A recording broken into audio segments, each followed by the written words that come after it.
Going soon and soon. Good evening and welcome to the Secondary School Track and Field Relay Festival here at the Hazley Crawford Stadium. I'm going here together with me, Ian Wilson. Good evening, Ian. It's a very exciting day here. The sun is out in all its glory. We have relays, and we have teams from Trinidad, Tobago, Barbados, Guyana, and of course, Jamaica. We kick things off, or we sprint things off with the girls under 17 60-meter shuttle hurdles. That shuttle, they'll be going up and down the field, a 60-meter distance. We have three teams contesting in this, the opening. It's Toko, they'll be in one. In three, we have Cunupia Secondary, and in six, we have, in five, lane five, we have St. James Secondary. So that's the three teams that are going to be contesting the opening event here. We apologize for the late start, just was getting all the logistics in place. Of course, you know, the National Stadium just undergoing some rehabilitation efforts, and as we look to the northern side, we see the stand for Marshall. It's not Marshall Monday, but it's Fantastic Friday. So a lot going on here, but the young athletes, they take center stage. What do you expect this evening here, Wilson? Well, good afternoon, Gordon. I don't know when I was gonna get a chance, but well, it's a very nice time here for the students of the various schools, and based on what I would have seen in the earlier events during the year for the track and field, the N3A track and field, the development meets or the series meets, I've gone to expect fast times. I've seen some of the youths already attaining the character standards. So they're already in a measure of form. They have catch their speed early. And of course, we're going to get ready for the start of this race.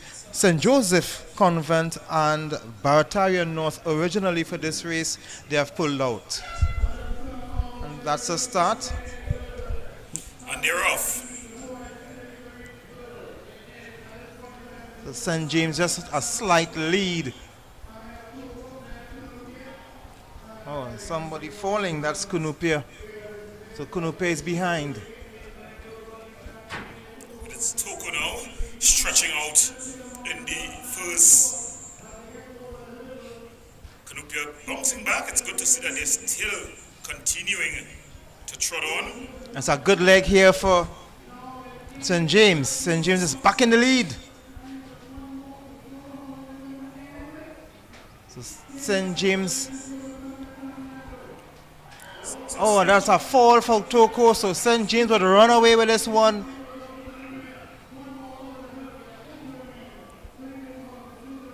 So St. James and another fall here. Cunupia, and she would hold on for the second.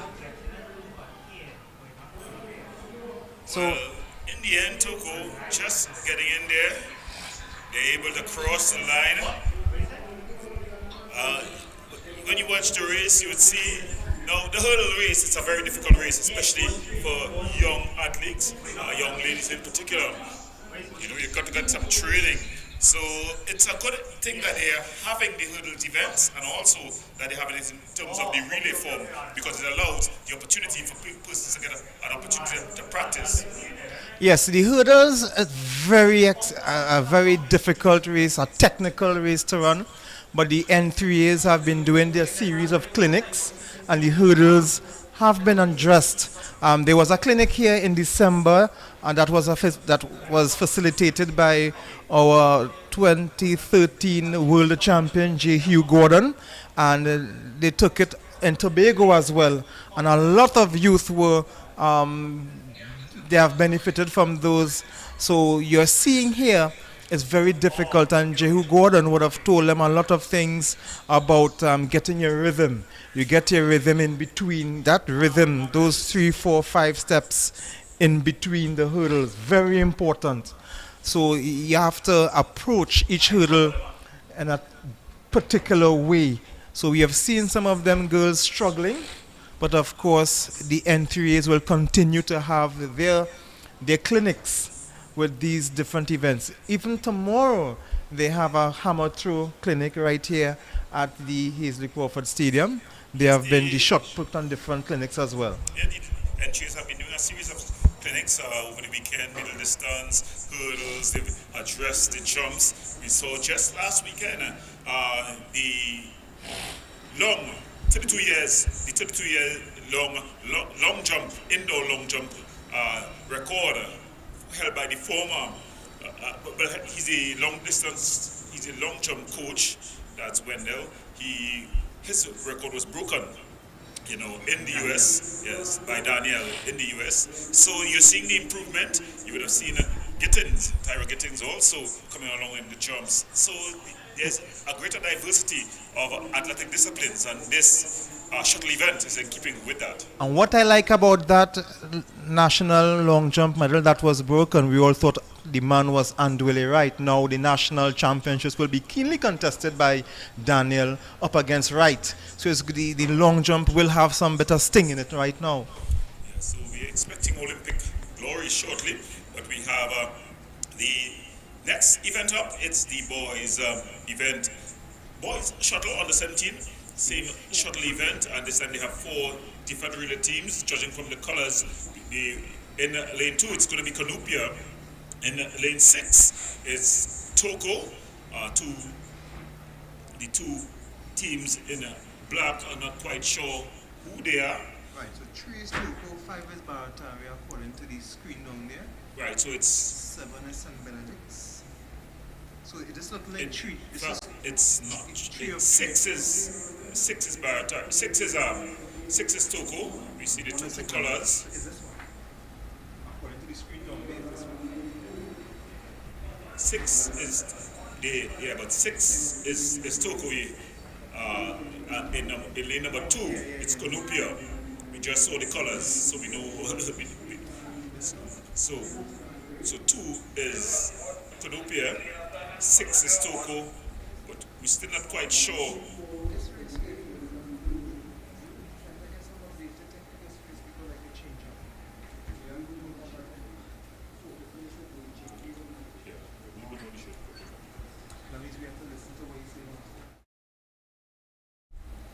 So we'll get the teams that are down there. We'll also try to get familiar with the colors. So Toko is Toko is 6. And so there have been some changes as regards to the starting line.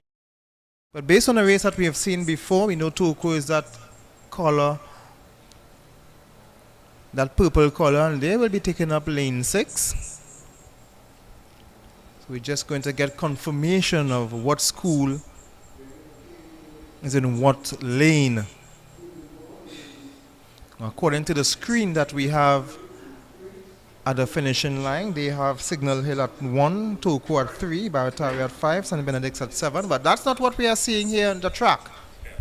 So that's what it is now. So it's lane 2, we have, or lane 1, we have, that's Canopia, Holy Cross in lane 3, in lane 5 we have Toko, and in lane 7 we have St. Benedict's. Do it again, say it again. Right, so it's, repeating for confirmation, it's lane 2 or lane 1, it's, right, so it's lane 2.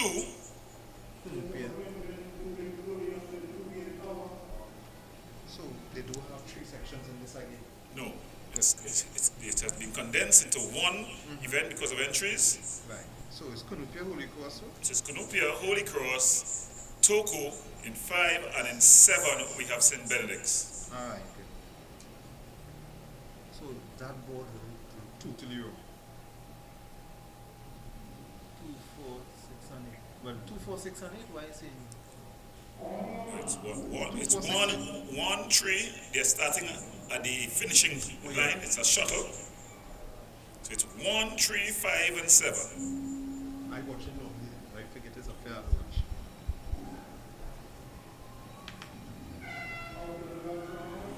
Quickly away, it's Canopia, St. Benedict's But still, Kanupia not using the normal stride, but he's getting over. He has a first, and it's still Kanupia. Toko tracking him down, keeping close quartet. It's the St. Bendix. The Toko leg, he's up and over, really closing the gap. So it's going to be close here. Toko with a clean handover. Toko, Kanupia getting up over, and it's Kanupia finally getting over the final one, and he strides away. Toko comes in second, St. Benedict finished third, and Holy Cross wraps up things. So some good excitement there in the shuttle, Ian. Yes, some good excitement, but we have seen that Toko, they had it in for a while, but they let it slip a bit. Canopia just coming from behind in that final leg. But we are seeing where a lot of these athletes, they have a lot of work to do in terms of their technique. They are young still. We don't want to be too critical of them, but if they want to continue with hurdling, they have a lot of work to do, and they could do well to listen to their coaches, take advantage of the clinics that the N3As are having, and they will do better. You know, of course, when you're being trained by J. Hugh Gordon, you will get the best. So, well, I'm quite impressed, by the Knupia team. The youngsters, they didn't have the best of techniques, but they were flying over those hurdles. They definitely got over it. So there's a lot of raw talent there, and I think that's what we're looking for. They're under 17, so a lot of potential there, and they were able to get over and get out and get over, and they were the winners. So hats off to them. they always say talent is one thing, speed is one thing, but that bad-mindedness, that determination to get over the line, to win at all costs, and that is what you saw there as well.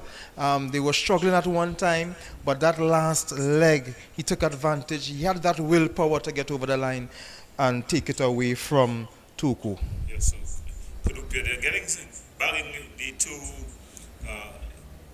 events here, both the male and female shuttle events, as we go a little further on and we go to the girls 17 plus. So just waiting for them to get onto the stands. If you're just joining us, you're watching the secondary school track and field relay festival here at the Hazley Crawford Stadium. After the shuttle events, we're going to have a bit of an opening ceremony. In the opening ceremony, we'll have the Assembly of Flags, the national anthem, as well as a prayer, and they observe a moment in honor of Philip Mario Kalu. We'll also have the opening remarks from Jose Brewster, the president of the SSTF, and some brief remarks from the permanent secretary of the Ministry of Education, as well as expected to be here the Honorable Shamfu Kojo, Minister of Sport and Community Development. So we expect a packed evening here, afternoon into evening here at the Hazley Crawford Stadium, as we have athletes not only from Trinidad and Tobago, but we've also got athletes from Barbados, Jamaica, Guyana. I love to see the Jamaican athletes here, Ian. But of course, you know, the Jamaicans, they have their reputation, they have their, whatever they are doing in Jamaica, certainly working. And of course, we are getting to measure up ourselves against these Jamaicans. And of course, we'll know where we stand. We have a lot to come. Of course, we have the national relays. And to come later, we have the Carifta, we have the Commonwealth Youth Games will be hosted right here in Trinidad and Tobago. So there are a lot of incentive for these youth to continue to strive and get better. Yes, most definitely. When the Jamaican athletes, when they're at your doorstep, the competition is expected to be high. Of course, school athletes, high school athletes, but it will be a good measure to see where we are as a country. It's a bit of the passing of the guard in Trinidad and Tobago. As you see, the older heads, they have gone, the Jehu Gordons, Thompsons, the Calendars. So it's a time when you're seeing the new blooding of the youngsters, as it seems like they're going directly to the opening ceremony and the assembly of flags. Yes, of course. You are talking about the new blood, and quickly we can identify young Shaniqua Bascom, who is already doing fine things. You have young athlete like D'Souza, Keon Frederick, and of course, national Eric Harrison, the national 100-meter champion right now. So there are a lot of young talent coming through. So we see the national flag here just being brought forward here at the secondary schools track and field relay festival. A lot of excitement expected on this afternoon as the MVP entourage just go out onto the pitch. We see Marie Gonzalez here with the mic, also with the jacket. The president of the secondary schools track and field relay festival committee, Mr. Joseph Brewster, is also there. As we just get ready for those opening moments here.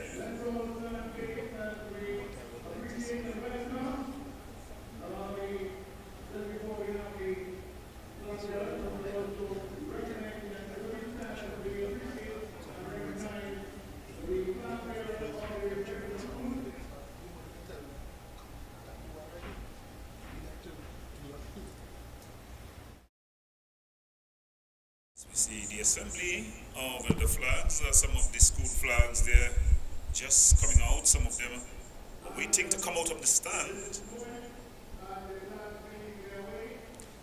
I know the viewers cannot see, but we who are here, what do you make of the crowd, the stands, and the? I think it's a great advertisement. It's good to see a number of the youngsters here in the stand, as we see the Moko Jumbies leading in front, and then we see some of the school flags.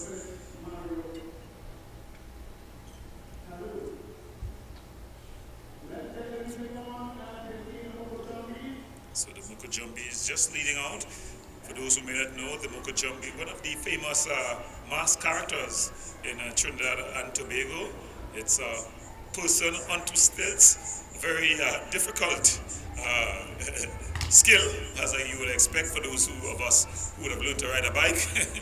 But the Moko Jumbi is always willing to dance, prance, and represent, and they are sported in their red, white, and black outfits, really showing the culture and highlighting the importance of youth here. And there we see behind them the various schools that are represented here today, carrying their flags proudly. So when we look at the different colors, and of course it's always good to see, I think 45 schools across Trinidad and Tobago, and in addition to the representations from Jamaica, Grenada, Barbados. So it's a nice different color. Some of the schools you can easily make out. Of course, I haven't been to school many eons ago, so I can't really make out some of the schools. But I see the very first flag at the end there, BSCS, that's Barataria Secondary Schools, Barataria South Secondary. Oh, that would have been your school. That would have been your school, so you would know. that would have represented Intercal there. His own winners in 1994. BSC, so that is BSCS. Now there's another Barataria school, that's the B, and that's the third one from the right, you will see. This is also Barataria, but this is the other Barataria that used to be. That will be north. That is north, right. So the Barataria, the other Barataria that you were referring to would have been the south. Yes, south.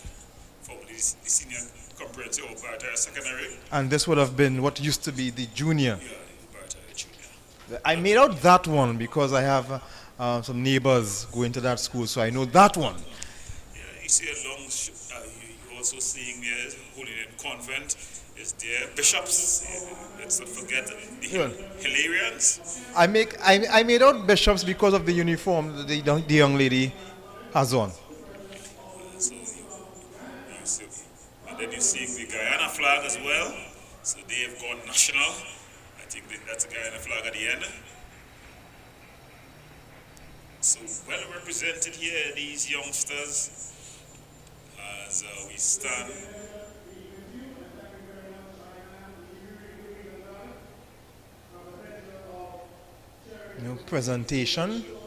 Presentation College San Fernando is also there.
Them of Trinidad and Tobago. Not very, people have beautiful voices, but I can say that was a beautiful voice.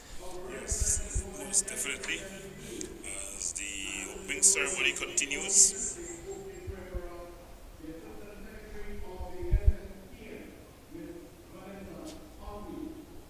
So the opening prayer by Ms. Vanessa Buckley.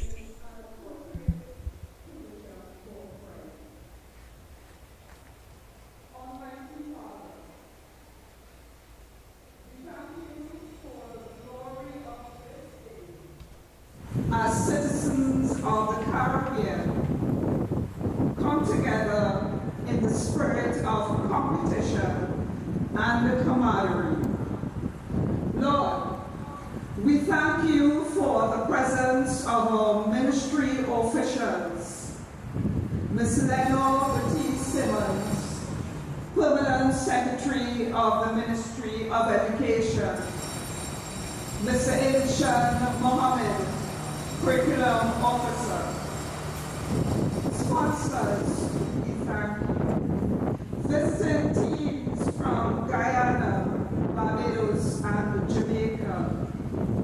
SSTF Executive, technical officials, teachers, student athletes, student assistants, parents, well-wishers, and spectators. God bless them all for their diligence, assistance, and volunteerism, and for this opportunity to witness this exciting new event, the Relay Festival. Lord, I ask for a special blessing on the endeavors of the Secondary Schools Track and Field Association as we focus on developing and recognizing our student athletes by providing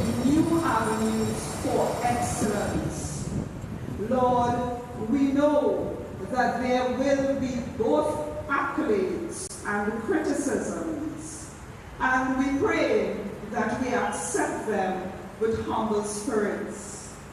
Father, we pray that the spirit of healthy competition and sportsmanship will prevail this day. Lord, keep all in this building, on the track and on the fields, safe and secure during the event and as we make our journeys home at the end. Lord, I ask for special blessing for Mr. Philip Mario Kanu. We miss him, dear Lord. We hope that his soul rests in peace. In your almighty name we pray. Amen. Thank you very much, Mr. Vanessa Hartley, for invoking God's almighty presence on this very, very moment. Was the prayer by Miss Hartley as we get ready for a moment of silence in honor of Mr. Philip Mario Kanu.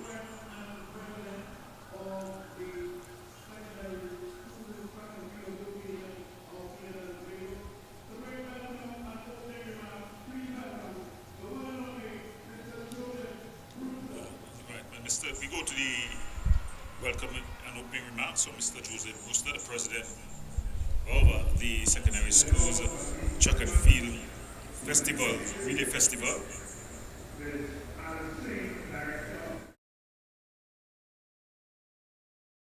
Officers, all officers of other ministries, and I just say everybody else.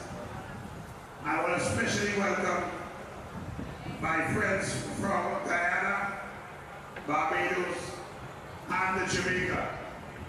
Good afternoon. Good afternoon, everybody. I say it one more time. Good afternoon, everybody. The last time we had the Relay Festival was 2017. But we are back. And we are back. We are back. And from today, we will continue bagging, continue going forward, continue building, simply because we will build together. And that's all I have to say today. Enjoy yourselves. Enjoy yourselves. And may the best schools win. Thank you. So says the president. Please put it on together for the welcome and opening remarks. One more time, put it on together for the president of the SSTF, Mr. Joseph Brewster. And one of the very key entities very much involved in support of athletics in Trinidad and Tobago, the Ministry of Education. We are very happy to have with us the permanent secretary in the Ministry of Education. So the next person to speak is Ms. Lenore Baptiste Simmons, who is the permanent secretary of the Ministry of Education.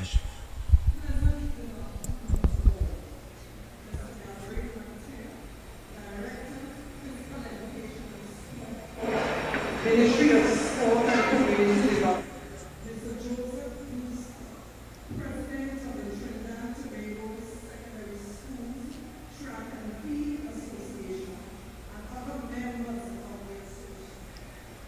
Participating athletes from Barbados, Jamaica, Guyana, and Trinidad and Tobago.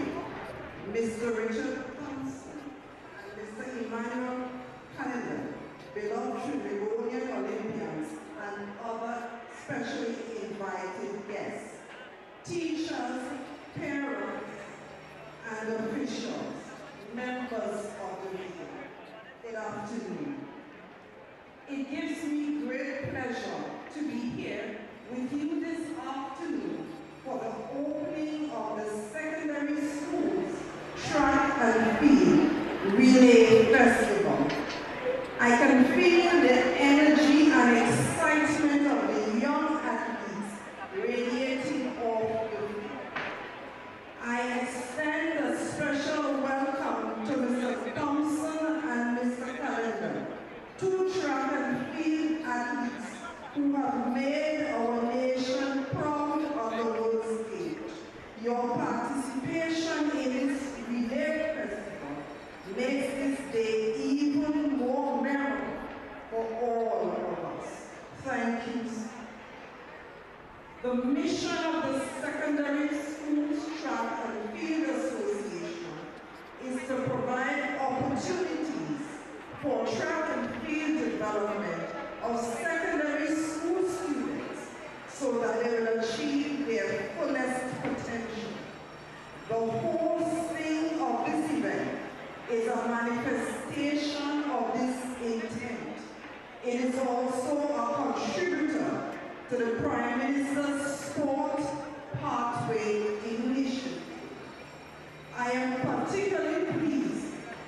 Mr. Morris Jr.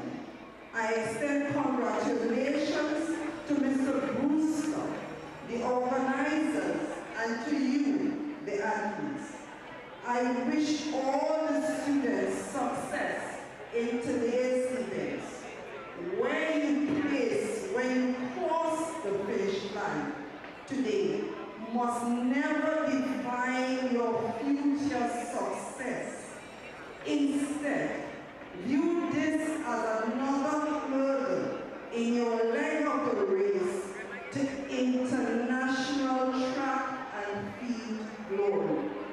A journey that has just begun for most of you, and for the most experienced. I ask that you support and encourage the younger ones who look up to you. Continue to work hard, be disciplined, strive for excellence, but most importantly, have fun. Thank you. Enjoy the rest of the afternoon. Thank you, Ms. Lena Ortiz-Simmons. Let's put our second for the very instructive and informative remarks from the Permanent Secretary from Energy, Excitement, and Secretary from the Ministry of Education. Yes, and it is good to see, Gordon, the top brass of the ministry here supporting the children, supporting the kids in their exploits. And it shows that the Ministry of Education is supporting the sports in schools, which is very important. Yes, very, very important. In our times they will call it extracurricular activities. In this time we call it co-curricular. I mean, it's part of the curriculum alongside the academic curriculum. That's a very good point. It's no longer extracurricular, but it's now co-curricular. So we see the official oath being done by Mr. Irvin Henry.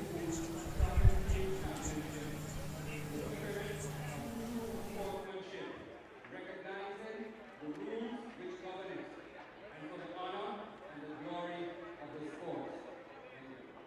Thank you very much, Mr. Irwin Henry. Please let's appreciate Mr. Irwin Henry for the official vote. And with the officials, we really can. And now the official athlete vote.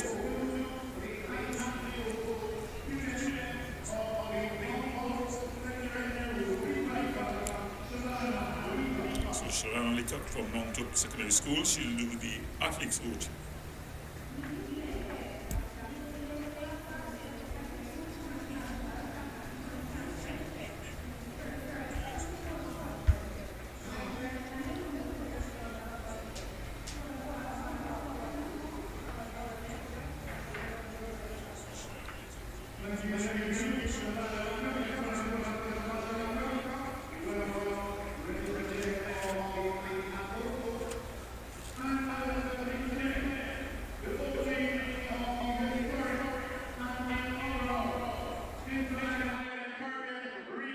They get ready to declare the relay festival open. So it's going to be the permanent secretary, and she declares it open. Yeah. Not sure that she got the whole protocols right, but she did an excellent job there in declaring the athletics meet open, the secondary schools track and field relay festival. So it was waxing warm, but it's gonna get very hot in here as we get ready for the official big start. And the first event up, we've got the 4x4 girls under 15.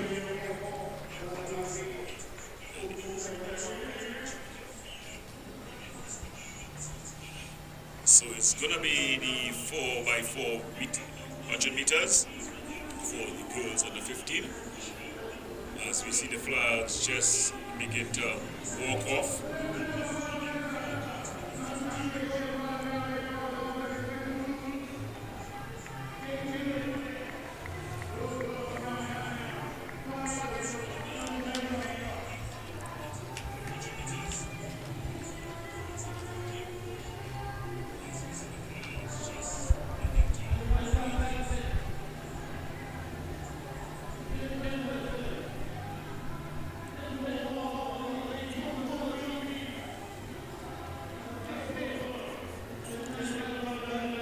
obviously you've been around the athletics more often this season than myself. What can we expect? We're seeing a number of schools, not individuals. We're seeing schools here, and a number of teams. We've seen St. Joseph Secondary, Toko, St. Joseph Convent, San Fernando, Sandy Grande Secondary. We also seen Bishop's Honesty, Holy Faith Convent. We've seen St. Joseph Convent as well, Five Rivers. These are the names that we're seeing on the list. Sometimes what you see on the list is not always what you're going to be getting. So that's one of the difficulties we are having. But we'll sort it out for you and bring you the action as we see the flags just being taken off the field as we get ready for what is going to be an action-filled afternoon here at the Hazley Crawford Stadium. We see the Jumbies just coming off behind them, and I appreciate this, Mr. Wilson, that we bring out the culture, tying the sport and culture. We're hearing the Prime Minister talking about the marriage that he wants to see between sports, culture and national identity. I think nothing defines a country more than its sport and its culture.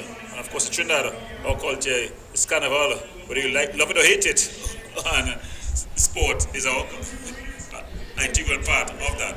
Yes, of course. And you talk about countries being identified by sports. When we say Brazil, you know what we are talking about. When you say Argentina, you know exactly what we are talking about. When you talk about a Chicago, you know what we are talking about and who from Chicago. So sport is really an identifying mark of different places. So it's very important that the Prime, and it's good that the Prime Minister would have stated that. Now, when we look at what we are having, the relays, well, it's very important because when you look at the few World Championships and Olympics and things like that, our medals, our success have come from the relays. We have the 4x1 who have been now the gold medalists. Then we have the World Champions of the 4x1, the 4x4, sorry, some years ago with that magnificent last leg run from Lalon Gordon. I don't think people understand how good that run was, because if you could remember, it was Fred Curley he would have overtaken on that last 100 meters, and that was a superb run. Sometimes I just go on Facebook, not on YouTube, and just look at that race all over again. Then we have the World Relays where we again with that beautiful last leg run from Marshall Cedeno when we won that race as well. So then we have the Commonwealth Games last year. So the relays is where we would have been so successful in recent times at World Games. Well, they're continuing with the shuttle events here. The 4x60 hurdles event. We're seeing it's Canopia there in Warner. 3 we see it's Sandy Grande, and in 5 we have San Juan North. So they're continuing. This is the girls over 17 shuttle over the hurdle event. And it's a shuttle because you know how you run a shuttle, up and down. So you're running up 60 meters up, touch your partner and come 60 meters down. Of course, you're going over 6 hurdles. It's good to have this. It's very introductory, allowing the participants to really get the necessary practice in doing their hurdles. As we see the starters just giving out the final instructions.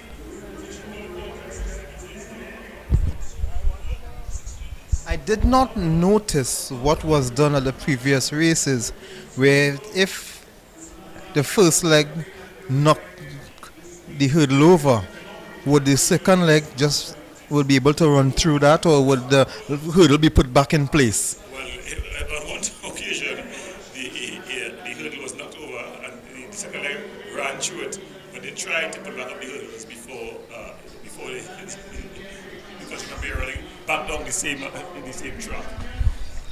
But I also think that what happened is that you go up on 5, but you come down on 8. Right? So you go up on 5, come down on 6. You go up on 7, and you come down on 8. And that's why you would have the space in between each. So that's the answer. Yeah. So they go up on 1, and they come back down on 2. And by that time, they will be able to fix 1.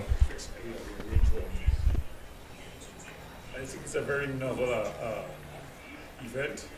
I personally like it because I like to really be all-inclusive. You know, you'll have athletes who are very strong in hurdles, and this will provide them with the opportunity to not only showcase their talent, but also get that much needed practice against opposition. Yes, of course. You can be training and training and training, but you can only know how good you are in competition.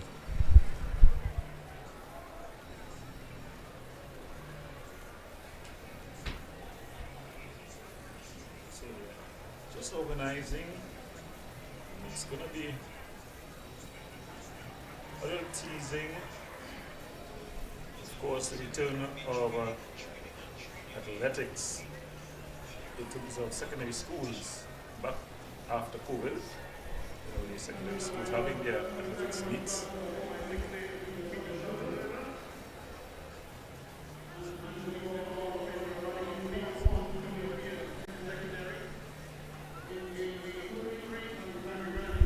That's the house announcer, Mary Gonzalez, who is the president of the secondary schools football. And it's very good to see him here involved in athletics. I think I think he has retired. He was a secondary school teacher, PE teacher at Mount Hope.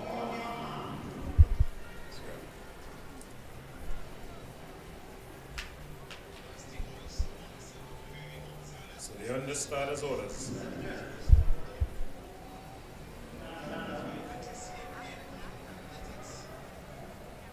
Excitement here, just getting the better of Cunupia. They've already won the male and female under 15, under 17s, over 17, sorry. No, under 17s, yeah. This one is the over 17s. They would have been second in the girls under 17, and they've won the boys under 17. So they're already having some success today.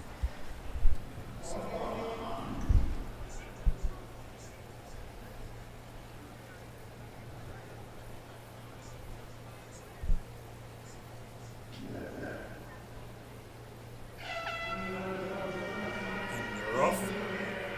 Very good start here by San North, but Cunupia continuing their 5 form. So it's between San North and Cunupia. Good turnover. San North maintaining a lead. Cunupia getting up and over. Sandy Granite in third, but San North running away. So it's very close here now. Cunupia jumping over, really lifting those legs. She haven't missed her stride yet, and that was very good running. Oh, a stumble. And a fall, but she's back up. Is the stride still, Gordon? Oh, She she's gonna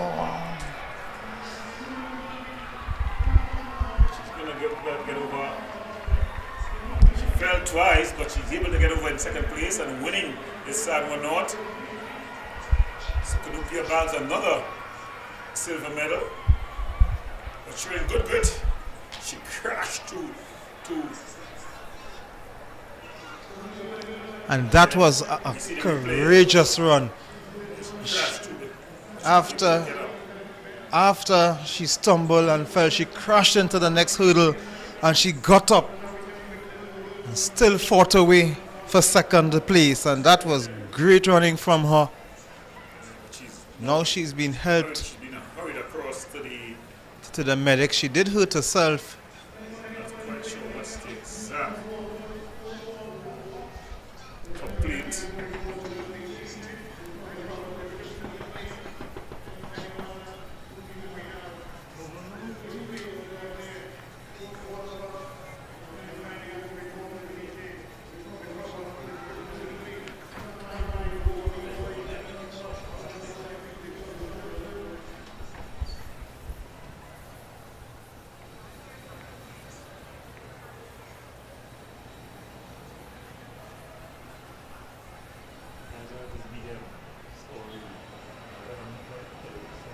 So there we see her under the medic's stand, just getting some treatment.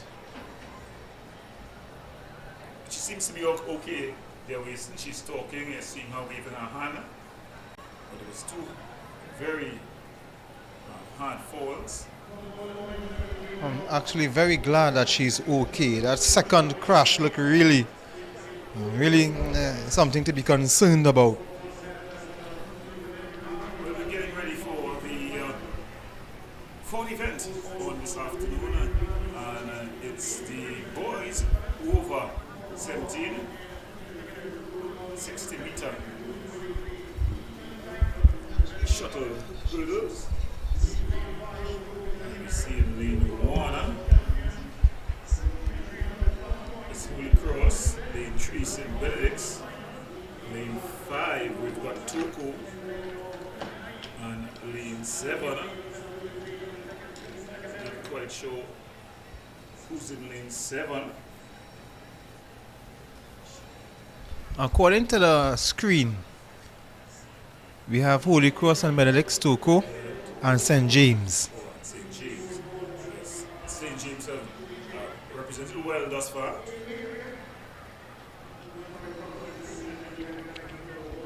And no Canupia in this race. In this one. It's the first time we've not seen Canupia in any of the other of these hurdle races.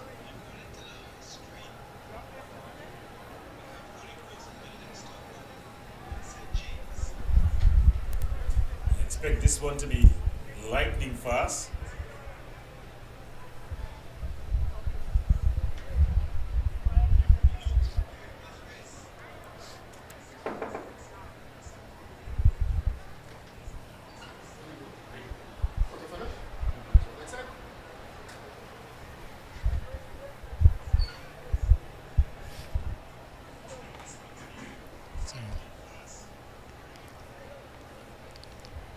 Just making sure that all is well. They are under the starters' orders now.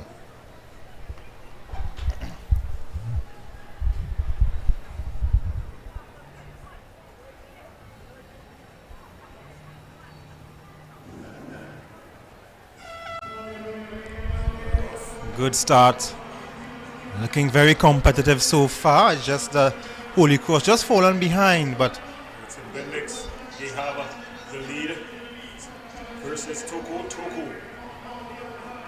Right up on St. Benedict's.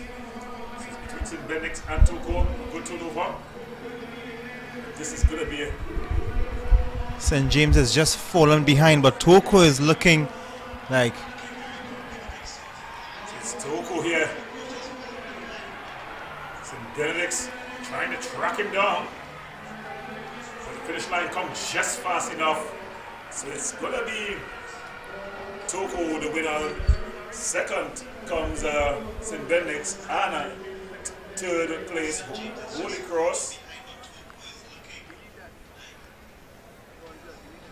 But that's Toko's second win so far. They have won the girls under 17 4x60 earlier, so now getting their second gold. So you're seeing some schools with some strong, some very strong programs in terms of hurdling, and the easiest of disciplines. It's a very technical discipline. But these young guys definitely put on a display. Yes, the hurdles is not only about speed but also about technique. And if you can get over those hurdles without any issues and problems, you would have a very good chance of being successful. But of course, speed is always a factor, but technique is also very important in the hurdles event. You can ask J. Hugh Gordon that, you can ask Colonel Alexis that, you can ask Josan Lucas that. So we're getting ready now. We see the hurdle just being picked up. According to the program, we're getting ready for the 800 meter medley. is open.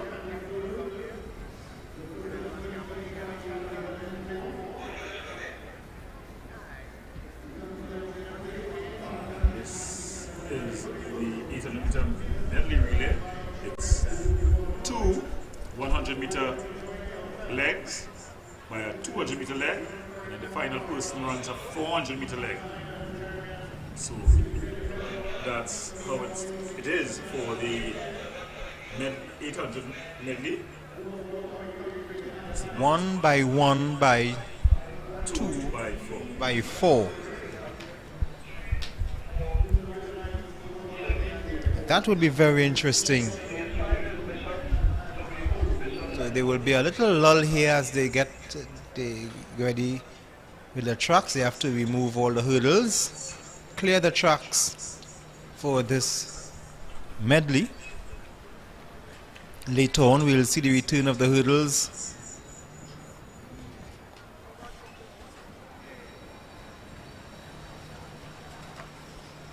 I know the 4x1 relays and the 4x4 relays, those will be the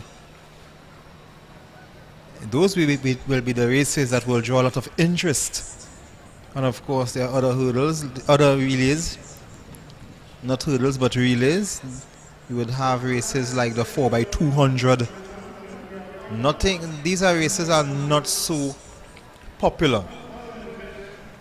Yes, you know, there are popular races and there are not popular races, but relays. I think all the relay events, because of the different persons, different individuals that make it up, I think it's always exciting and something that really gets the fans involved.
You had the experience over the many years, not only at the national level, but performing at the international level.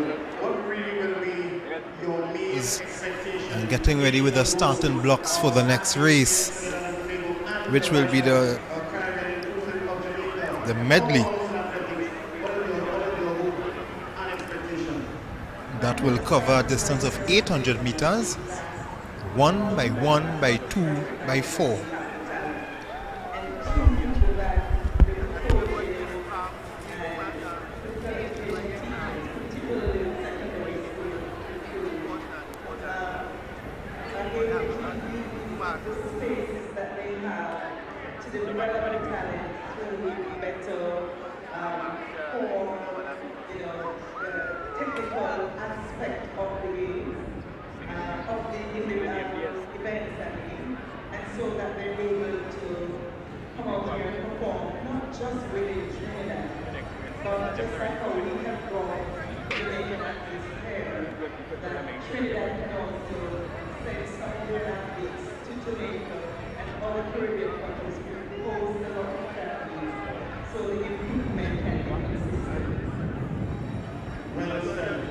The wisdom and instructed nature of the great Jack the one who led it, I'm sure she will appreciate something very pertinent which you all in.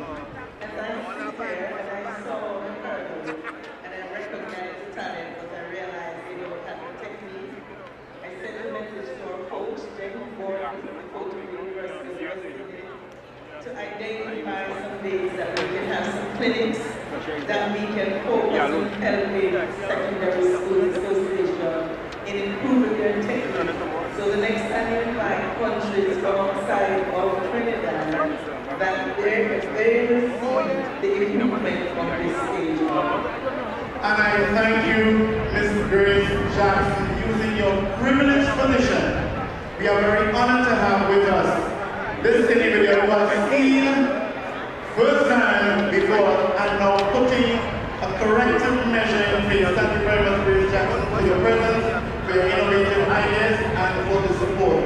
We do love you sincerely, and we wish you tremendous success in all your future endeavors. Thank you. The University is here to help the upcoming sports, whatever it is, like track and field.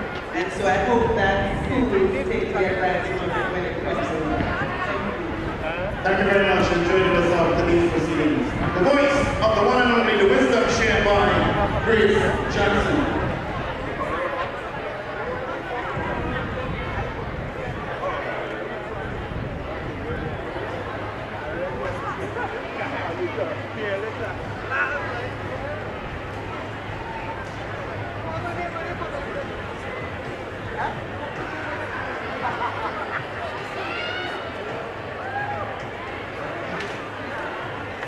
The original filmer, Jackson, now carrying into writing.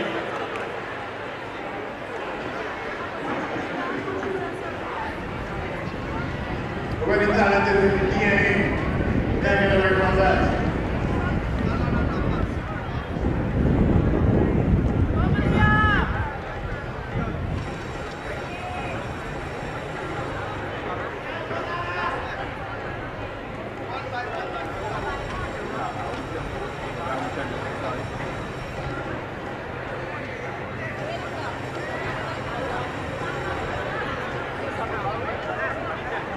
So we're going now with the 800 meter medley, 1 by 1 by 2 by 4.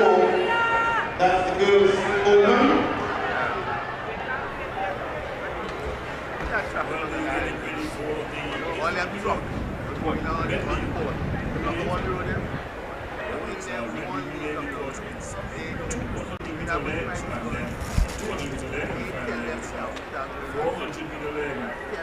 So we've got the different schools in line here. It's right to stand on. As we go to the team sheet, on the team sheet, according to the team sheet for the girls' distance the event. Bishops. In the 8, that is in Peter Stoko.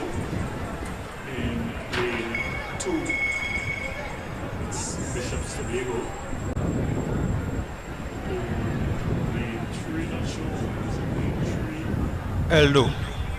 So El Dorado is in lane 3. In lane 5, we've got Tranquility. Tranquil. So we'll try to get it for you again. Right, so in lane 2, Bishop's Tobago. In lane 3, El Dorado. In lane 4, Pentecostal Light and Light. In lane 5, Tranquility. In lane 6, St. Joseph Convent. And in lane 7, Bowling Convent. And in lane 8, Toku.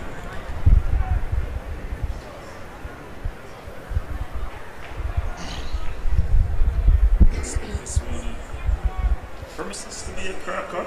Yes, this will be very interesting, and of course, because it's not a shuttle and you're not getting to change the lanes as you mentioned. When you go up on 2, you come down on 3, you go up on 4 and you come down on 5. You can have a full field. We have lanes 2 straight up to lane 8.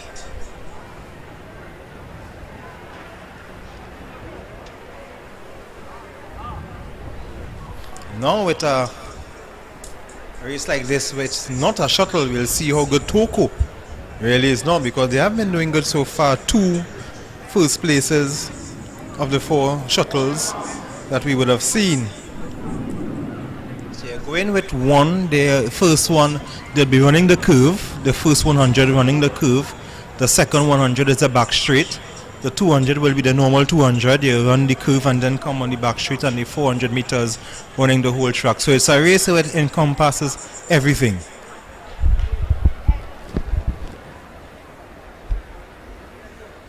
part of the race, and the test, that time, when you just the weight, contain the nervous energy.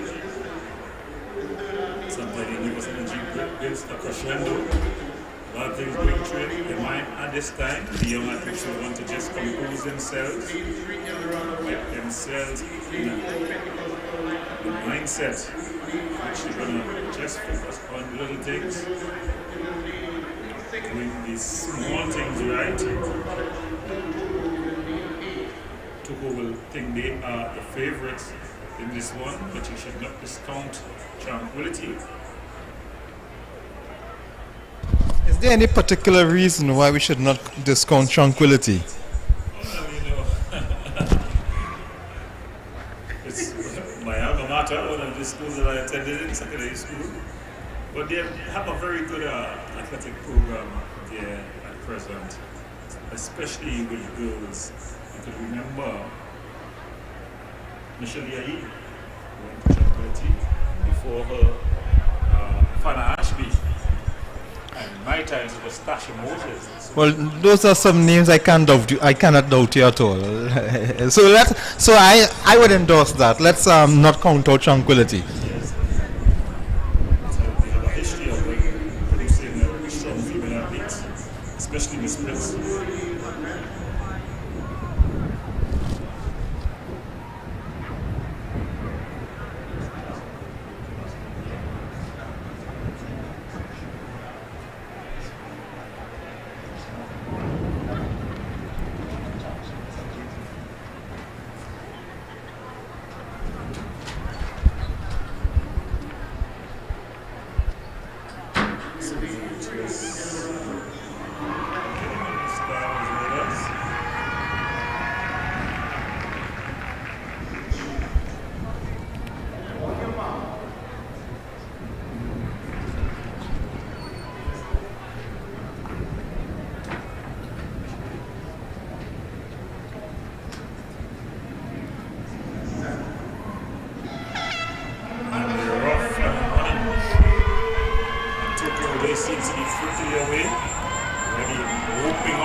St. Joseph already making some good strides as well.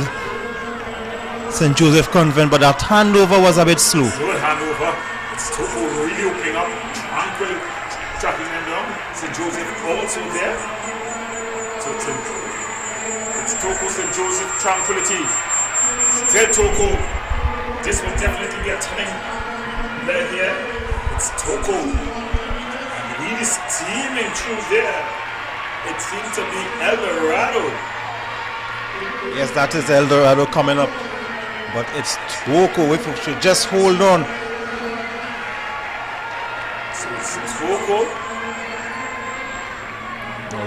This leg will be, that's a poor handover. That's a poor handover, allowing El Dorado to get back in the mix. So it's Togo. El Dorado. El Dorado looks like she's gaining up on Togo, but Togo is holding on there. It's very Straight run, really. Togo, yeah, seems to be getting some kind of buzz. yes, she's now starting to extend. And this is it here. So it's going to be an easy win here for Togo. As they say, look for second. But it is looking now like El Dorado cannot even she has to do well to hold on to second. Tranquility looking at Trafford on. It's going to be close. Close for second because Tranquil is coming. Tranquility finishing. Tranquil is coming. Tranquility gets to the line. Hello finishing in turn. And juggling through St. Joseph Convent. St. Joseph finishing fourth. So it's a good win. Another win for Togo. That's third win in fifth race. Just making sure that they pass the line. It's an exciting race there. It's got all the makings of the movies, as we say. But Togo going out early. Then for a brief moment there, it seems like Eldorado would have been looking to drop their places, but then upon handover allowed Toko to snatch back the. Yes, that last and crucial handover, I think Toko allowed Eldorado to get back into the game. If that handover was a smooth handover, I think that race would have been finished a long time. But that mistake, that stumble, allowed Eldorado to make a race out of it. But coming up to the final 200 meter mark, that's when Toko, she was able to make a move again, and by the time 150, 100 to come, the race was already over. In fact, Eldorado had to look over her shoulder because Tranquil was finishing fast, and she eventually was pipped. Tranquil came in second and Eldorado third. Yes, I told you the girls athletics, Tranquil always a force to be reckoned with on the national scene. You all remember when Otis was in school. Otis Ayi, back when it was at the secondary schools level. It was really always excitement. You know, they had the national stadium really at their feet on a number of occasions. That was an exciting finish, and now we are getting ready for the boys medley. Boys medley do 1,000 meters, and it's 100 meters, 200 meters, and then 300 meters, 240 meters. I'd love to see the makeup of that. So we will start with the one. And I guess because this track is a 400 meter track, they should be starting. Interesting to see how this race would run. It's supposed to start at the 200 meter marker. Of course. Get the one there, then after the one, You get the- your Yeah. two up to the back stretch, and then you get your three, And then you, you get your four. yes. So you can see they are now moving the starting blocks.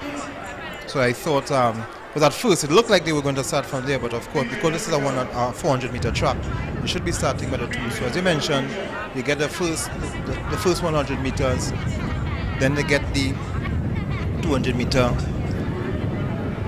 then the 300 meter, and then you finish with the 4. So it will be a while before we start this race because they have to get the starting blocks across to the 200 meter mark. We are not missing any action. We've just seen the completion of the medley of the girls open. Medley and won by 2-2 to get the line first. Second was the Tranquility and in third place was Eldorado. They held on for 2. So now we are getting ready. You are not missing any action because we are waiting for the boys open 1,000 meters medley. And we mentioned before it's 100, 200, 300 and the 400. We are filling up the stands here at the Hazley Comfort Stadium. A lot of folks in here today, this afternoon, just supporting a lot of students, some parents also. You see Fatima College bringing their rhythm section, they're just looking to set up just by the finishing line. So they will be finishing with some tempo and a rhythm.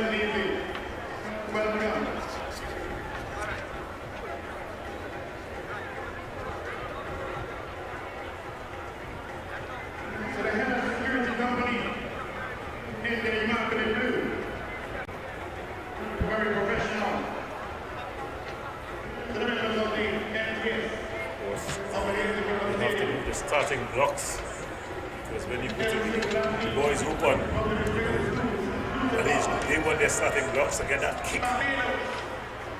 They want to really get out of the blocks. I think probably in this minute, in the medley, we just see the introduction of different teams. Administrative staff, principal and vice principal, Ministry of Education officials, curriculum officers, physical education inclusive. Yeah.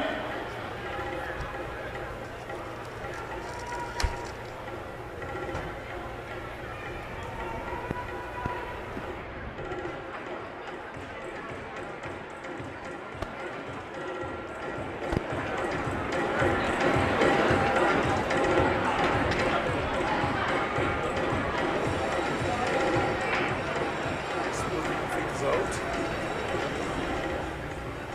As you see the screen there, that's where the boys will be in the 300 meter. So they just positioning themselves there. That's normally we start the 1500 meter. Of the race. They'll be starting at the 200 meter. These mats, race as you train with the mats. So if it's a 1,000 meter medley, means they have to be 2.5. I'm actually not doing the math. I'm actually looking to write down the starters because we have figured it out early because it's a 400 meter track. 2 laps around the track is 800 and 1/2 lap is a 200, so that's 1,000. But I was confused that the starting blocks were still by the 400 meter mark. I thought something was wrong. So now they are moving, they have almost got them there to the 200 meters. Your message is still live. Well, so we have these starting lineups. So it's Chico Boys, they'll be in 2, in 3, it's 5 Rivers, and 4, we will select a knife in 5, St. Anthony's College, in 6, Queen's Royal College, in 8, Roxborough. We just missed out on who's in lane 7 there. So in lane 7, yes, it's presentation. So presentation, Chabonas is in, no, San Fernando, sorry, presentation San Fernando is in lane 7. So that's our lineup again. Chico Boys in 2. In 3, we've got 5 Rivers in 4, Pentecostal Light and Life in 5, St. Anthony's in lane 6, Royal College, and lane 7, presentation San Fernando. Sometimes the Roxborough Fountain. So it's Pep beats Black Fire on this one. The boys open the lead. No Toko in this one. So this race is an open race. So I'm seeing a uniform that resembles Toko.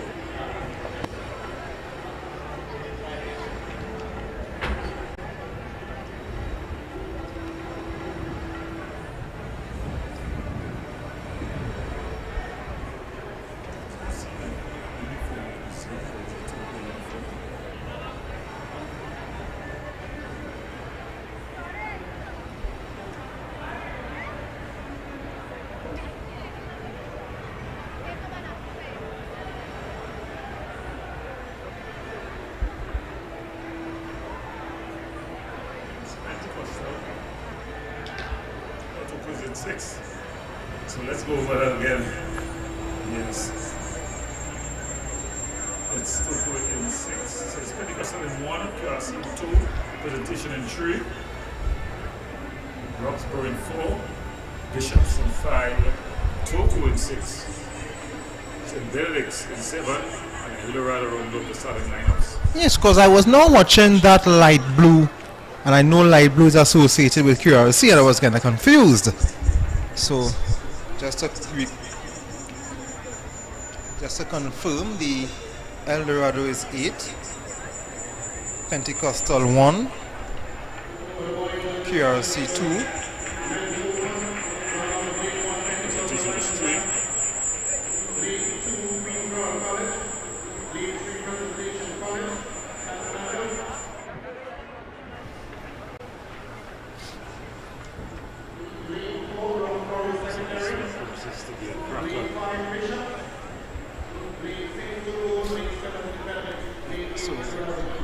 presentation, if you remember their football, that's their yellow. They've been associated with yellow.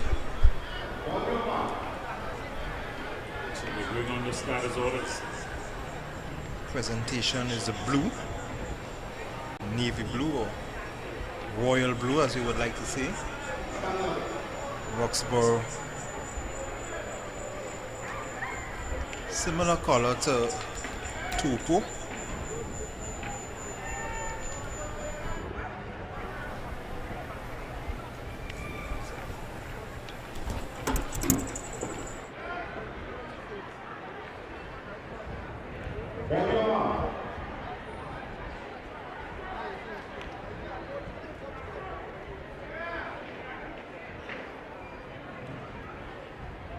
Orders at the 200-meter starting point. They will run 100.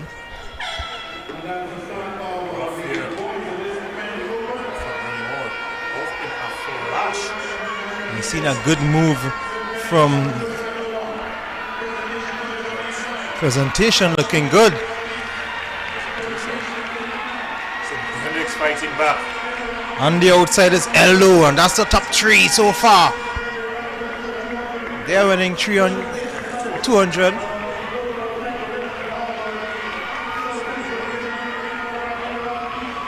Presentation in the lead there.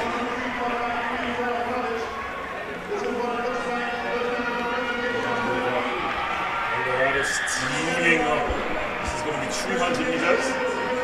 And that's Toco third, and a nice move from Toco. And Presentation we are seeing down at the back, but it's Eldo and Prez, and a strong move. If you look at that guy from Presentation running into third, Eldo, Presentation, Sando. This is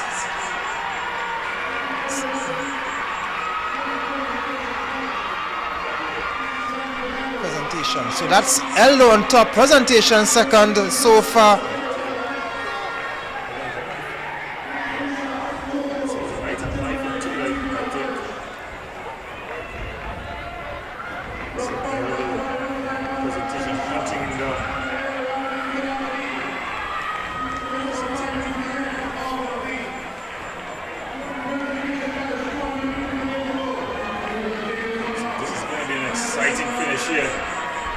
Presentation athlete look to be lining up the Eldorado.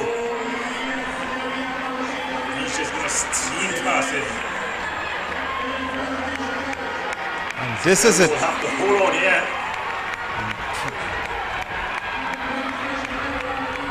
So Light and Life is also tracking. Bishop's going to finish strong. That's the easy win. Eldo just coming in second, and a fight for third. Toco finishing fifth. QRC Roxborough had a good start at the first leg, but they petered out in the end. So it's Presentation getting the win here. We're holding on for second. Coming into it seems to be Light and Life. Just the Light and Life. Coming into Presentation. finish. So it's Presentation. Eldorado. Pentecostal Light and Life third. And fourth, I think, was Bishops of Tobago. Pentecostal Light and Life of Tobago also coming in third.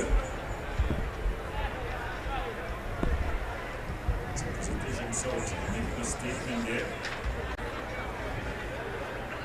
Really preparing us for what will be good excitement. Conventional relay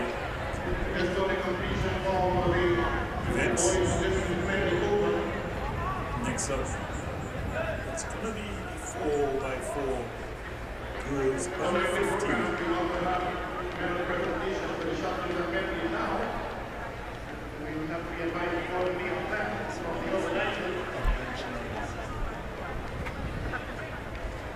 Definitely good. You can call this a warm-up.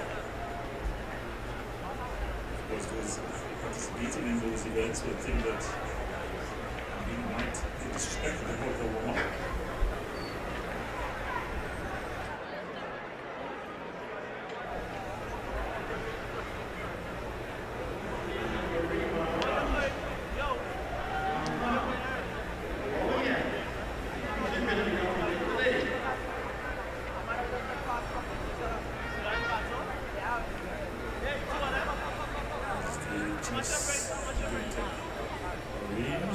starting blocks for this.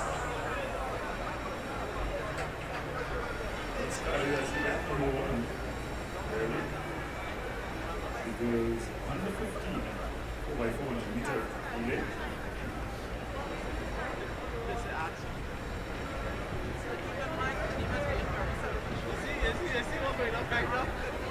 Continuation of the other segment of the program will be the 4x5. So that was a very good race there, Gordon, and good to see, as they say, the unconventional races, different distances into one race. That's called a medley.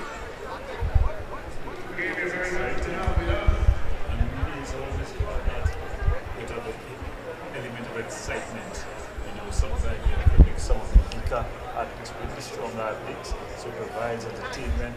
You see a leg where a team is able to pull back on the stronger team, and then it's left up with a strong anchor to finish things off. I think the perfect team sport, where, as they say, the sum of the parts are greater than the individual parts.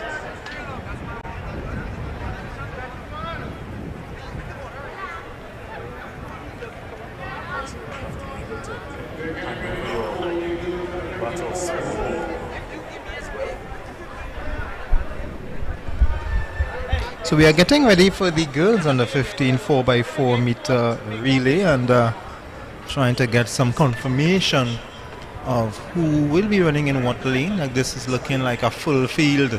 1, 2, 3, 4, 5.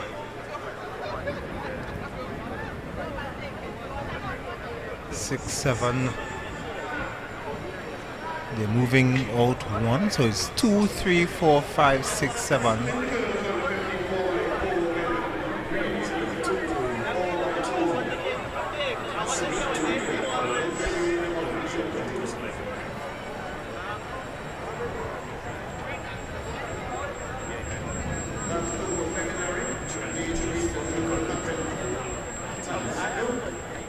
Seeing the board, the scoreboard still have the results from the previous race, so we are not getting to confirm who are the starters in this race.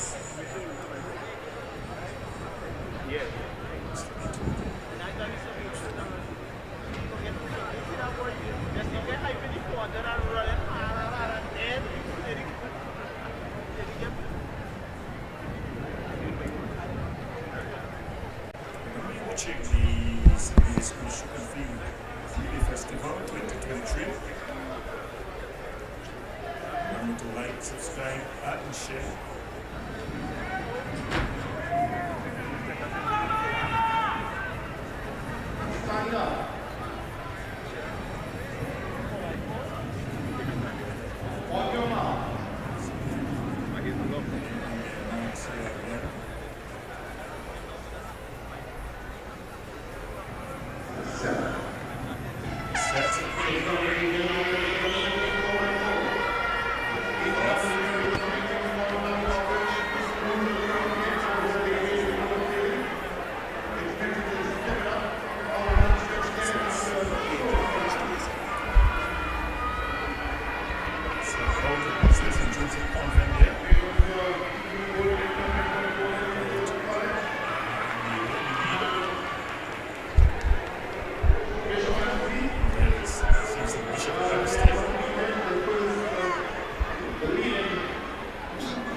This is a very difficult run for these young athletes running the 400.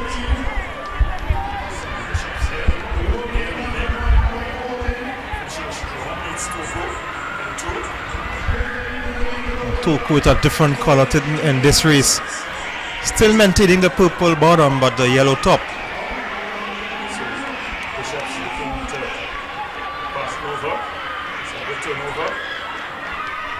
And this looking like she's going to, the second leg is going to bring back the race here for Toku.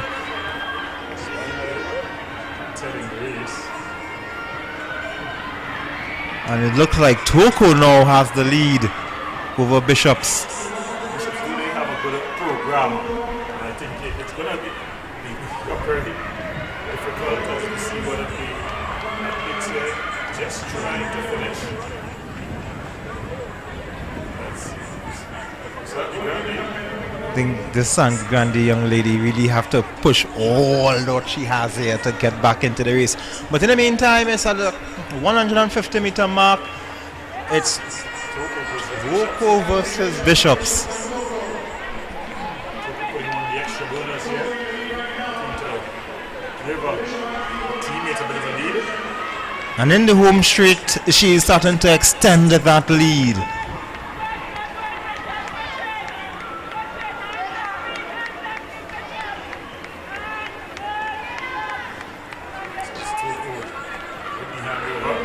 Bishops.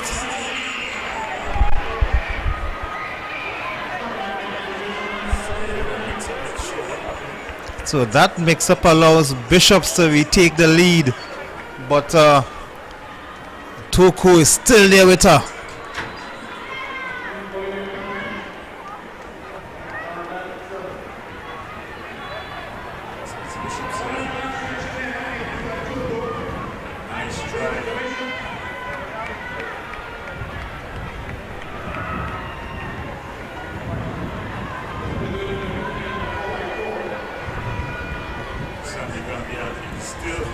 Looks like Sandy Grande is going to get lapped.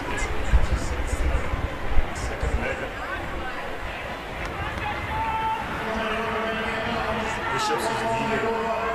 Really opening up a gap here.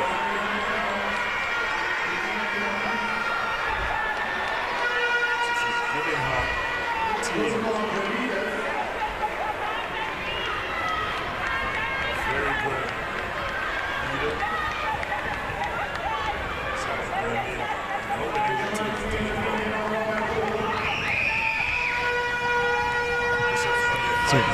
So Bishops looks like they're going to take this one. Trying to finish.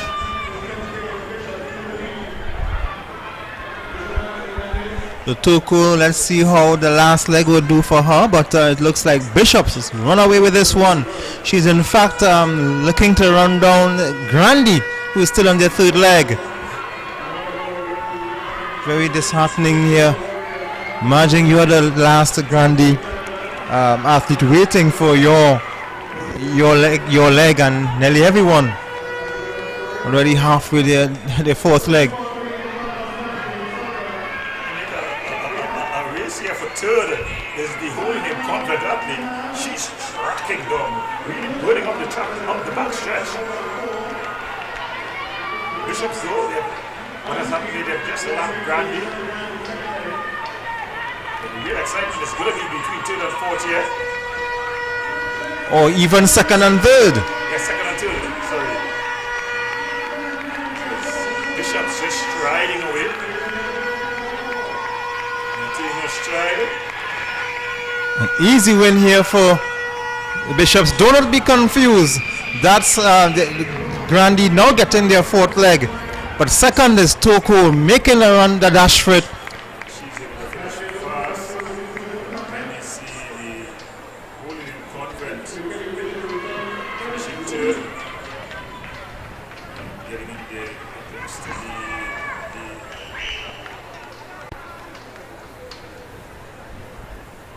just jogging through 5 rows. It's a big jog through. Easy win for Bishop Anstey. Still on the back stretch. Secondary. I think she's going to get a round of applause from the audience to encourage her.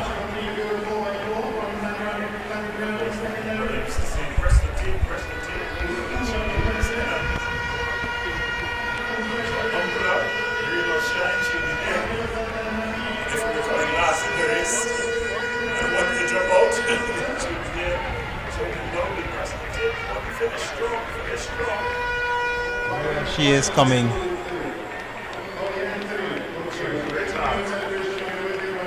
What must be very disconcerting for her to even receive the baton at that time.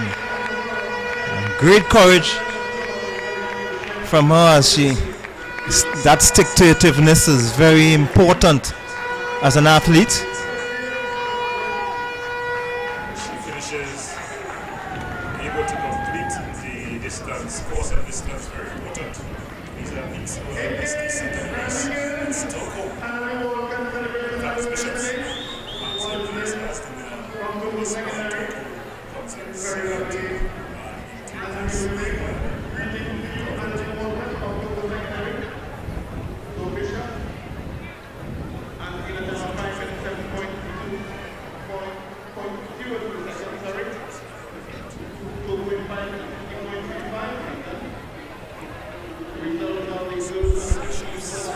Bishops, Toku.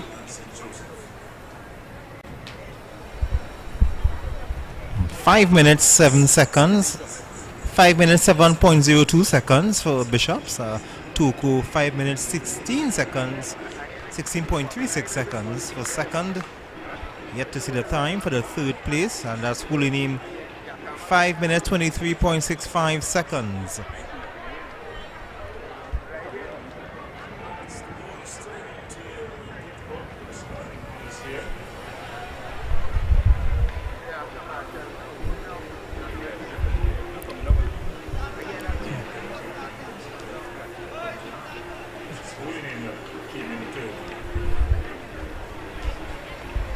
The board just playing some games with us here, Gordon.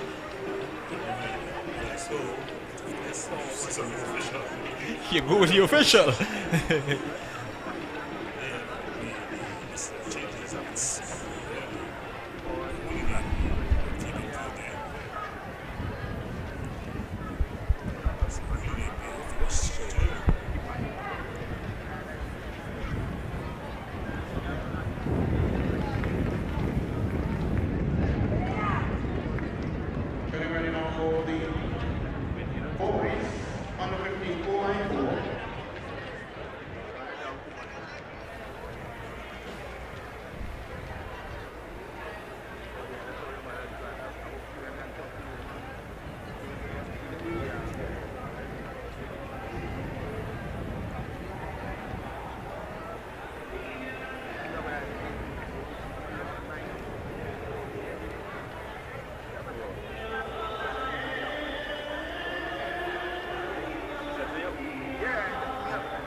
So we're seeing lanes 2, 3, 4, 5. Lane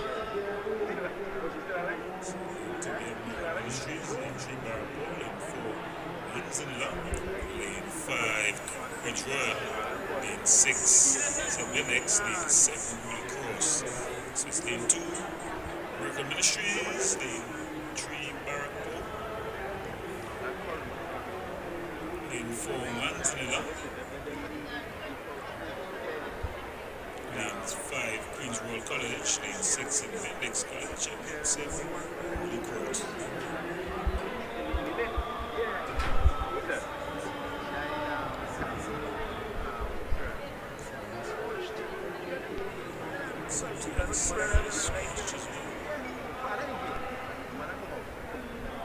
So 2 Miracle, 3.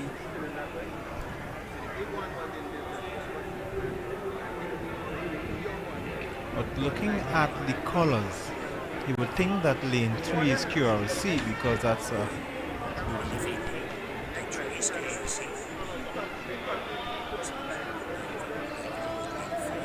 So I think it's called QRC probably switched. You know, so they changed it. It's Holy Cross at 5, 2.6. So just point 2. Dual College in 3. St. Lennox in 4. 5. Cross. 6 is Turku. Of course, very fluid in terms of the registration. Some teams would have registered on the day, would have been able to get their teams together. A lot change when you're dealing with secondary school children in Trinidad. And of course, just one person. If I relay team, one person affects the whole relay team. So they can register the relay team and one person doesn't come. Therefore, it's good as they had to stay home as well. And what would happen to when one lane, if someone is in the middle lane, if a team from the middle lane is not there, what he would do, he would just take somebody from one of the outside lanes just to fill up that gap. So you have 1 scratch, 2 is Barrackpore, 3 is QRC, 4 St. Benedict's, 5 Holy Cross, 6 Turku, and 7 is scratched. Well, they're on the starters' orders.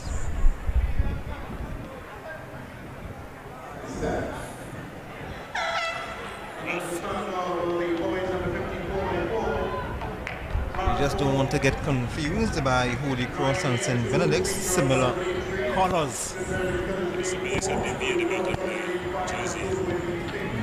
Good run from them as well.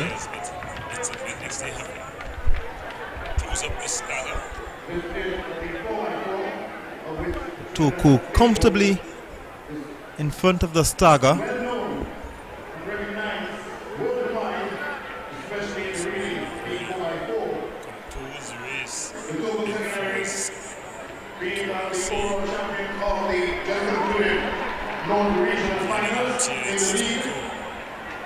Really setting the track on fire here. It's Kiros looking to finish strongly. They're going to come through second. Good hand over. So it's going to be close between these 4. It's still Turku. QRC coming up.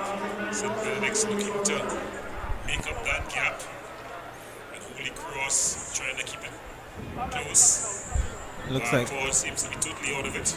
Looks like QRC is getting some pressure for the second place, but he's looking to push on now and actually challenging Turku. Turku is holding on for a slight lead that is getting smaller and smaller by the stride. Bit of bundling there as the QRC runner trying to go through on the inside. And he now is in front now, QRC, and Turku is second. Good run, good second leg run. So it's QRC here in front, Turku. Turku actually getting out of it now. There's some bundling again, some people jostling for their lanes, but it's QRC comfortable in the lead. Turku dropped to third. So this final leg is going to be fire here. You can all go on the inside lane, so no need to keep getting late. Someone runs out of his shoes. Except from the cartoons of the 90s when you run out of his shoes. But it's QRC. St. Benedict's onto the ground. He's definitely showing that he's comfortable in his shoes and out of it. The one shoes man. I think he would have gotten rid of these second shoes. Make no sense.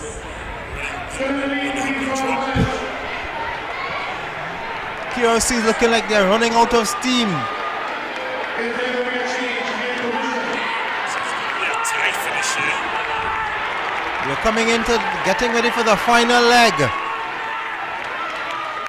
QRC still holding on. He's getting that extra burst as he's getting closer to the change. St. Benedict's runner is also good for steam in it. Credit to him. Really ran with one shoe, pair of shoes. One side of shoes. This is going to be exciting here. St. Benedict's runner looking to get out. Turku in third. It's a nice stride there by the QRC. But he doesn't look like he's going to be caught today. He Just striding away here.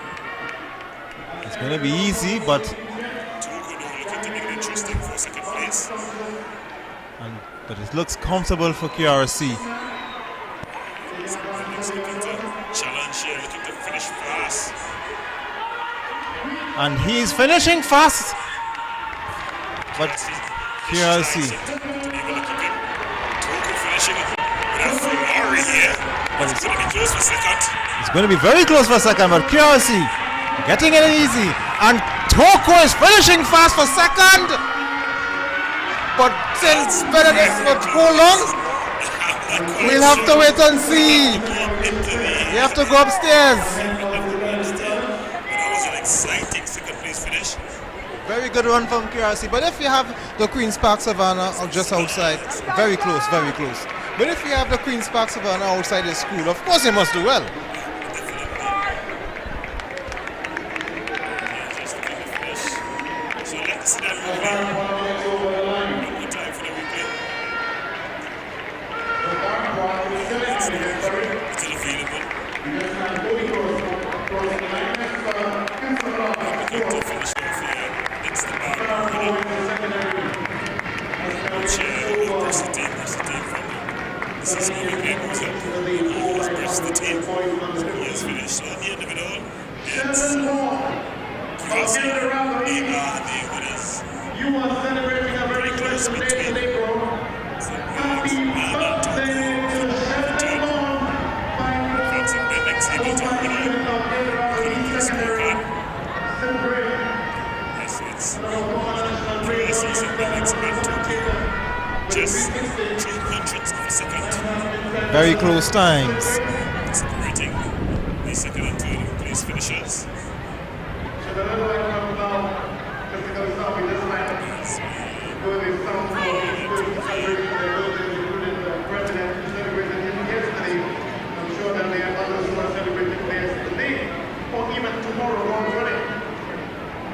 We just had completion of the girls boys,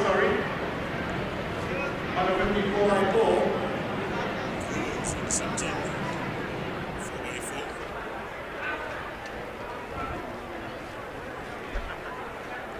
So lots of excitement here. The Star Schools Chicken Finger Festival really holding up to all its hype. Early days yet. It's totally been a trolling thus far. Yes, very exciting. Seeing some very good runs. Good challenging runs as well. Athletes showing their mettle in either closing the gap or fighting off a challenge.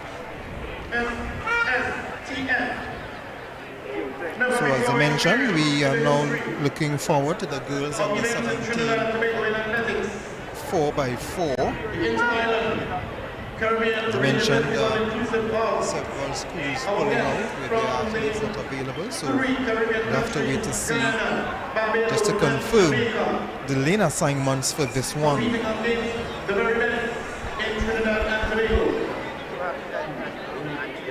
Pushing each other to their maximum, to their limit, in order to achieve their best for their schools.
Nah, likely.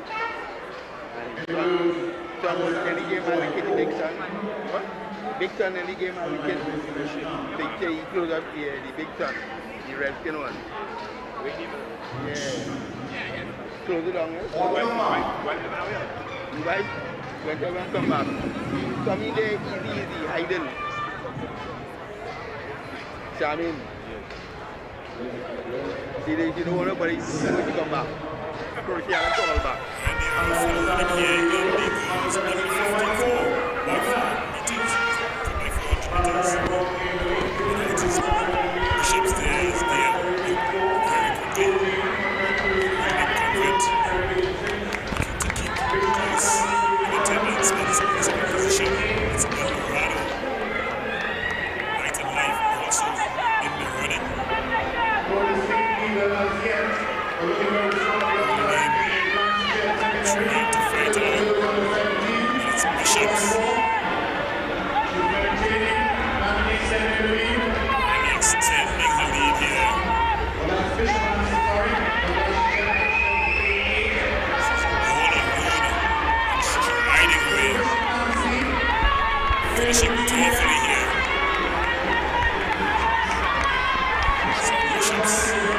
Commanding lead.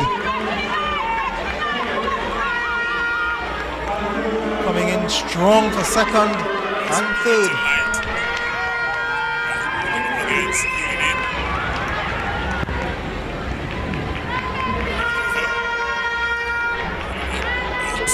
They're about a 60, 70 meter lead.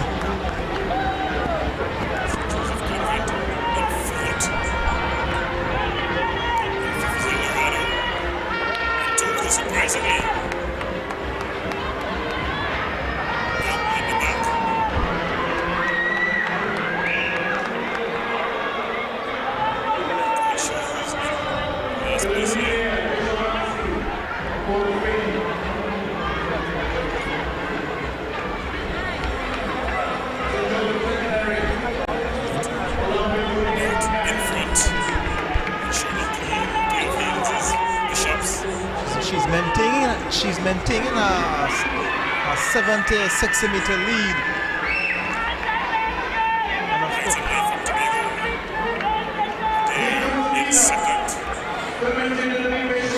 she's barely holding on for second. Easy, comfortable, all alone.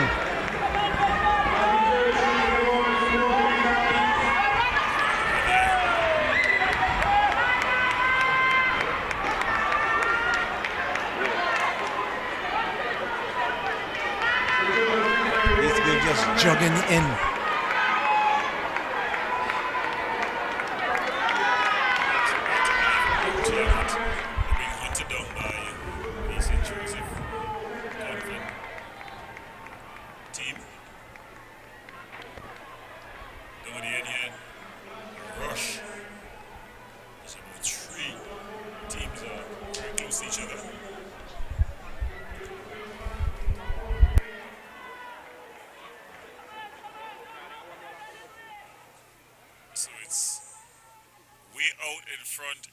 Bishops, and then we seeing someone here just walking along.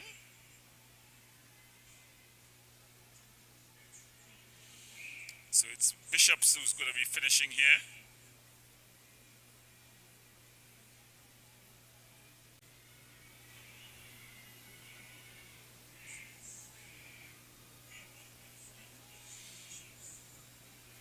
So Bishops here with their final handover. And comfortably in the lead. 100 meters lead. She's leading by over 100 meters. And Toko has come through into second. But Toko were at least 5th or 6th at the last changeover. They were second and last. But they've done some good work away from the eyes. They have been superb, a superb run into the silver medal position. But it's no catching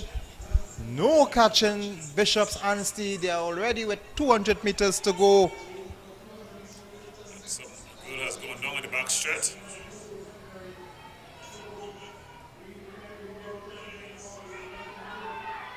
Thinks in medical, she's going to get some medical attention, but here comes Anstey. So Bishop's Anstey here finishing. Very strong finish. A lead of about 200 meters. The distance about 200 meters. But it's Toko though. Toko up against El Dorado in second, and I think that is going the competition is going to be. They have done superbly well to come second, well, to be in this position. It's going to be a run down the home stretch here for third place. As here comes St. Joseph firing down. She's trying to come on the wrong side though, trying to come on the inside.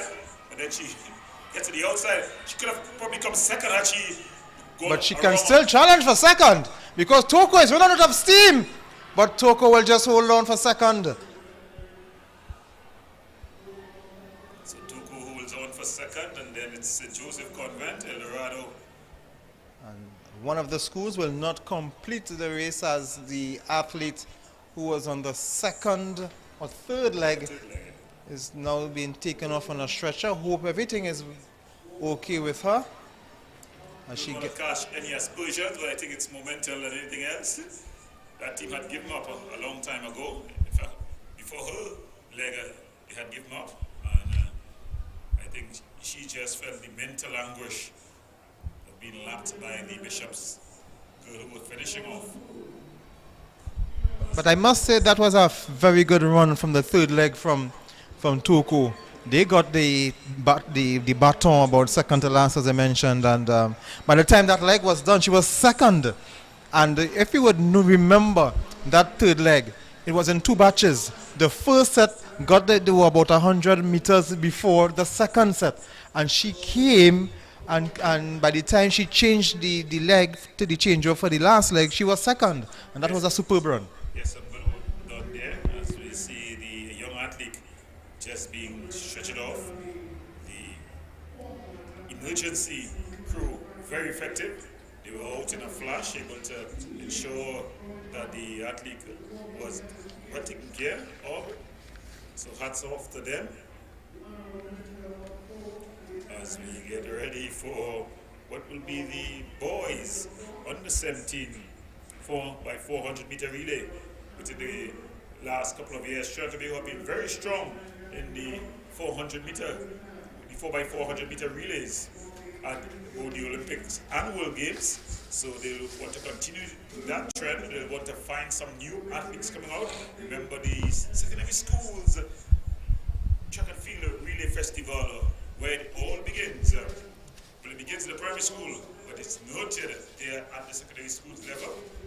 Yes, and remember, we now have to look for people to replace the likes of Lalon Gordon, who has been superb, who has been a superb soldier for us over the last decade or so. He was instrumental in most of the medal charges that we would have had in that period. Well, I saw recently he joined the police service in New York City. So he's gone on to be a policeman. You can Google it if you don't believe me. Well, that's fine. That's very good to hear from Lalon Gordon. As we see the official results up on the board, and the results are Bishops. They're waiting from Toko, and then St. Joseph Convent coming in third. They say holding him is fourth, but we got El Dorado coming in fourth. Let's see again. board. Don't know if anybody's qualified there. But let's get ready for the boys. Under 17, 4x4 100-meter relay. So we are seeing a full house from 1 to 8. What I can tell you, who I can identify now, lane 3 is QRC for sure. Looks like 7 is Toku. Lane 4 would be Presentation South. Looks like lane 1. So yeah, lane 4 Presentation South. Lane 5 Fatima. Lane 6 is St. Joseph. Lane 7 Toku. Lane 8 Barrackpore. So we'll go through that lineup again. Lane 1 is Blanche Shares. Lane 2 Holy Cross. Lane 3 QRC. Lane 4 Presentation. Lane 5 Fatima. Lane 6 St. Joseph. Secondary. Lane 7 Toku. And lane 8 Barrackpore. So they're under starters orders as they get ready for the boys under 15 400 meter 4x4 100 meter relay.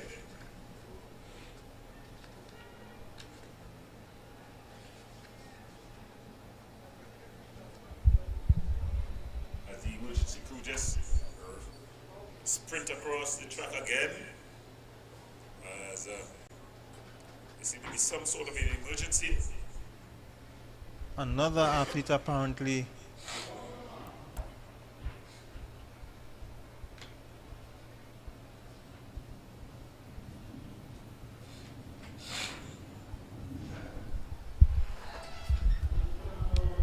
and this is a start of the boys 4x4 100 meters. It's a good start, a good steady start. You're seeing QRC with a big move early. QRC already making a very good move. Barrackpore started. Toku is making some good strides as well. So it's Toku, they seem to have the advantage. QRC don't have made up the startup and in between. We'll see as they come into the home stretch who's really leading, but it seems to be Toku who has gone out on a limb. And QRC looking like they're second.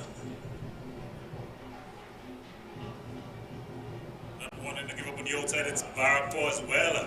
Good run by Barrackpore. But it's Toku. And here comes QRC smoothly just looking to. It's going to be a close handover, but it seems like QRC is in front now.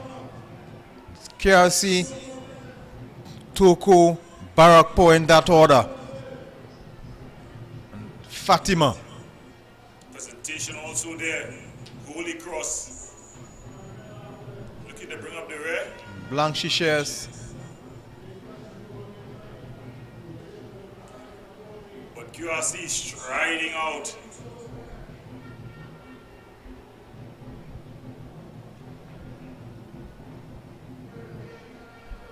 QRC comfortable about a 30-meter lead. Toku flying down second. Down. Fatima staying there with them. He's really striding away here. Jehu Gordon will be proud of that strider. Very good stride. Very good stride. So QRC. Fast here is Fatima getting into the mix. Fatima is actually second and Toku third. So this is going to be a lap that is going to be very important. Holy Cross now having their handover, as well as presentation. But Fatima is looking like they're gaining upon QRC. Toku is third. That's the top three at this stage. But it's the top three have already separated themselves. Toku has started to drop out of it. But QRC swinging for home and striding out well. Fatima is holding on and they just want to be close enough. 10-20 meters, they want to be close enough. But QRC is looking to extend the lead. Toku is out of it on third. And QRC, Fatima's lost some steam. Let's see if the changeover will do good for them, as well as Toku in third. But I think QRC has opened a big enough gap to not to be too concerned at this stage. Need a very good run from Fatima in this final leg here for something to happen. It seems like it's going to be very interesting as they come into the home straight here. QRC seems to be comfortable. Fatima is on the hunt. Tokodo has not given up things. This is going to be very interesting, Gordon. Well, the top three has made it. The top three versus the rest. It's looking very interesting now as Fatima is coming.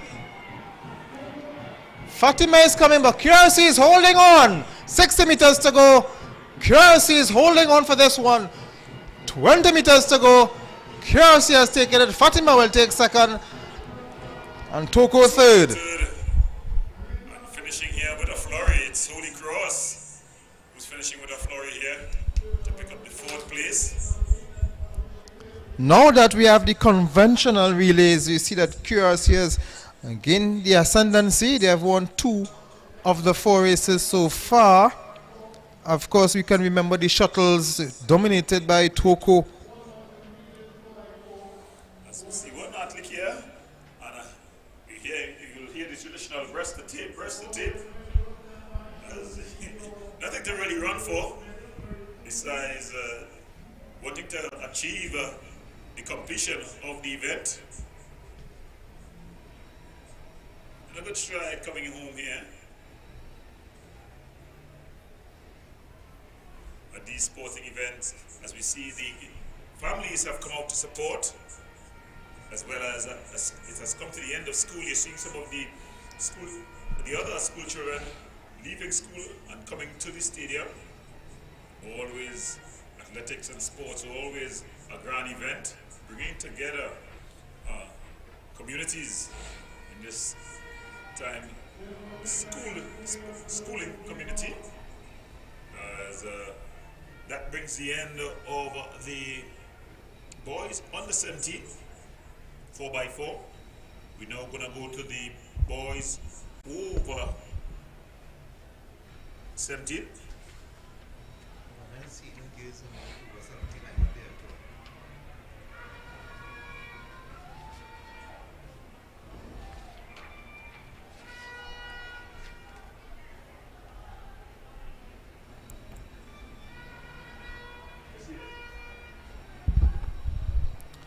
You are not missing any action as we are getting ready for the girls 17 and over.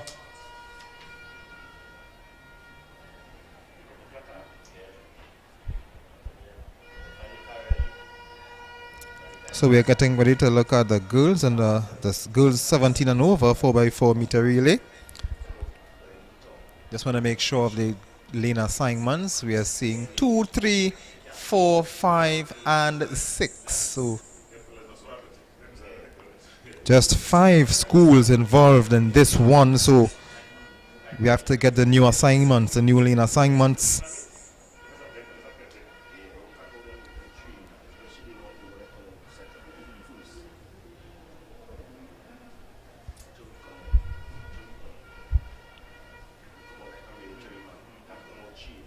So 2 is Toko.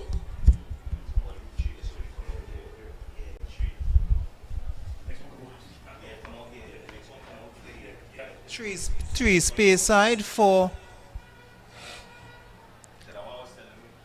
5 is Mason. Right, so 4 is Guyana SC, and Bishops is 6. Bishops Tobago is 6. So the girls under 17, over 17. So East Hall is also there.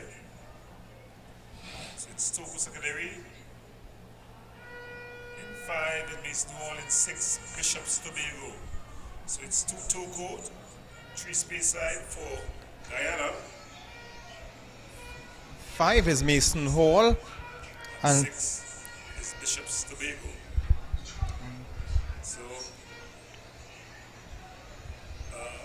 so we're gonna see our first Regional, yes, our first foreign regional school, school. Guyana. You're seeing three Tobago teams in this one. Both Mason Hall, Speyside. Speyside, and Bishop's Tobago.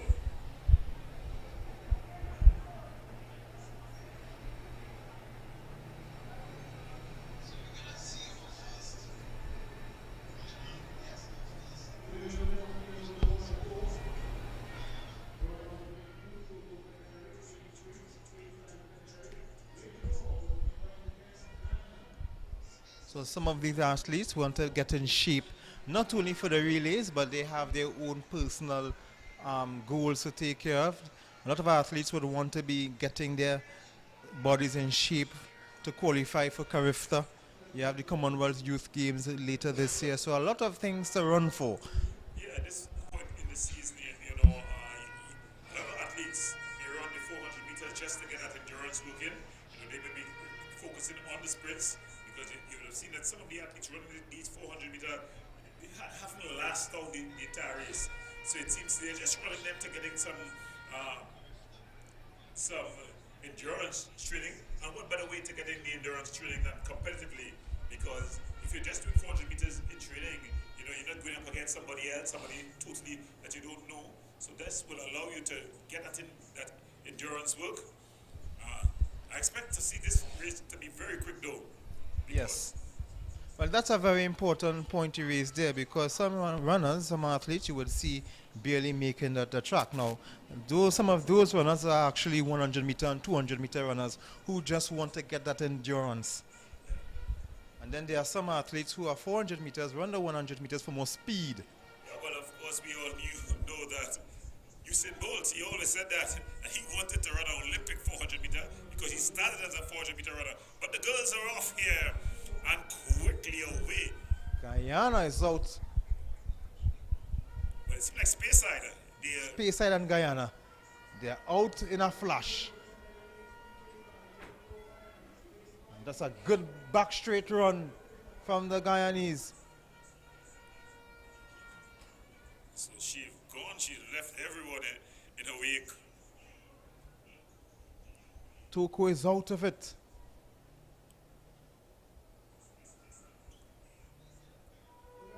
So Guyana out with a comfortable leader, maintaining her stride. She seems very comfortable, Gordon. Yes, of course.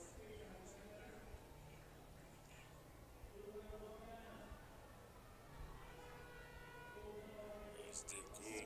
Speyside second, and Mason Hall, who was second at one stage, or was first at one stage, is now third. Toko is barely in it there. So it's Guyana with a comfortable lead already, about an 80-meter lead. She almost gobbled up the back straight. She seems very comfortable as she's approaching the 150-meter mark. I think it's going to be just how far she's going to pass over this battle in front.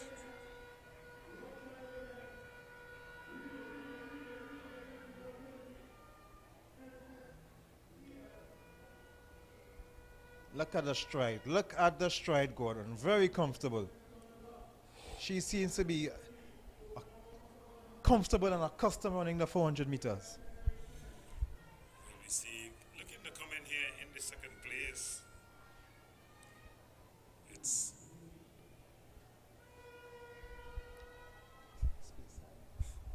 Speyside is holding on for second, but Mason this Hall is the third. this is a comfortable, easy run for Guyana. Guyana SC.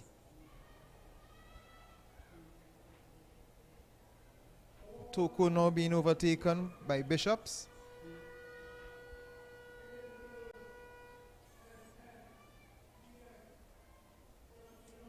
The Ghanese, they're really just striding away. They're all alone. A lead of almost 200 meters. But she's maintaining her form.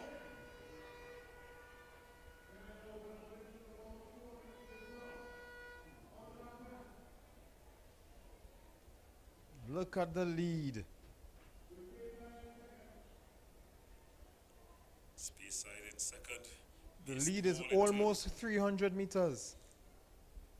third. She may just be able to 200 meters, I should say. to Not lap one of the runners.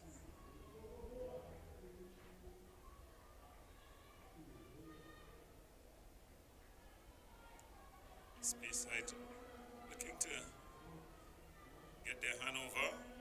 So it's going to be a battle here between Speyside and Mason Hall on the final. Mason Hall barely finishing. But this is on the home stretch here watching Guyana SC.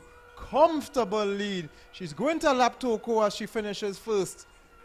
Look at the win. Look, easy win. Guyana wins. Guyana wins easily. And already you have seen the difference with the quality when you see some of the outside schools coming. Well, let's just hope that's the girls at the longer events. Of course, one of the longest sprints, the 400 meters. Let's hope that when we get to the 100 meter and the 200 meter, that gap would not be so far. But it's Speyside looking to finish here as they look to come in second here.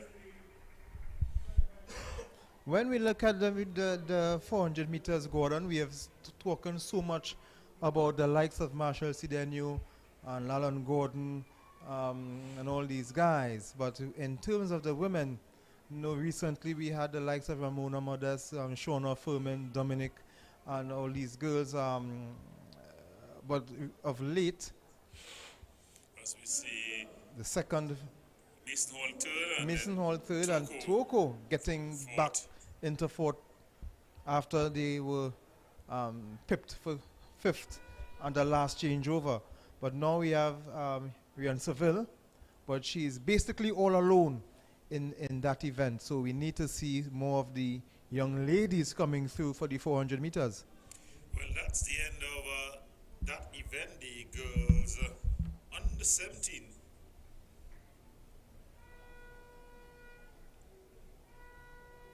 Four by 400 meter relay. The Guyanese contingent showing a clean pair of heels as they was able to win comfortably from Speyside and Mason Hall.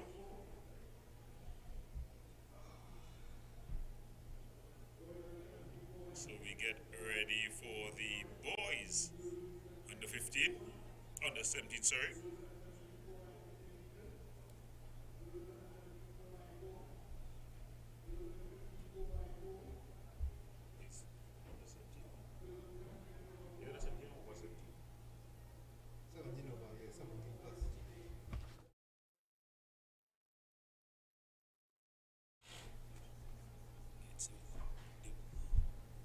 Boys 17 plus, sorry.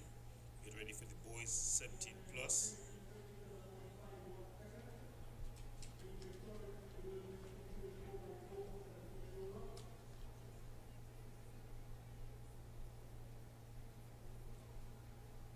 It has preliminaries. In fact, that's the first preliminary in that one. So there's going to be another girls' event. That was a preliminary race.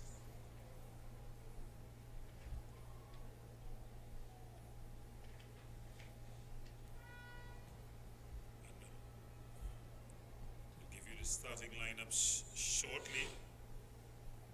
2, 3, 4, 5, 6, 7. So it looks like 2, 3, 4, 5, 6, and the 7. Those are the lanes that will be in this one. Roxborough 1.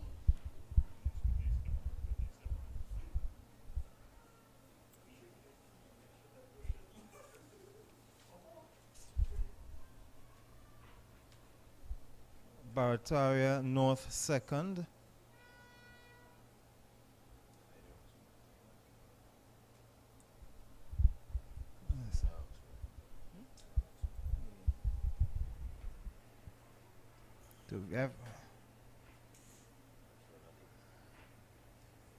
Just need to get confirmation.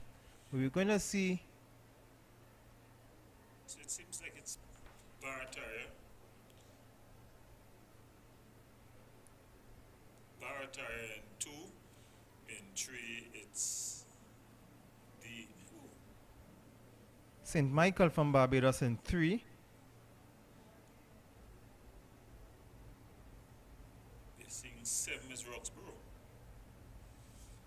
4 is Bishops. But it's not. There's no one in 4. 5 is Edwin Allen from Jamaica. So we have the Barbadians and the Jamaicans in this one.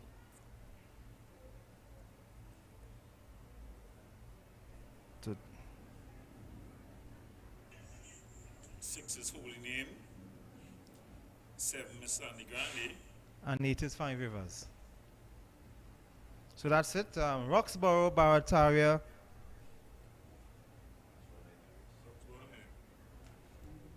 It's Barataria in 2. Right, so 1 is scratched.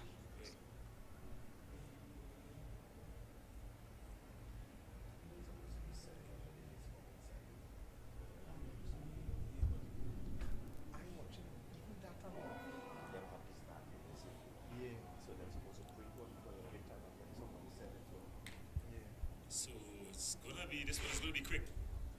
We've Yes, got sir. Barbados in 3.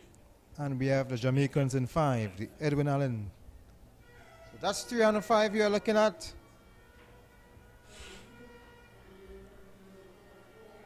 Already the Jamaicans have the, You're, eating up the stagger. you are seeing the difference already, Gordon. It's rocking her down. It's the Bajan though. Of course, you gotta remember the pocket rocket.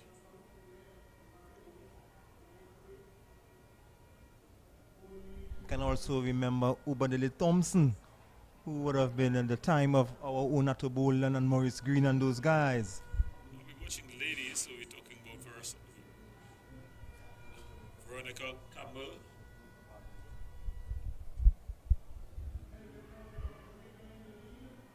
Easy lead for the Jamaicans. The Edwin Allen, then St. Michael, Barbados second, and that's Barataria North holding their own on third.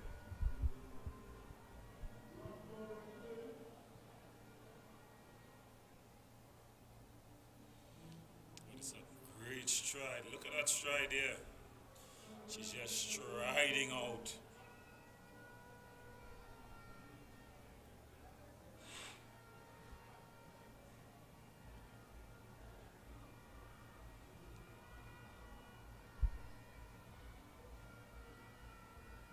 My goodness me.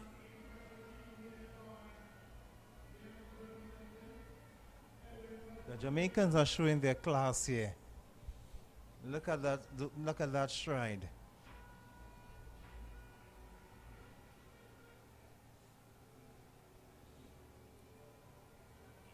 Rough on the handoff.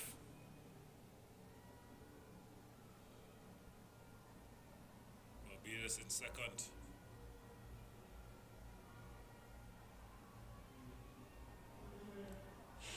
Barataria stopping here and taking a walk. She's in third.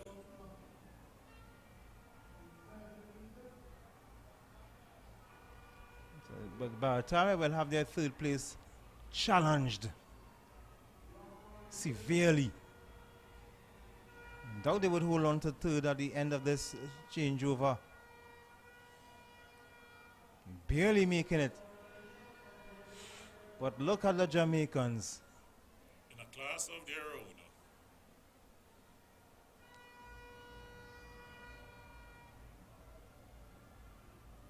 The Barbadians about 100 meters behind in second. Look at this stride here. Wait, that is speed coming down from the Jamaicans and the Barbadians. Just over 100 meters in second place. I think the Jamaican is going to challenge herself to lap as many of these athletes as possible. You're being lapped in a relay.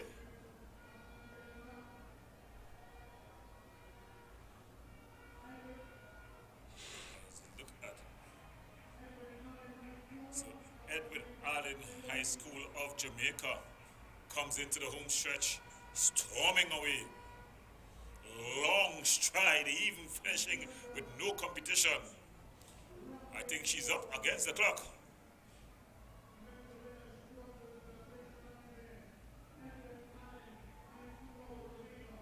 That was an excellent run from the Jamaicans, Edwin Allen.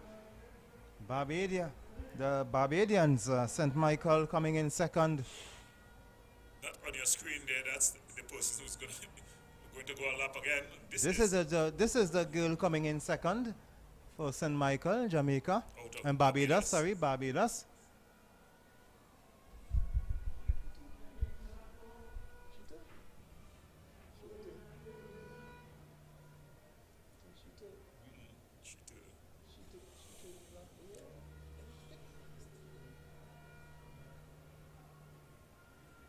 you're looking at the fourth leg now for Barataria North, who are actually fourth.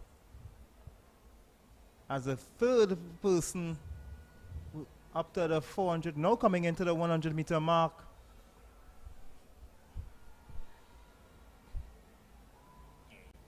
So she's still there. So this is the third on the screen here. With all the lapping that was taking place. It's hard to keep track. And that's third.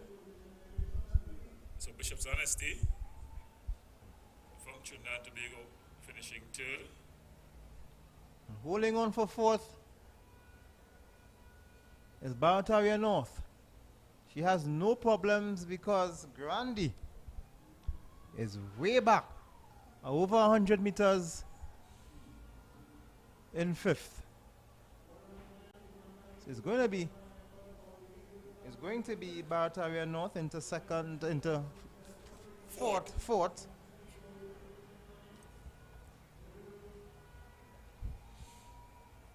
They will have a war cry, breast the tape.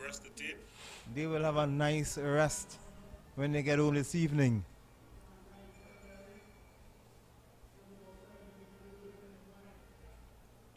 Sandy Grandi finishing off here.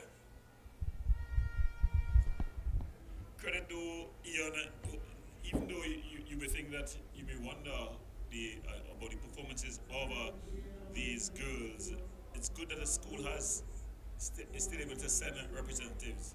It means to say that they're trying to maintain their co-curricular activities, their sporting activities, and keeping, of course, there's nothing to replace the experience of coming out here and running.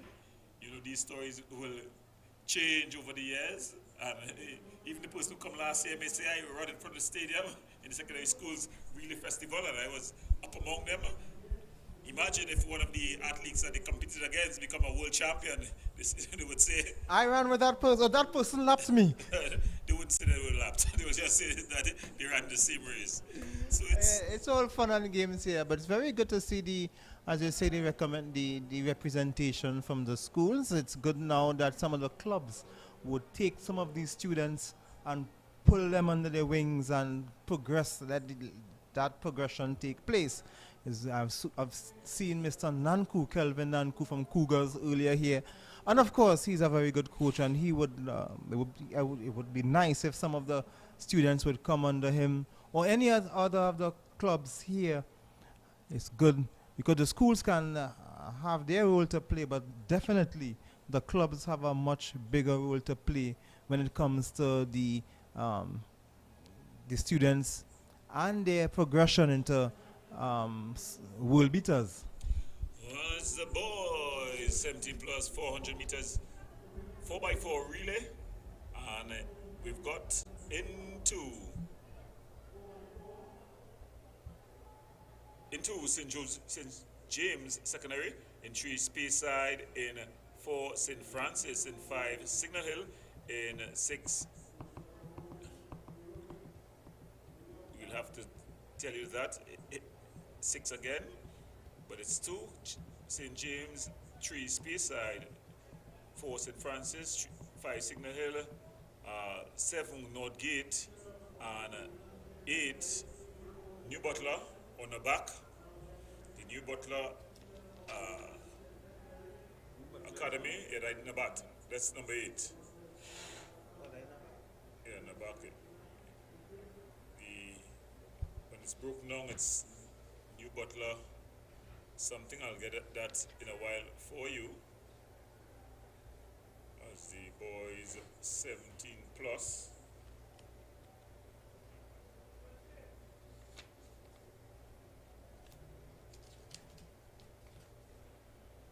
It's Christchurch, Barbados. So number 6 is Christchurch, Barbados here. So it's according as this preliminary has all the, so it's 2 St. James, 3 Speyside. So yeah, so in the back probably scratched. So we have St. Francis Boys, formerly known as Belmont Boys or Belmont Intermediate.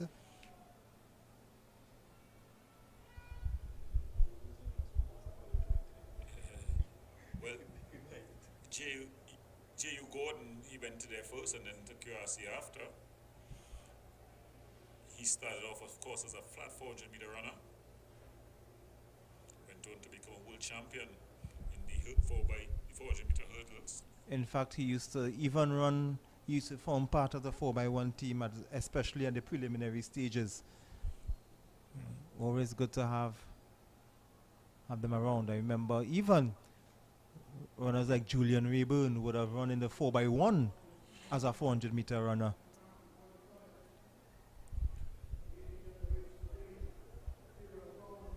So as we mentioned, New Butler scratched.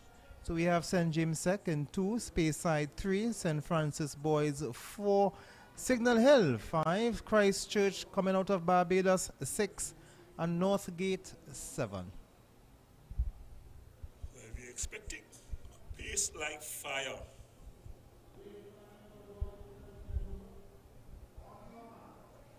As they get on the starters' orders.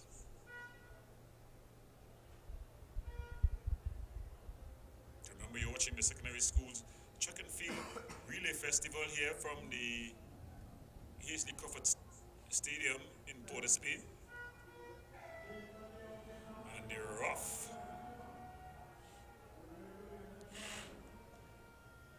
And no one looking to make a stagger. In fact,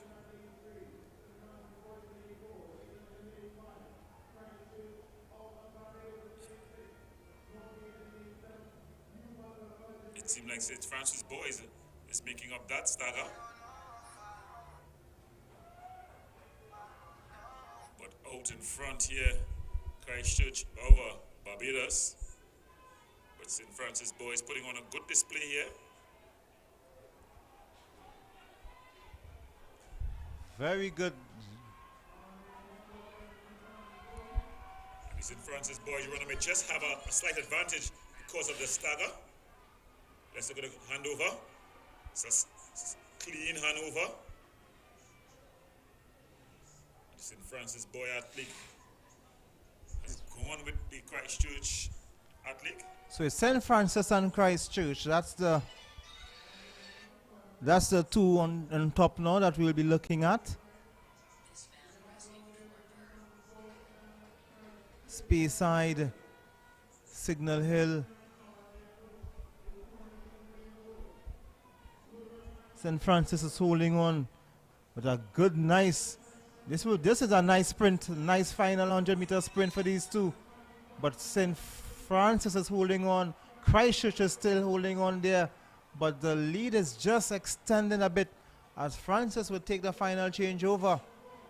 The third leg, sorry.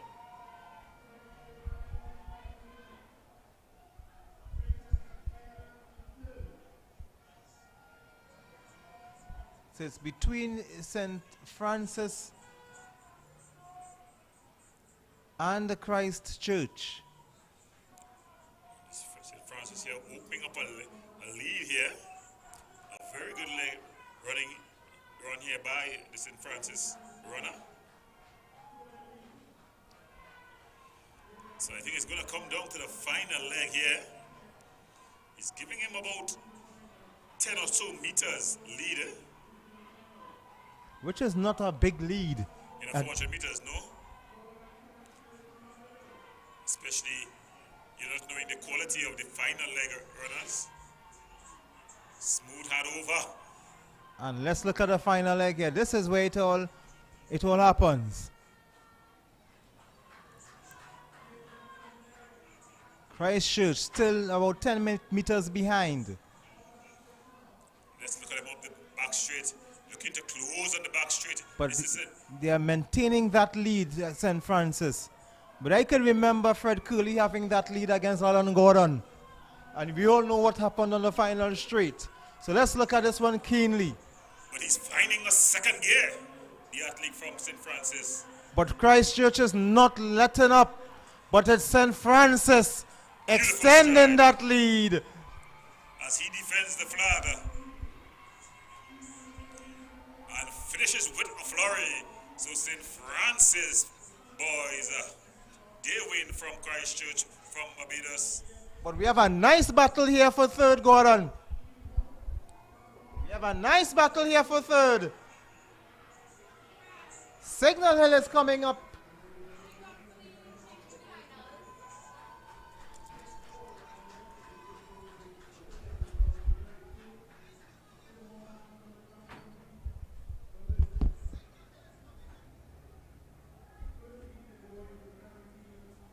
So it was a cracker here in that preliminary.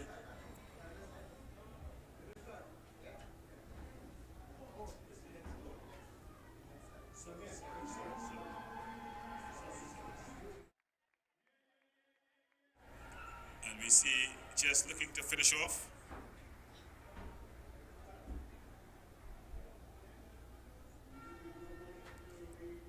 So an exciting clash that was. So it's St. Francis boys winning from Christchurch. Signal Hill, they finished third. So that's the top three places. Fourth is Speyside and fifth Northgate. St. James Secondary finishing. So a good win here for St. Francis. As we saw in the back straight, it looked like if Christchurch would have been putting up a very strong challenge, but you've seen as we came around the bend, St. Francis was able to get in that extra gear. It stride away quite comfortably to win. So we have the other preliminary in the boys 17 plus 4 by 400 meters. And in 2 we've got St. Joseph Secondary.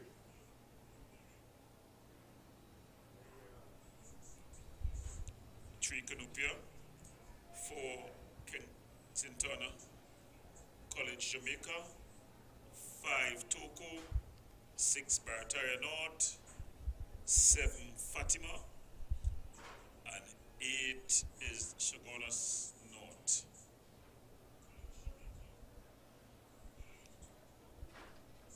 So it's preliminary number 2.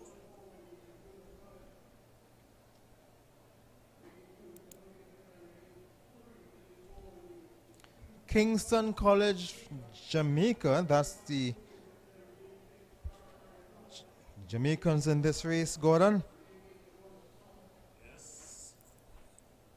We'll have to look at 4. But I think, judging from what we've seen earlier, we'll have to look at 7 as well, Fatima College. Definitely. Fatima didn't look bad at all in that other event. That was the boys in the 17, but you would expect that it's a program, so the senior boys are going to be also putting on a good display.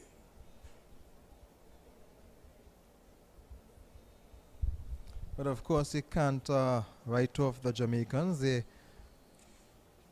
are coming with that air of expectations and reputation. Of course, we all know when we watch the athletics start, immediately you know that Jamaica is going to get a medal in the medal hall. You know, there would be a time when the Olympics would be going on, and you see the other nations shoot up in their medal rankings, and as the track and field starts, see Jamaica from 0 to 5, 10, 15 medals. Quick succession. So we're going to expect that this afternoon. So they're getting on the starters' orders. So we have Jamaica in 4 and Togo in 5, similar colors. But we will be able to see the difference after a while. I don't know what they're speaking about. So they're off. Again, already we have seen the Jamaicans making up the rails. Shagonas not though, they've gotten out. Shagonas are doing very well. Showing a clean pair of heels. Making up the stagger though is the team from Jamaica, Kingston College. Kingston College. And they're already. But it's still Shagonas not. But the head is beginning to go side to side. You know, that's an indication that you're under pressure. But when you look at the stagger, so when you take the stagger into consideration, the Jamaicans are in front by a distance. Fatima also putting in a good performance. Oh, there's not a smooth turnover, but the Jamaicans are up. Fatima is second. Shagonas third. Cannot write off Barataria North. And Kunupia. Striding away. That's one thing you're sure about with the Jamaicans. They stride so clean, smooth. Seem to be unbothered. Fatima though, they're tracking. Looking busy in second. Shagonas North still in third. But tracking them down is the Togo Art League. Togo now into third. Good running.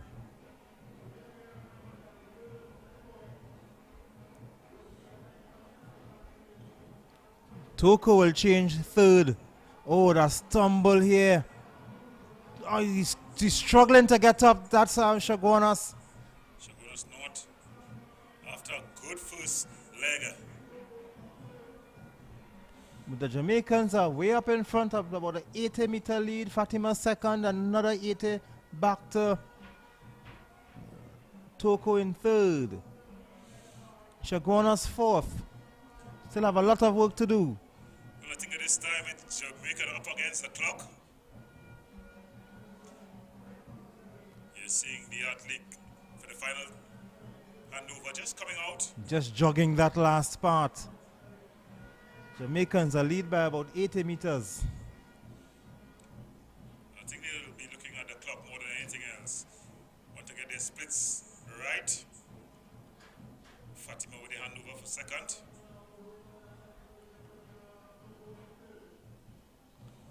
Togo, third. Shagonas North fourth. Shagonas North athlete will be trying to get back to the Togo runner. But it's easy and smooth. Looks like Kingston College of Jamaica. looks like he may lap the Barataria North athlete. And look at the stride. He's comfortable in third gear. He has been forced to come out of that gear as he just jogs home. A lead by about 90 meters, and here comes Fatima into second place. Just as I was saying, This is Fatima into second place on your screens. just as I was saying, they would most likely be the best of the local athletes in this race. You called it. And Togo finishing in third. A credible run being finished off here by Shagonas North. They had a crash, a fall, a roll, and still they're able to finish fourth. Remind me of a song from Faye and Lions. You drop on the ground and roll. As they just jog in through here. and finishing these athletes. It's the second preliminary in the boys 17 plus 4 by 400 meter relay. And but the Barataya North team just being encouraged to get over the line. They do so. So it's an easy win here for Kingston College. Coming out from Jamaica with Fatima second and third Toku. So it's a good run here for the Jamaicans. In the third heat, we'll have the Guyanese, the Guyana SC School coming up in third. So we have had St. Francis boys defeating Christchurch from Barbados in heat 1. And the second one, Kingston College taking it past Fatima. Let's see how Guyana will do in this one. Well, judging from what we've seen earlier, if that is anything to go on, you'll think that the St. Benedict's team in 5. I was seeing that too.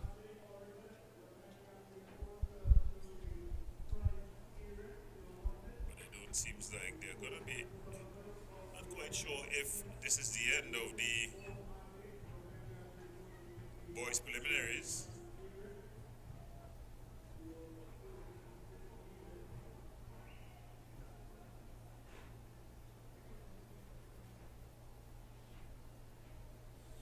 When they finally appearing, just 2 lanes seem to be active in this preliminary.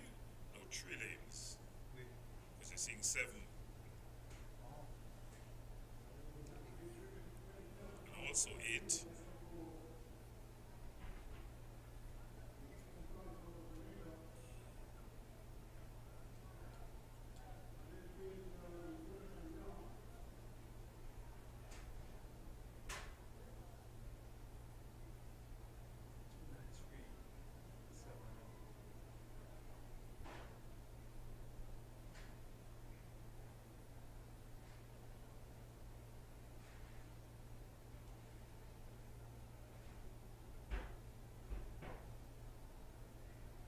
Seeing some athletes coming out, so you're seeing 4 coming out.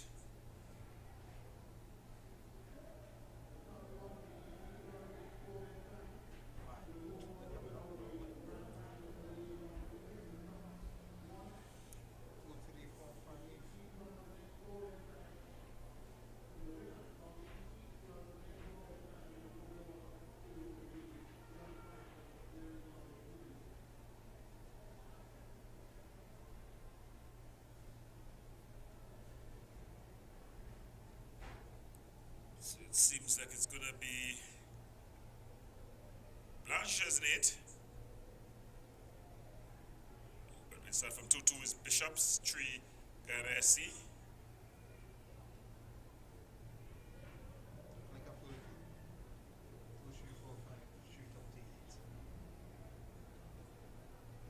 For St. Joseph Secondary, 5 St. Benedict's College, 6 Roxborough, 7 Sandy Grande Sec, and 8 Blanchisseuse. Probably the only one who's going to be missing is 4. Not seeing anyone coming out for St. Joseph Secondary, or 6, which is Roxborough. So no Roxborough, no any St. Joseph.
start so far. We are looking at Roxborough making a nice move on the back straight. It's a pretty good start there by Roxborough, but you gotta keep your eyes on Trim, where you see it's a good run by the team from Guyana. Roxborough is doing well. Look Blanchisha is at the just stride there. losing steam, but it's Guyana SC is coming around the corner, coming around the bend, and they will be the better of the two teams, definitely, as they take control of the leg. Nice strides from the young man.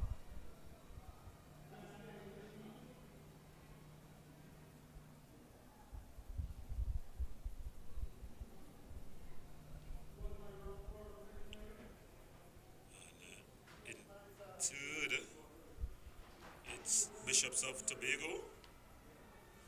But the Ghanaian team, they're out in front all alone and really striding along.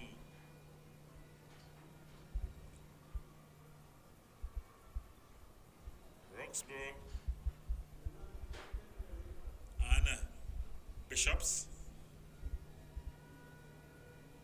in second and third, respectively. But Guyana here finishing with a flurry. He's competing with himself, but he's putting on a show.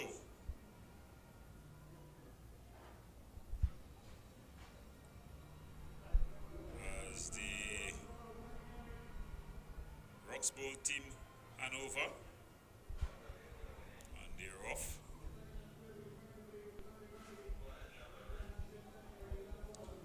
And then you see coming in here the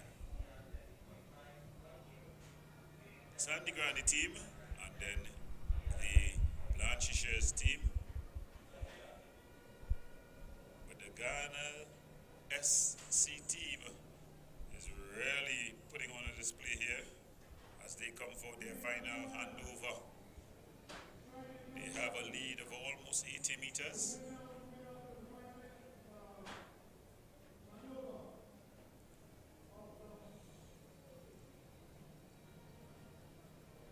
And the athletes from Roxborough and Bishops just urging on their teammates. So that's the final hand over there for those two. The race will be for second, as there's no catching the Guyana SC team, as he's just able to stride.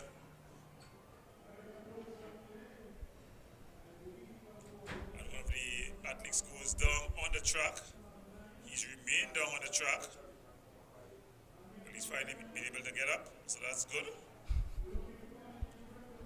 And finishing strongly here, Ghana SC.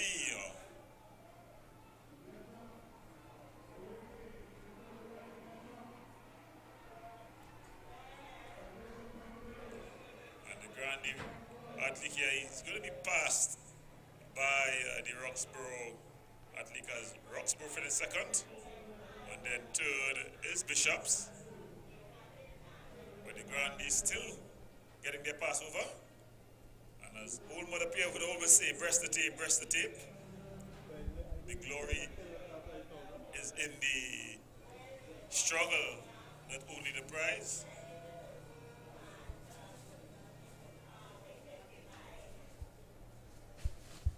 So, as we see, the Sandy Grande Secondary School athlete looking to finish.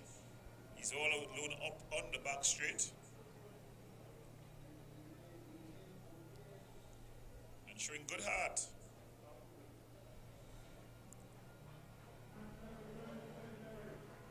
And as he comes in, to a round of applause from the covered stand, as they appreciate his effort here.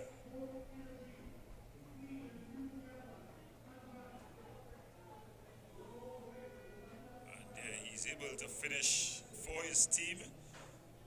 At the end though, it was the Ghana SC team that won this one convincingly from Roxborough, who came in second, and Bishops finishing third. Remember, there's only 8 spots up for grabs. So even though he may come 1, 2, 3 in the 4 preliminaries, it's going to be up to time. I don't know if it's the top 2 would be the automatic qualifiers and then the fastest 3 after that. Or it could possibly the 4 winners and then the 4 fastest. Could be like that as well. We're not sure. Yes, sure? when we look at the top, it's the top 1 from each heat plus the next 4 best times. Okay.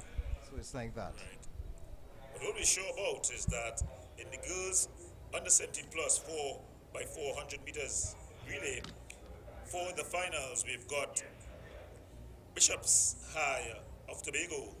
They're the top qualifier. Tuku Secondary, Speyside Secondary, Edwin Allen High School of Jamaica. They will be in 4, in 5, Ghana. Then in 6, the St. Michael's School from Barbados. In lane 7, Mason Hall, and lane 8, Holy Name Convent. And when you look at the times produced, let's look at the schools. Edwin Allen in Jamaica, 3:53.46. Guyana, 3:57.51. And St. Michael's School, Barbados, 4:12.74. So those are the fastest times, the 3 schools from the region. And then the fastest local school, we have 5:48.37 from Mason Hall. Oh, sorry, that's 4:44 from Speyside. Then the 4:58 from Mason Hall. So that's going to be an interesting finals later on, but we still to get the finalists for the 14, the boys under 17, over 17 plus, 4 by 400 meters, and we've got.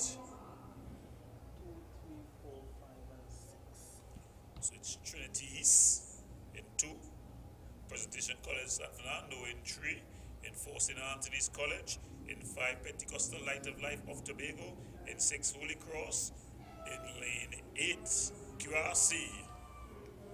So it's QRC out quickest. Also well away is the St. Anthony's College Hot League. Holy Cross holding their own in the center of the screen. But really eating up the ground is Trinity East. So Trinity East have made up a whole lot of the stagger, but QRC really looking to stamp their authority here.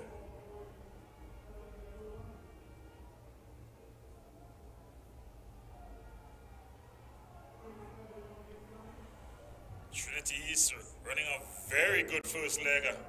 When you take into consideration the stagger, they'll be having the first handover. Yes, and it does so a long way ahead. So it's Trinity College East, QRC, Holy Cross, Presentation San Fernando, as well as St. Anthony's, Pentecostal Light and Life.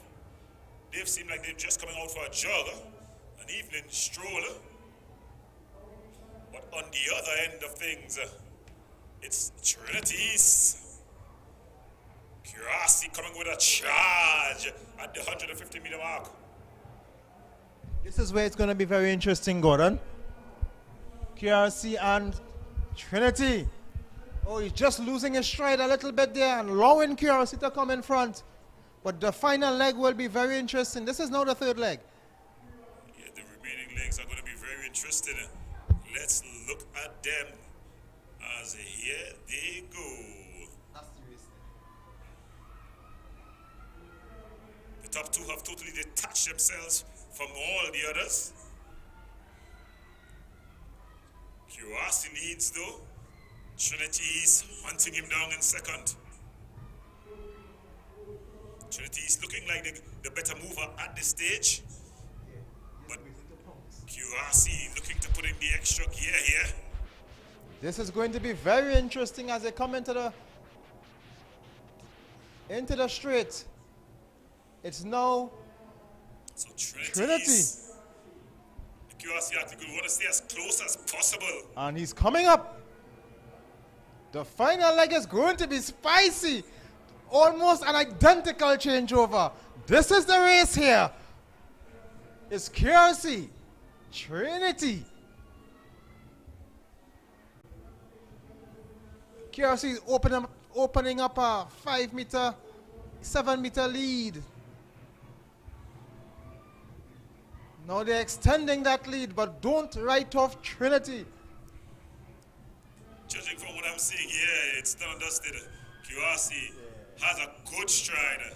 Trinity already be looking for the extra. If you're looking for the extra at 150 meters, you're not going to go past QRC as he's looking around. No challenges coming. Easy for QRC. Easy for QRC. All he has to do is maintain his stride. Easy win for KRC, but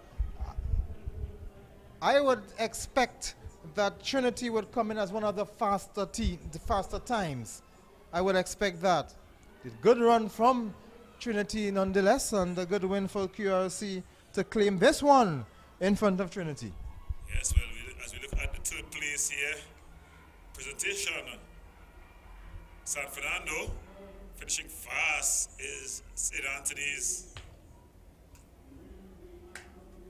They'll have to finish, settle for fourth, and then fifth, you have Holy Cross. And like if we went for a good evening stroll, we see Pentecostal Light and Life just strolling in.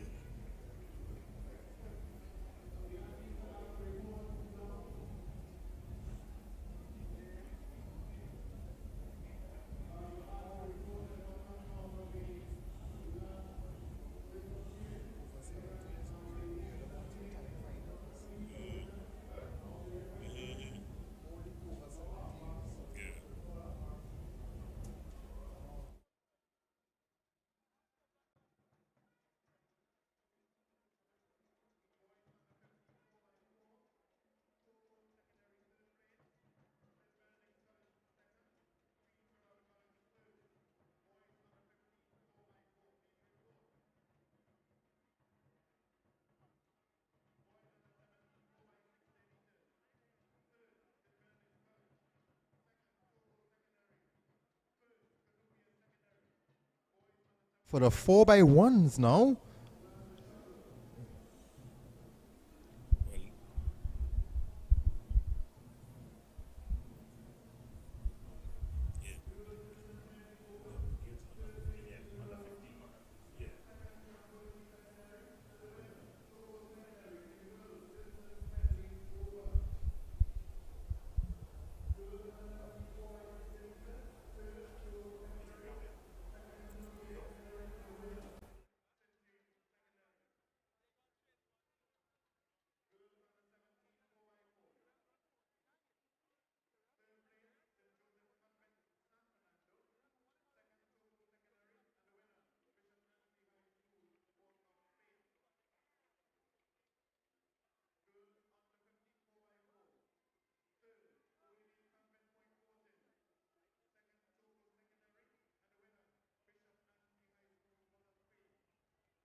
Yes, as we get action for the 4x1 girls under 15, it's a final.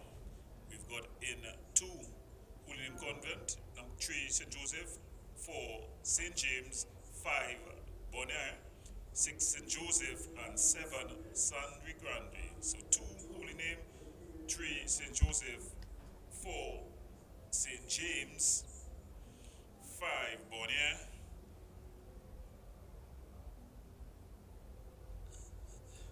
6 St. Joseph, and 7 is Sandri Grande.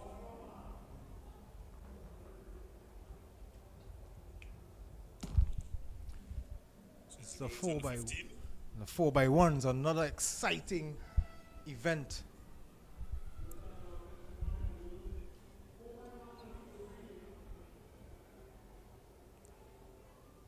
So they're often running here.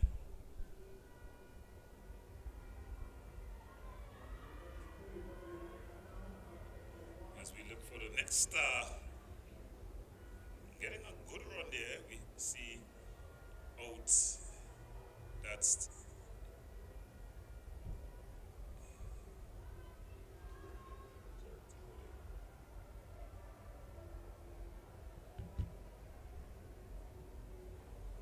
so as they come for the final handover.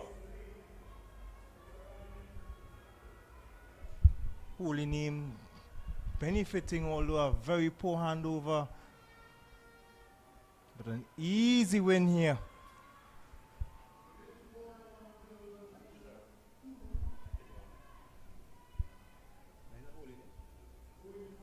Looks like Holy Name in yellow. Not too sure. We just need to get some confirmation.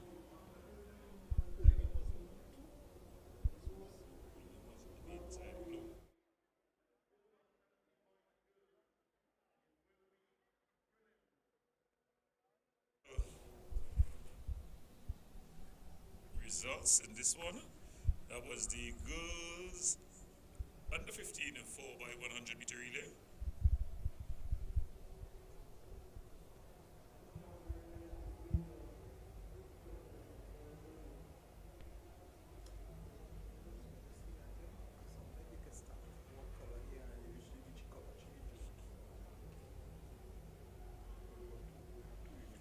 So it's St. Joseph that comes in first.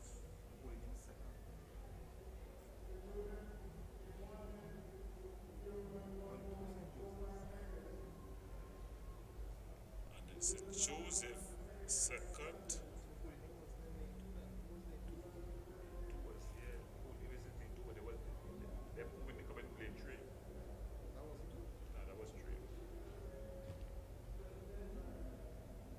So we'll wait for the official.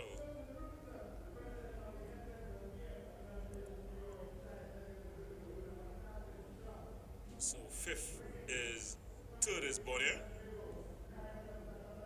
and fourth is Holy Name.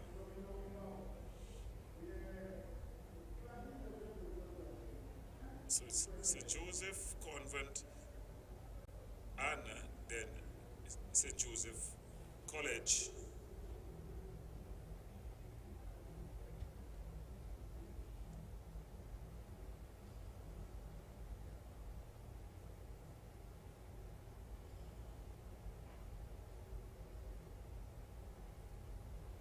Bonaire coming in third. As we've got the second finals here.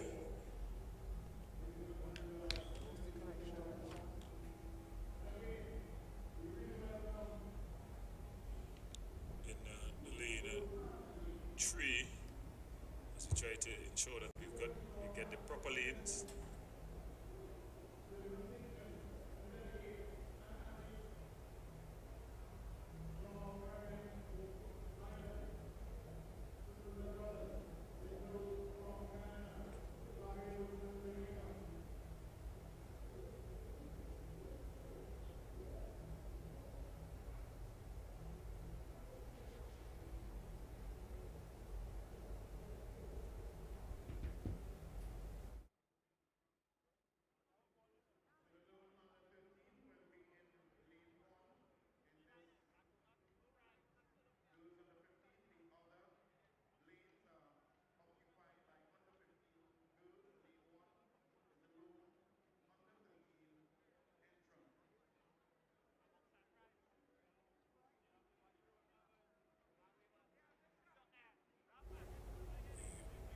get them here in lane number 3. It's Holy Name. In lane number 4, it seems to be Bishops.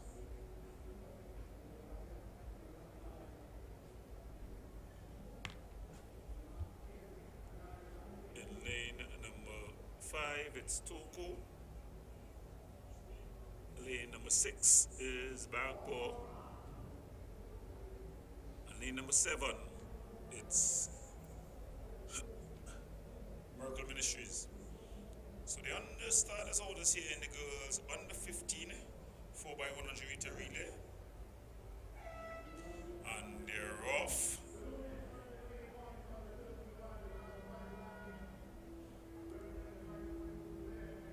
And Toku seems to be going the best of the lot here. We look at the changeover. Toku with a smooth changeover. Bishop's also getting a changeover as well. But it's Toku really opening up on the back straight away. Bishops though keeping in touch. Let's look at the handover. Smooth enough from Toku. Bishops in second. In third we've got Holy Name tracking them down.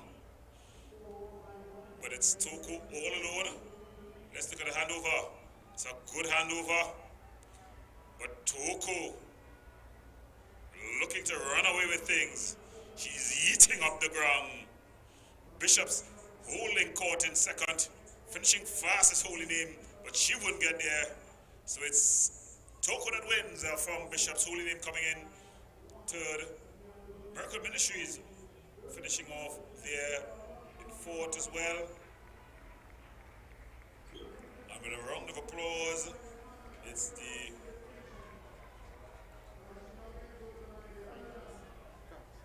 so they're able to get home there. So an exciting one there. Toku from Bishops.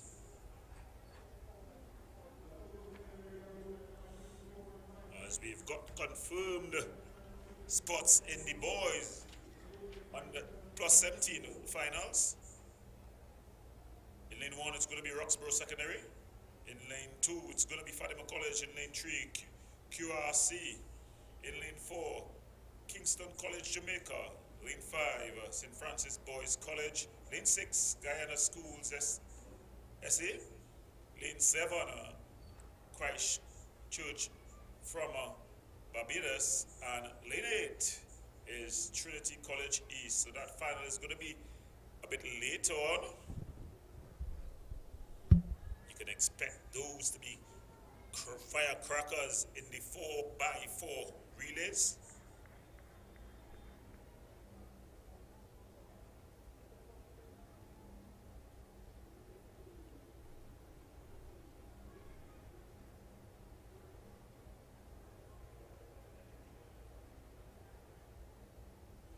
As we have a bit of a lull, as we get ready for the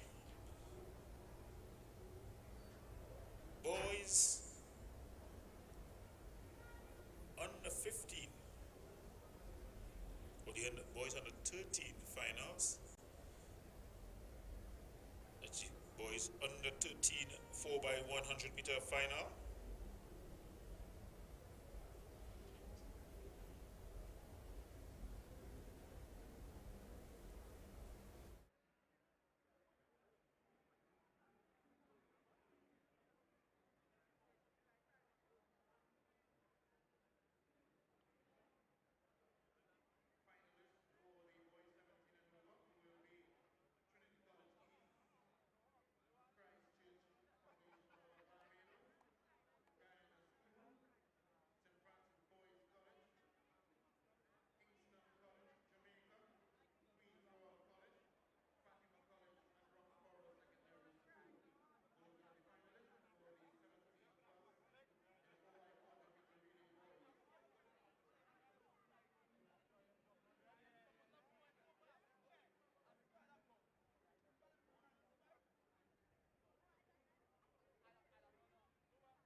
Yes, most definitely. It's one of the fastest time we've seen this afternoon.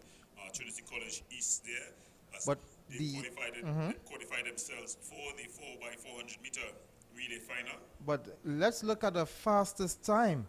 The fastest time did not come from Kingston College, Jamaica or Guyana. It actually came from St. Francis Boys. And that was a race where they, in fact, had beaten the Barbadian team. So it's going to be an interesting one. Of course, St. Francis Boys, they come from a background where they're very impressive in terms of 400 meter running. So they'll want to continue in that background. Of course, Mr. King, from that school, he was the PE teacher for years. You know, not too long ago, probably two or 3 years ago. Recently, we will have to call it deceased. But Mr. King, with a long history in athletics and sport in general. So we get ready for the boys under 13. Yes, it's the boys under 13. As we look at the team, in 2, we've got Toko, in 3, St. Benedict's, in 5, St. Francis, in 6, Mount Hope, in 7, Barrack Paul, in 8, Miracle Ministries. I would have missed one. I think that's lane 4, St. Anthony's. So it's the boys, it seems to be under 15, they're saying. They're under starters orders. And they're off. In fact, they're just told to stand up.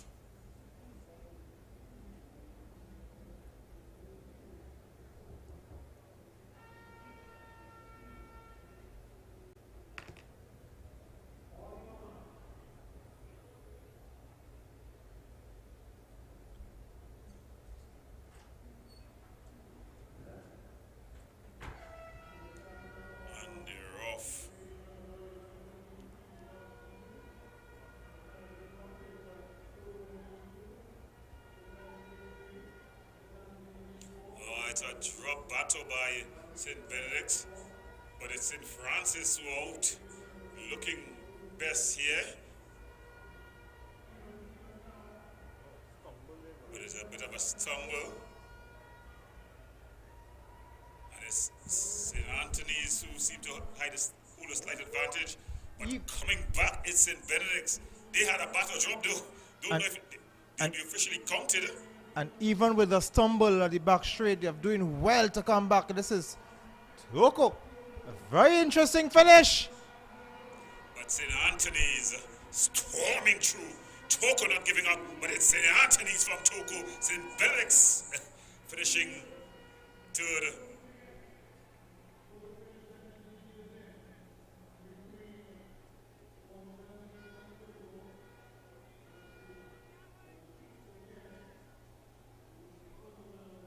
So there we have the replay again. It was St. Anthony's just storming through. They win. A very, very excellent finish. Yes, an exciting finish there.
So it's the boys under 15, 4x100 meter relay here.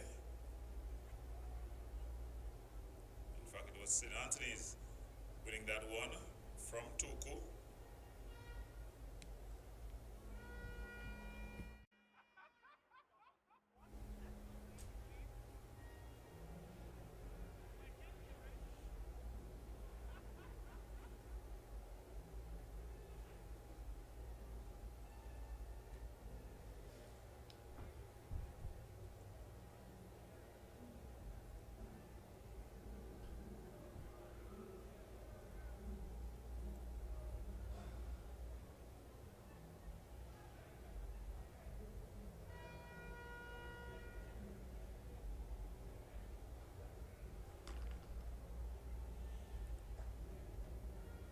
So to get ready for this one, it's Holy Cross in lane 1.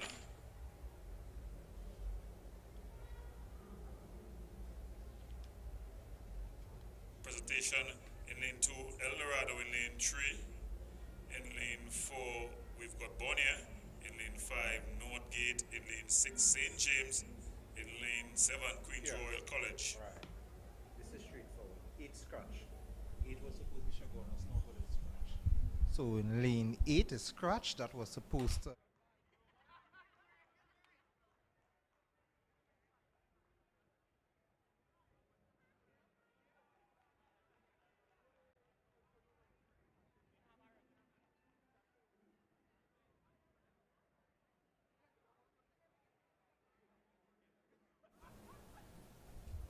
After this is the girls under 17 4x1.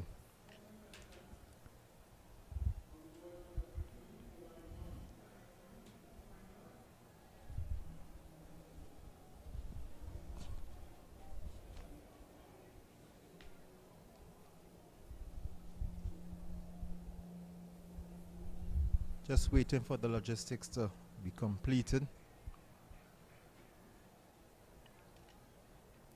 So these events, they are getting their qualifications for the National Secondary Schools Relays. Next week is the Tobago qualifiers that will take place at the Dwight York Stadium in Bacolod, Tobago.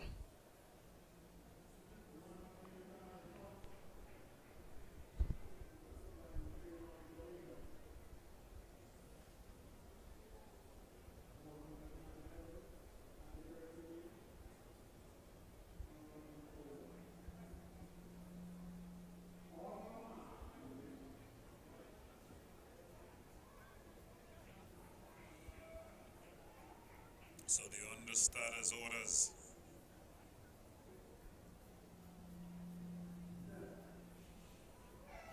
And they're rough. A nice level break. But really showing a clean pair of ears is Bonnier here. Bonnier has caught up the stagger. I like how QRC had their battle change. And a surging run. A surging run from Eldo East. But it's QRC still holding a slight advantage in this one. Like smooth battle changes. Smooth battle changes. QRC just striding away. Holy Cross doing their best to stay with them. In between, it's Bonnier. I looked at how QRC would having their battle changes as the other runner is getting ready to battle, to collect the baton. He would have his hand in a receiving position and he's making his strides going forward. So smooth, that would allow you to just rest the baton in his hand and he would just take it from there. Smooth running. Because I've seen some of the earlier races where the athlete had almost came to an abrupt stop to change a baton, and that would lose precious seconds. But that was excellent running and switching, exchange of batons by the QRC team, and that is how you want to see. Yeah, of course, I got a life lesson from an old man when I was younger. He was saying I was always up in arms about the old folks that wanted to make way for the younger folks. He said, go and watch the Olympics. He said, the person who's collecting the baton is already have to be in motion. They have to be ready for the passing of the baton. He said, you young guys, you all want everyone to come and just give you all it. You all need to get in motion and then get the baton. So that's what needs to be taking place in the baton. You need to be in motion. In fact, if you watch the Olympics, you'll see that the person collecting the baton is normally at the same speed as the person who's passing on the baton. So you need to get in motion if you want to win the relay of a life. That's an important life lesson there. But we have the results. It's QRC. They win this one from Holy Cross. Bonnier, in third and fourth, it's El Dorado Presentation and St. James 6 round off the runners.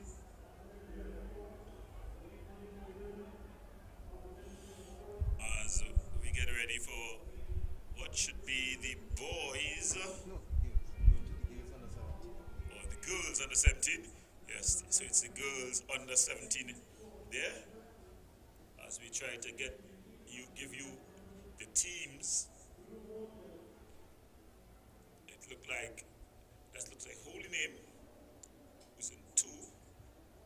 Barataria, it says Barataria, so it's Barataria North, Barataria South in 2, Barataria North in 3, in 4, not quite sure who's in 4, in fact it's St. Joseph in 4, St. Joseph in 5, it's not quite sure who's in 5 as well. So Joseph is in St. Joseph is in 4. That's Williamsville. Williamsville 5. Canoopia 6. It is Irie High, so they've traveled a long way. San Fernando is San Fernando West San is Fernando 7. West is 7. Irie High, yeah, so.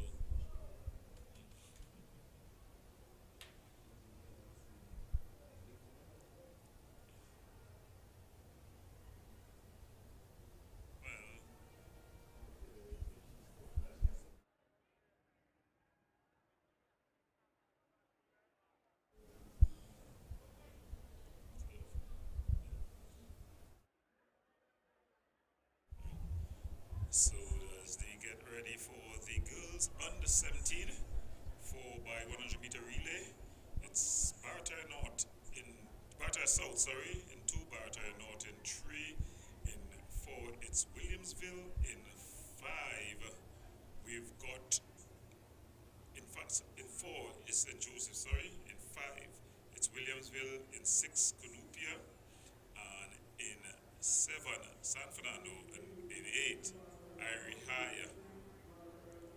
We saw in the hurdles earlier, Canoopia showing that they have some sporting talent on the girls' side.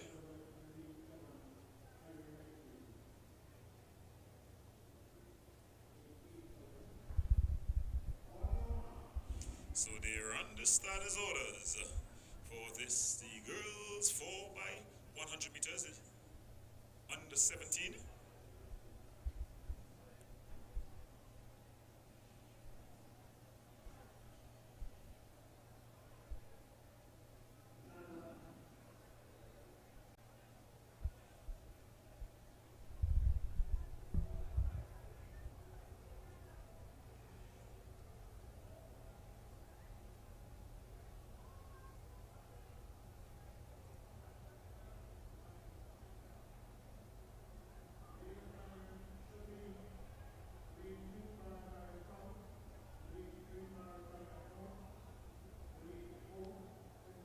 Do you know who I'm backing in this one?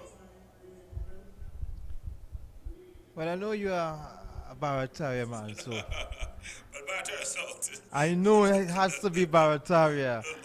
That's for loyalty. But I think we're gonna get a good run off out of the Atlikin, the team in 6. Canoopia, they seem to have a program, just judging from what I'm seeing earlier. So Yeah, the evidence points in that direction also. Although I'm thinking lane 7 supposed to be running very fast.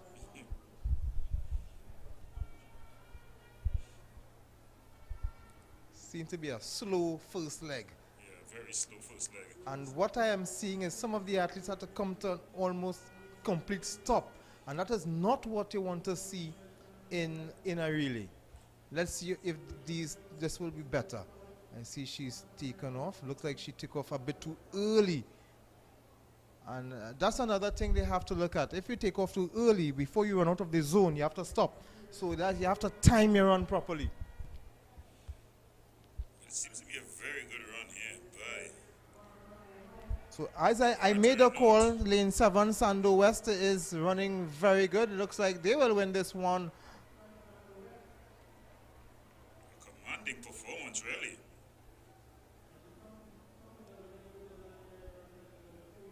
So it's a commanding performance by San Fernando West. Williamsville look like the team takes second.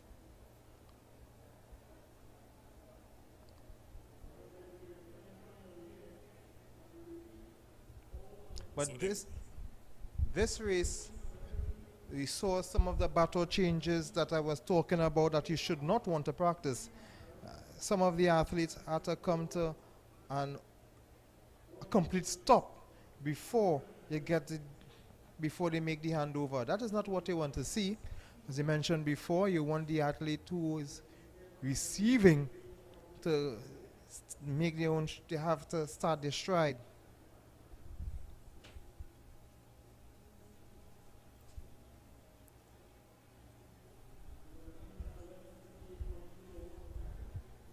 But it was San Fernando West there who was able to win.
Orders here.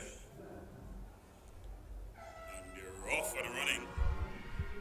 So lanes 2, 3, 4, 5, and the 6. Battle changes not smooth at all.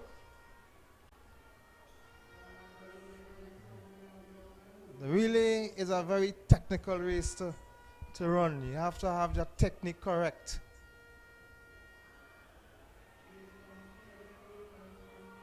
Looks like it's going to be an interesting one too.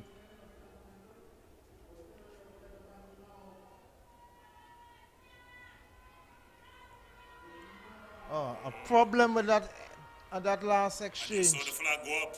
So even if she wins, she's gonna be disqualified. If you watch, she was out of the zone. But she was out of the zone if you look at the flag. Yeah, so you're going to see a disqualification. Yeah, there's gonna be a definite disqualification. She have her fans in the stands. They will be disappointed though.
Let's hear.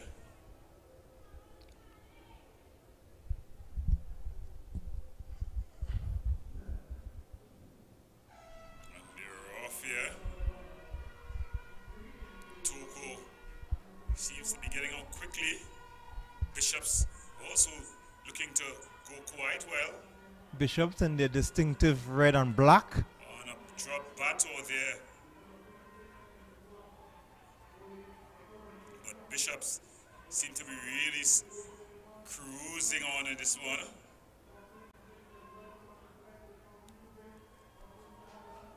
They are still in first position, extending that lead.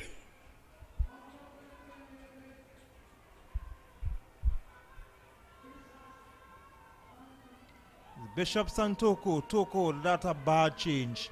She came to a complete stop. But this is Bishop Anstey. But Bishops really extending the lead here. Toko struggling. But In Bishops, fact, Toko dropped to third. And that is the importance of having a smooth battle change, because that battle, that last exchange, cost Toko that second spot.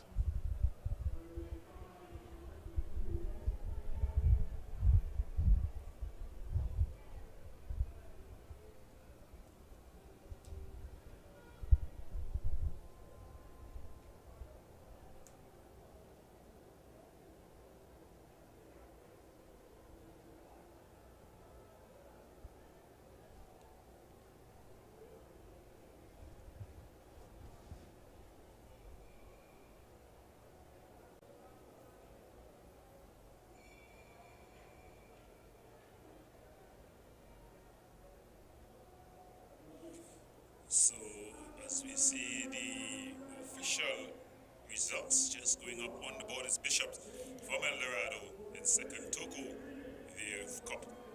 Third place, fourth place goes to San Fernando, and fifth place to Holy Name Convent.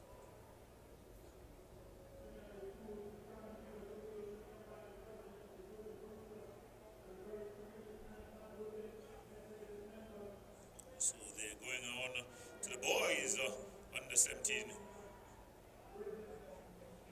competition.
For the boys under 17, in lane 3 week Vacanupia, lane 4 Shogunas, lane 5 Miaro, lane 7 Barataria. So it's lane 2, 3 Malabar, 6 San Juan, 7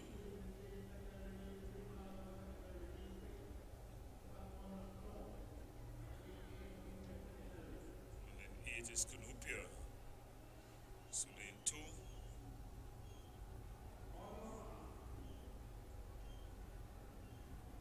Four and five scratch shows 2, 3. 6 and 8. 7 is also scratch. So St. James Sec, Malabar, San Juan, It's Canopia.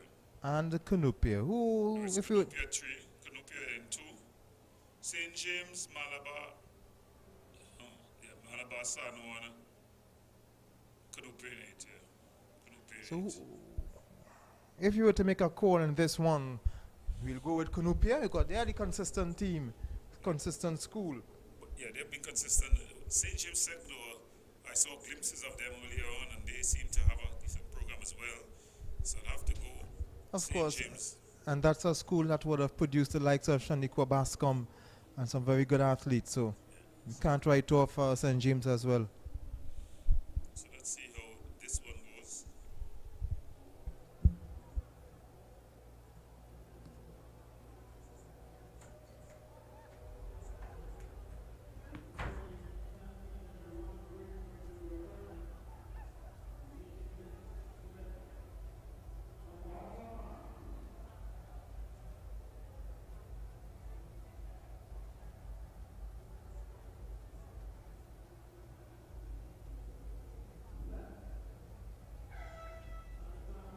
And they're off here. St. James seems like they're looking to make up the stagger. But Canopia is also out quickly.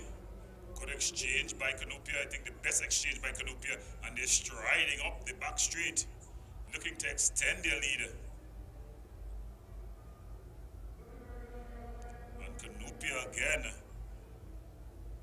with a smooth exchange. And barring a batter drop, Canopia is going to cup this one easily. And it's a good final turnover. And he strides away. An impressive finish. Look for second here.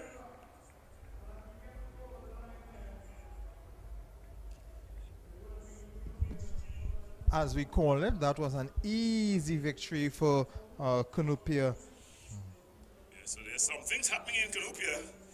We definitely got in terms of athletics. So they're able to cup this one. Coming in second is San Juan North, and rounding off the top three, it's Malabar.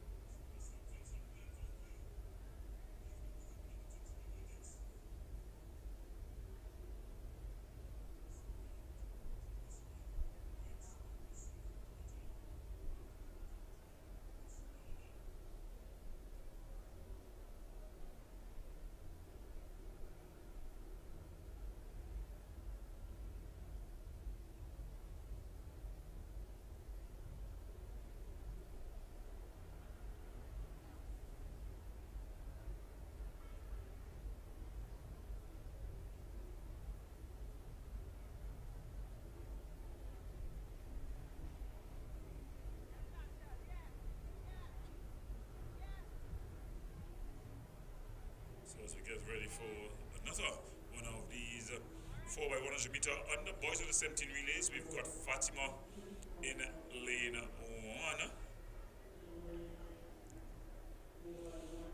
San Fernando in lane 2, San Fernando West. Then Bartaya North in lane South in lane 5.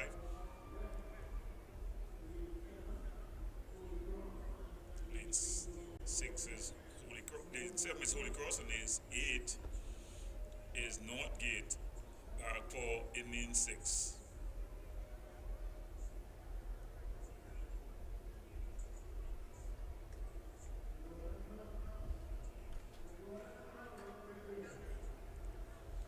So we can expect a very competitive one. Yeah, Fatima's in 3.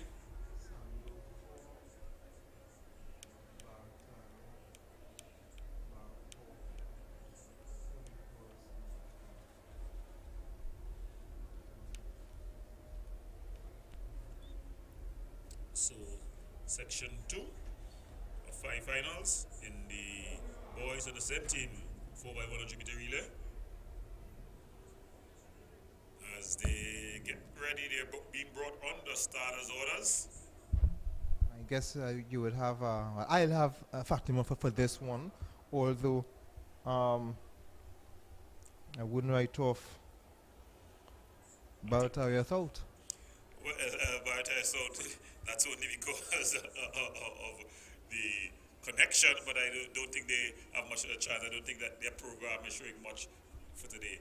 I'll go, if I'm picking a second place here, I'll go with Northgate. I like what I see from Northgate and Holy Cross. It's going to be between Fatima, Northgate, and Holy Cross for me. Yes, Fatima, definitely. Yeah. Of course, we've not seen these athletes in action. We're just going in terms of what we're seeing by the respective schools. Remember, this is the secondary schools relay festival, track and field relay festival, the SS. TF.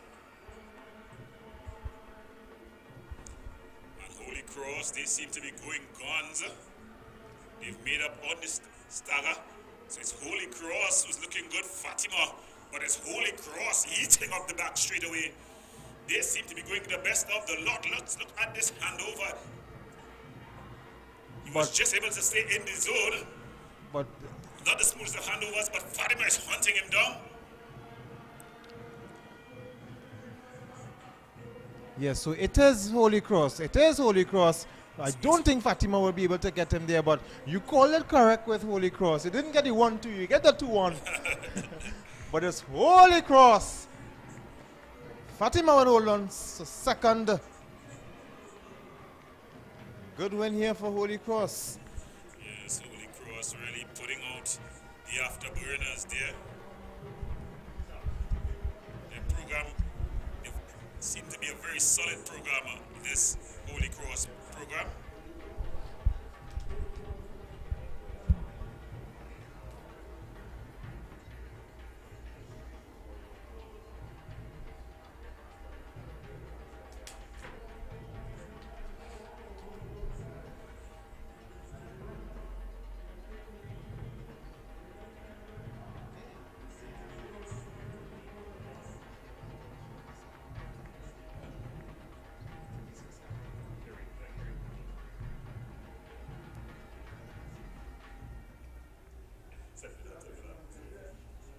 What's up in the bear?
So we're getting ready for the third of 5.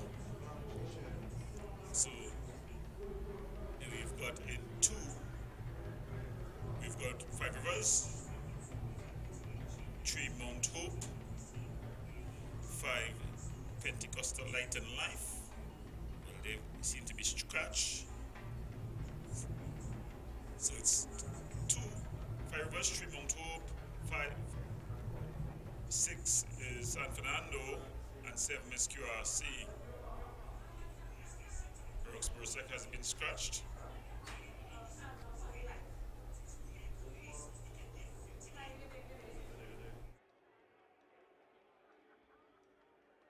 Under starters orders.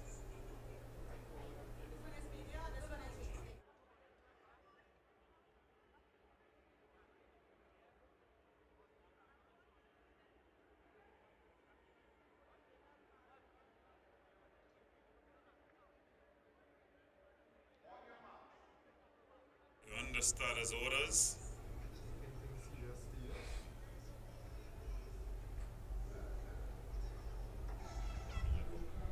Who you have for this one? I have curiosity for this one. Well, QRC will be the obvious choice, but we're seeing some good work there up the back straight. Not the smoothest of handovers, but QRC is going to be close.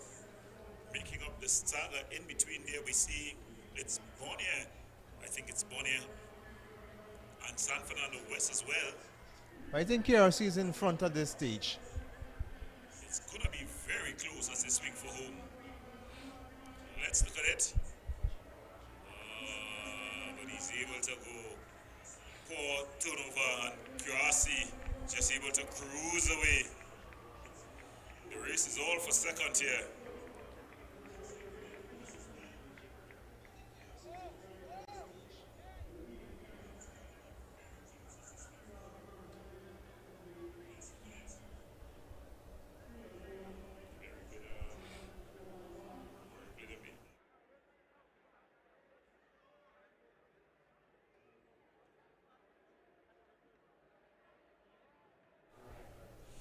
So that one is in the bag. Lots of action. QRC winning from San Fernando there and Five Rivers.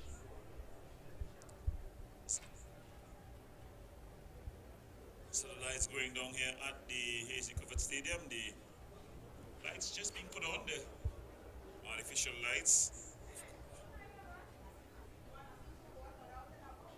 As they try to bring things to lots of events still to come.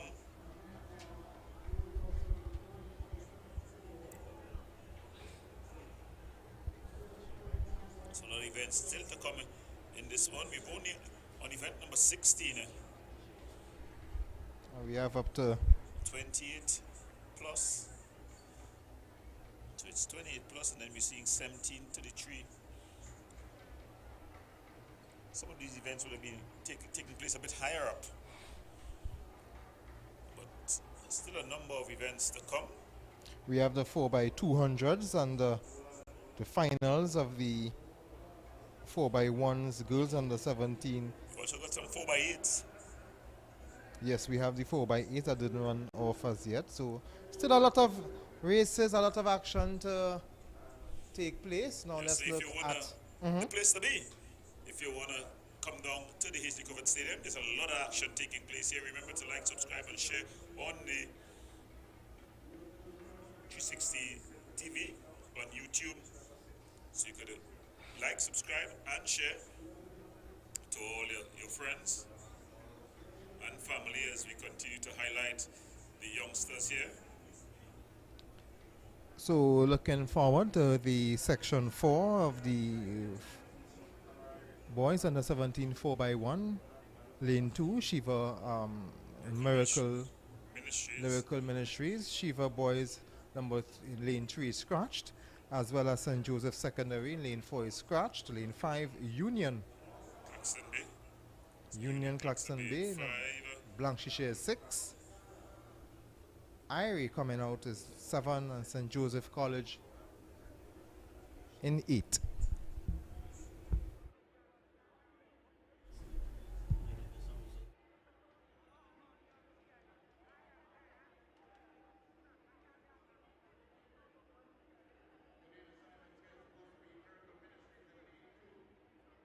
Jimmy to relay.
So they're just waiting to get under starters orders.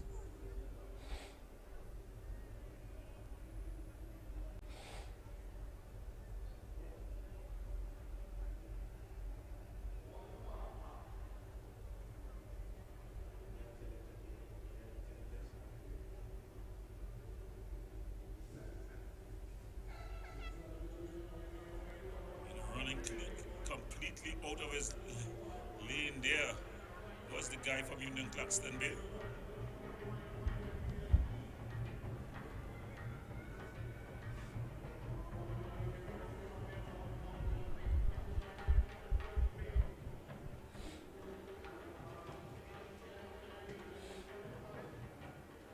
I like that battle change there. It was I think smooth he's going to be disqualified. because it looked like he. From the lane one, he went out of his lane.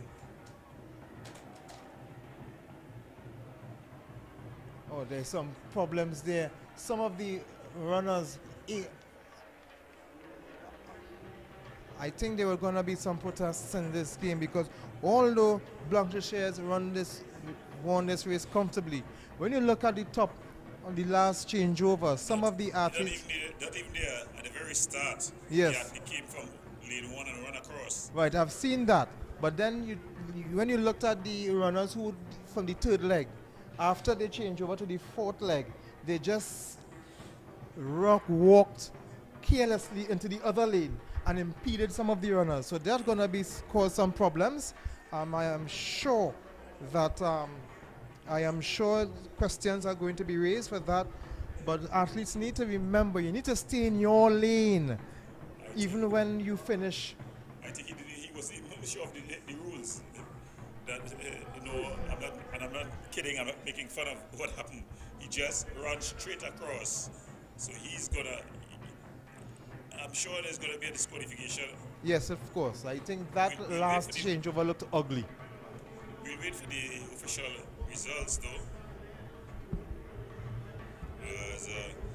That brings to the end the boys under 17 100-meter relay.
So we're getting ready for another one of the boys under 17 4x100-meter relays. We've got in lane number 2, Toko, lane number 4, St. Benedict's, lane number 6, El Dorado, lane number 7, St. Francis Boys, lane number 8, San Grande,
So they're waiting to get ready for this race here. Just getting the logistics correct.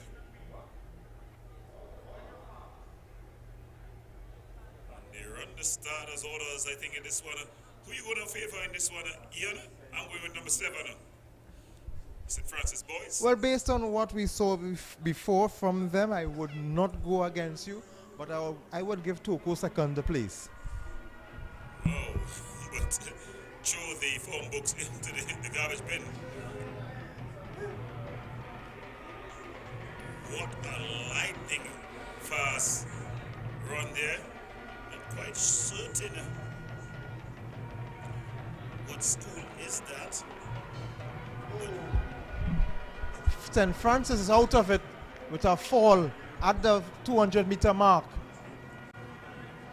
But Toko will hold on to second. Toko will hold on for second as Eldo take this one. A commanding performance by Eldo. Toko is second. Grande is third. And Athlete is down at the 200-meter. Well, he now gets up at the 200-meter mark. That's St. Francis. The one who I would have thought that would have won this one went down at the 200-meter mark, so they would not finish the race. But we were expecting a commanding performance. Instead,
Plus 400, 4 by 100 meter relays. We are seeing Guyana in number 3. New Butler in lane 5. Lane 6, Bishops, Tobago. Lane 7, 5 Rivers. And lane 8, the Pentecostal Life and Ministries. Now, I know that Shaniqua Bascom is a new butler, but when I was speaking with her Cougars coach, Mr. Nanku, he was saying that he's keeping her out of running until later in the year. But as Cougars, I'm not sure if Butler would take that approach. Well, normally the club coach overrides the school coach.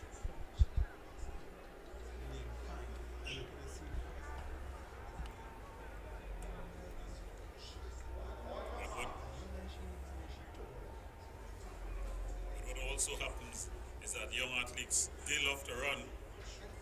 So it will be difficult to really, but you know, you need to manage your athlete. And I think the person best suited to manage your athlete is the club coach. But you know, it's something that the battle that you always have. But when they're off,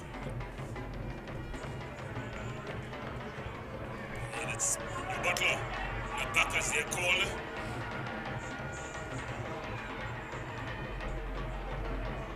Oh, it's Guyana. It's out in front. So it's a Ghanaian team who's out in front here. Commanding performance. They get the baton across safely. And they put them to sword. They win almost by 100 meters. The winner 4-1 in that distance shows dominance. Coming in second in lane 6 is Bishops Tobago, and on the outside looks like the Pentecostal Life and Ministries.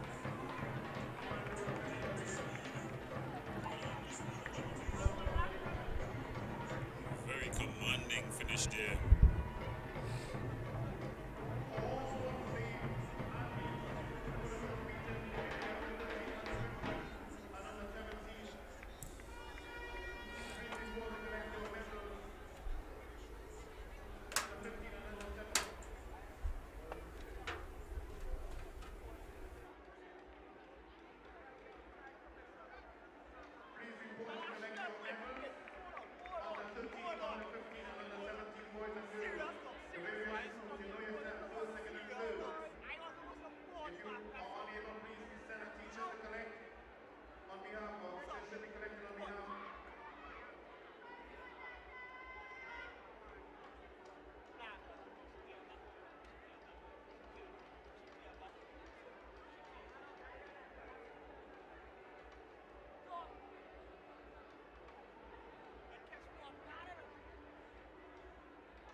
In 4, Union. Union Claxon Bay 5. Speyside 7 and Holy Name Convent Point Fortin in lane 8.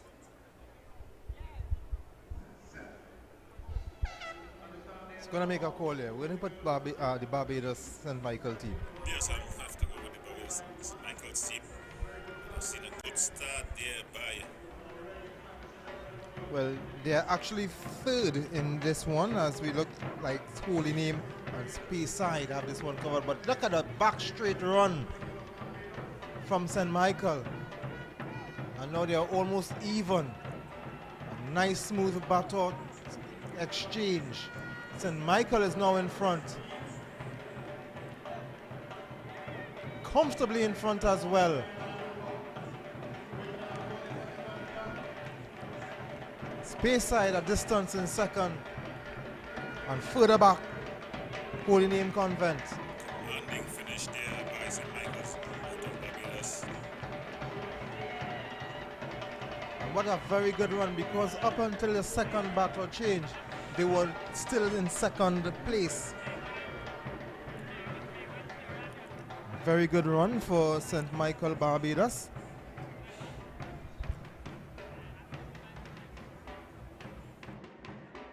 By the Trinidad and Tobago athletes. Only St. Francis boys have been able to beat the foreign contingent in any race.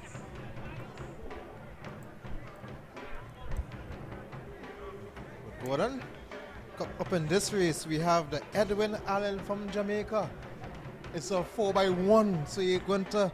I'm not even going to ask you who is your pick for this one. Yes, of course. They've been flying really. The athletes from both Barbados, in fact, all three Barbados, Guyana, and Jamaica. Definitely put on a commanding performance.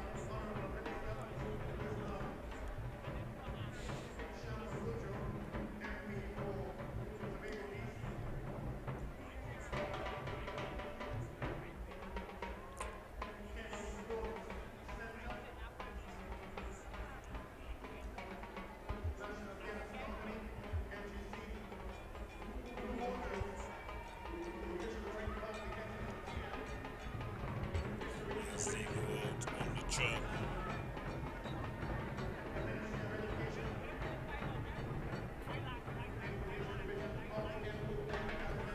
And lane number 2 is Irie High. Lane number 3, Shogona South. Lane number 5, it's El Dorado. Lane number 6, Edwin Allen from Jamaica. Lane number 7, there's Scratch, that's Bartaya North. And Sando Central, they round off the starting lineups for this one. So of course, Edwin Allen from Jamaica is gonna be the ones to watch in this one.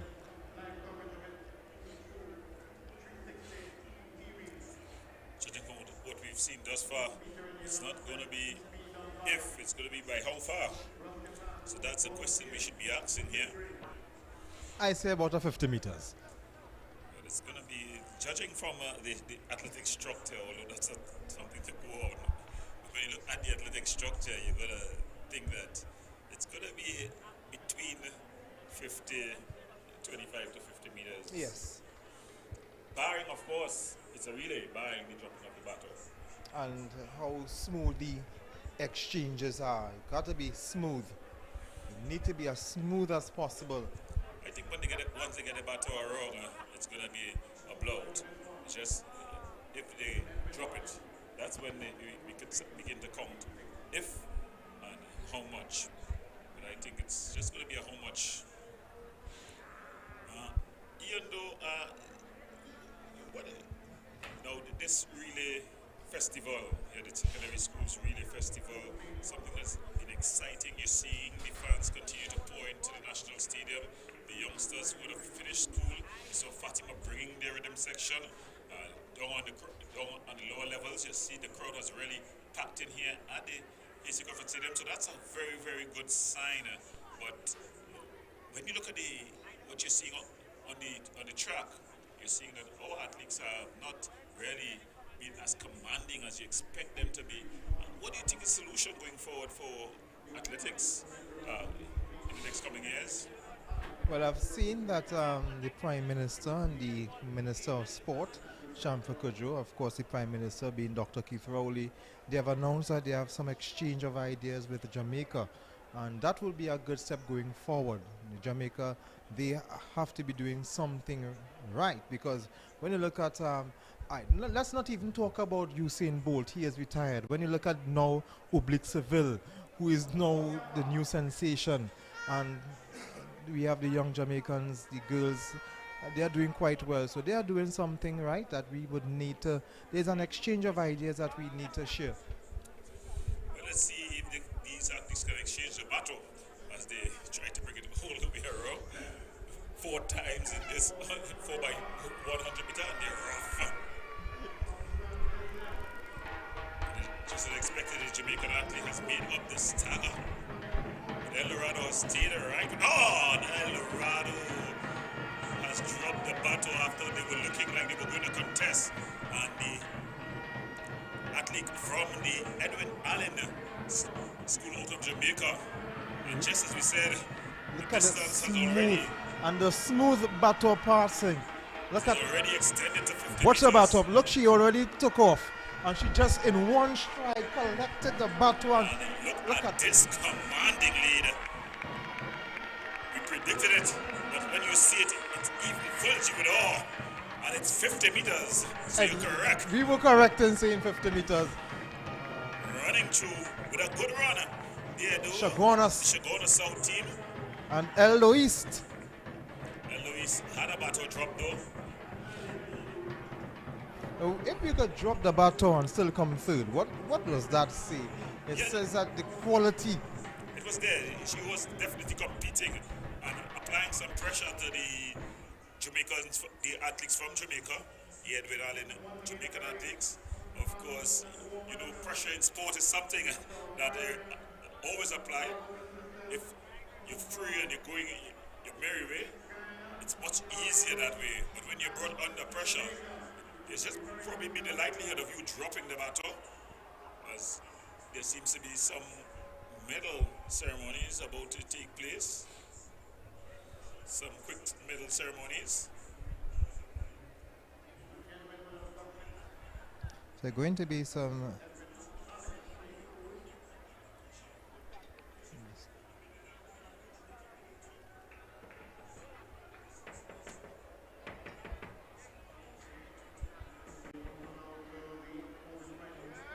So we're getting ready for that, but I think they might run off this last 4x1 race before.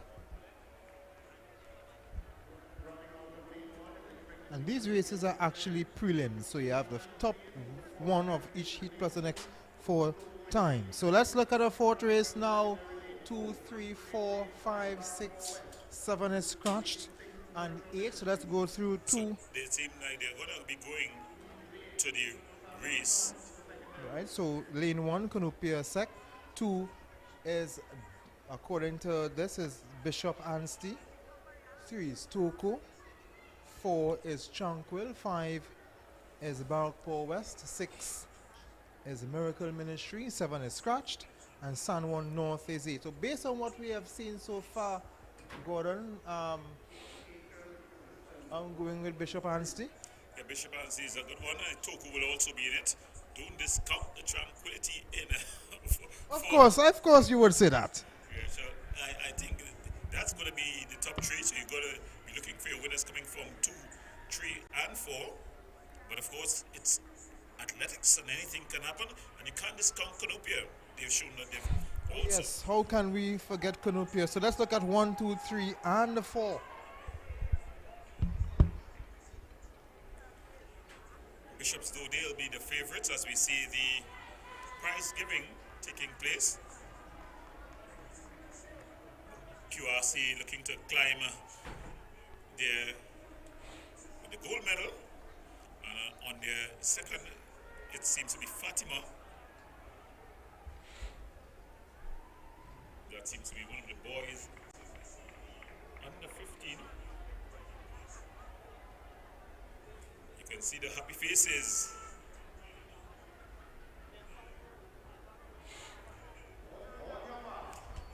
But in the meantime, we get back ready for the action. This one will be very interesting. Bishop, Stokoe, Tranquil, Cunupia. Let's look at the first four. So it's a good even break. Tranquil making up the stagger early on here. San Juan North up in front and But it's having a good Tranquil run. who's going to have the first handover. Tranquil with a smooth handover. And it's Day who lead. San Look- Juan North still in Look at contention. Bishop's making a run. Down the back straight. Will have to be smooth here. And Still Tranquil. Bishop's charging back. Bishop's is coming, Gordon. Bishop's is coming. But I think my alma mater, Tranquil, they're going to wrap this one up. Barring a drop battle. And that's it. I think, that's it. Bishop cannot come back. It's all Tranquil. It's all Bishop's- Tranquil. It's all Tranquil, but Bishop is coming, but Tranquil will hold on. Bishop's is a fiery finish there. And a good Toko coming good for fourth, but someone North would hold on to third. I think that's it. Mr. Gans Bishop from cannot come back. Bishop's It's all bringing the Tranquil. game, charging there. It's Look at all the shots. Tranquil. Tranquil It's seems to all have Tranquil, all but together. Bishop is coming, but Tranquil will hold on. But Bishop's is a what would fiery have finish cost there. and a good Toko Bishop, coming that good for was fourth, the last but someone North battle change. It wasn't smooth. If you can notice, the last leg, the anchor leg was taken was a bit late in collecting, and she had to slow down to allow the But it's third leg to always give her the something what I say, pressure. If she was put under pressure by Tranquil, good run up to that point. so she wanted to get off as Yeah, fast she as wanted possible. to get off. So that causes the interruption, and that's a part of the beauty of sport. I'm sure that the Bishops would have think going into this relay that they would have had the number of Tranquil, but we got it right there. We got the forecast, the top two. We didn't get it in order. I didn't get it in order. I knew that Tranquil would have been one to catch. I thought Bishop would have been the one to win, but of course, and Toko came in third. No, Toko came in fourth because San Juan North actually came in third. So very good run. Cunupia was out of it, and we thought that Cunupia would have been there too. Well, they go with the boys here as we go into the boys plus 17. And this one is promising to be a cracker. We've got Fatima in 2, in 3, Roxborough, in 4, Christchurch, Barbados. Sando West. Digger Martin North 5. In Sando West in 6. Mount Hope 7th. And in 8, Bishop's Tobago.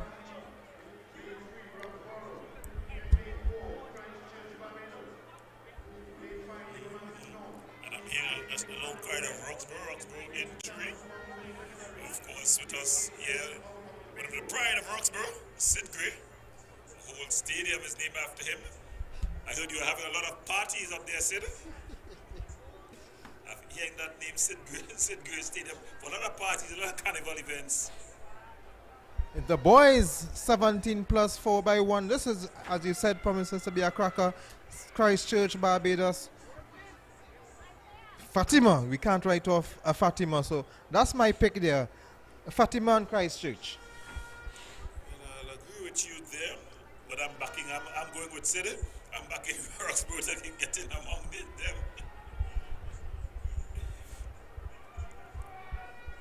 Bishop's also there, and judging from what we've seen from Bishops have been showing that they have some potential. Bishop's Tobago, that is. They're showing that they have some potential. Not yet getting it all right.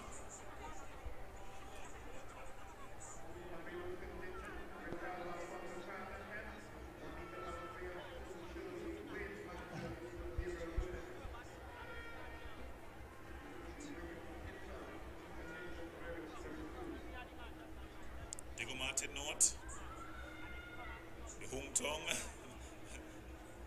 sentimental and picked my hometown team. Fatima, Christchurch, Barbados, Roxborough, Digger Martin, Sandwest, Mount Hope, and Bishop's Tobago. Very good field. Very good field here. Look for the yellow and black of Christchurch. Look for the blue and white stripes of Fatima. Digger Martin, navy blue as well. Bishops and Mount Hope, identical colors. Christchurch already making that move. The first to change a baton. He will be leading the back straight. It's staggered, so it might look like he's third. But he's actually leading. Fatima is very close. This is going to be a very close one. Fatima is actually first. Fatima with a good handover. Christchurch Fatima, still leading as they that's the come call. into the stretch. Fatima and Christchurch, Gordon. It's gonna be close. It look like Fatima and Christchurch, but it looks like Christchurch. That ankle leg easily. But this is what we call correct. Christchurch, Fatima, and a good third from Roxborough. That's the third school we would have called. So, We got it right there. Sid Gray looking quite pleased with the Roxborough performance.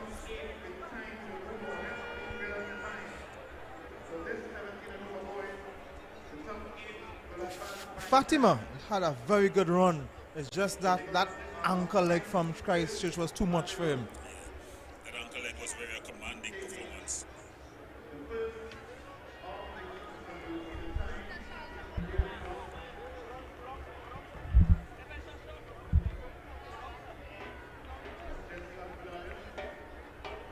I would love to see the times on this one.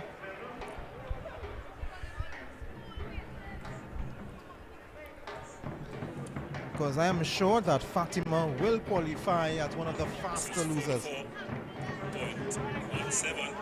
44.17. 44.17 for Christchurch coming out of Barbados. And Fatima is second. 45.37.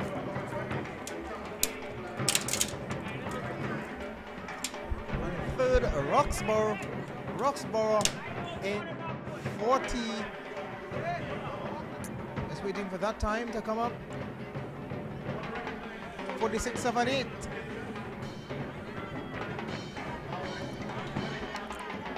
So let's look at The preliminary number 2 out of 6.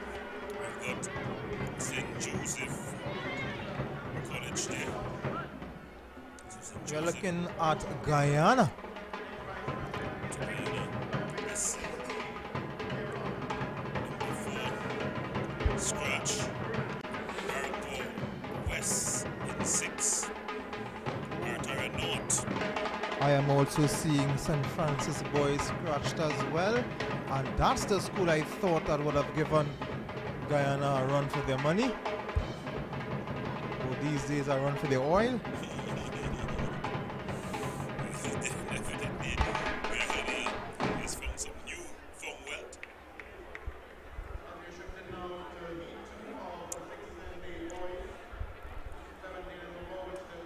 So in this one, again, we'll have to go for the foreign campaigners. They're in 3.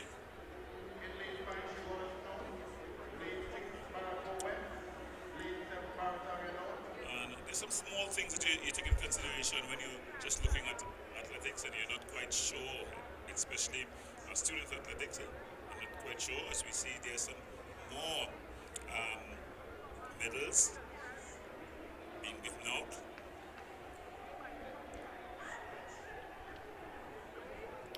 Alright, so just for those who would have been interested in the cricket, Gordon, the West Indies 50 over 4-day tournament, the first class tournament. Well, after this race, we are going to look.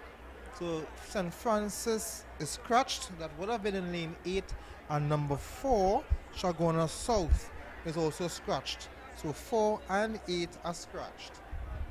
2 is St. Joseph College, 3 is Guyana, 5 is Chaguanas North 6, Barrackpore West 7 is Barataria North.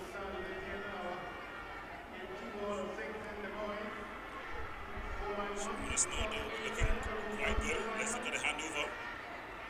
Good handover, but oh my goodness. This is Guyana. Going out in front.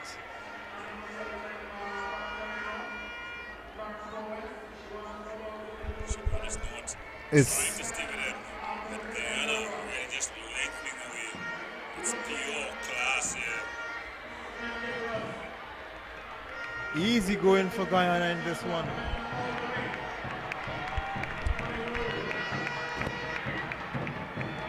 Chaguanas North though, putting in a good effort there.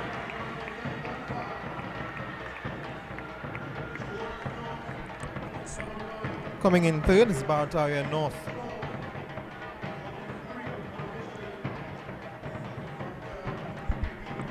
Interesting to see the time in this one. Guyana definitely just striding away.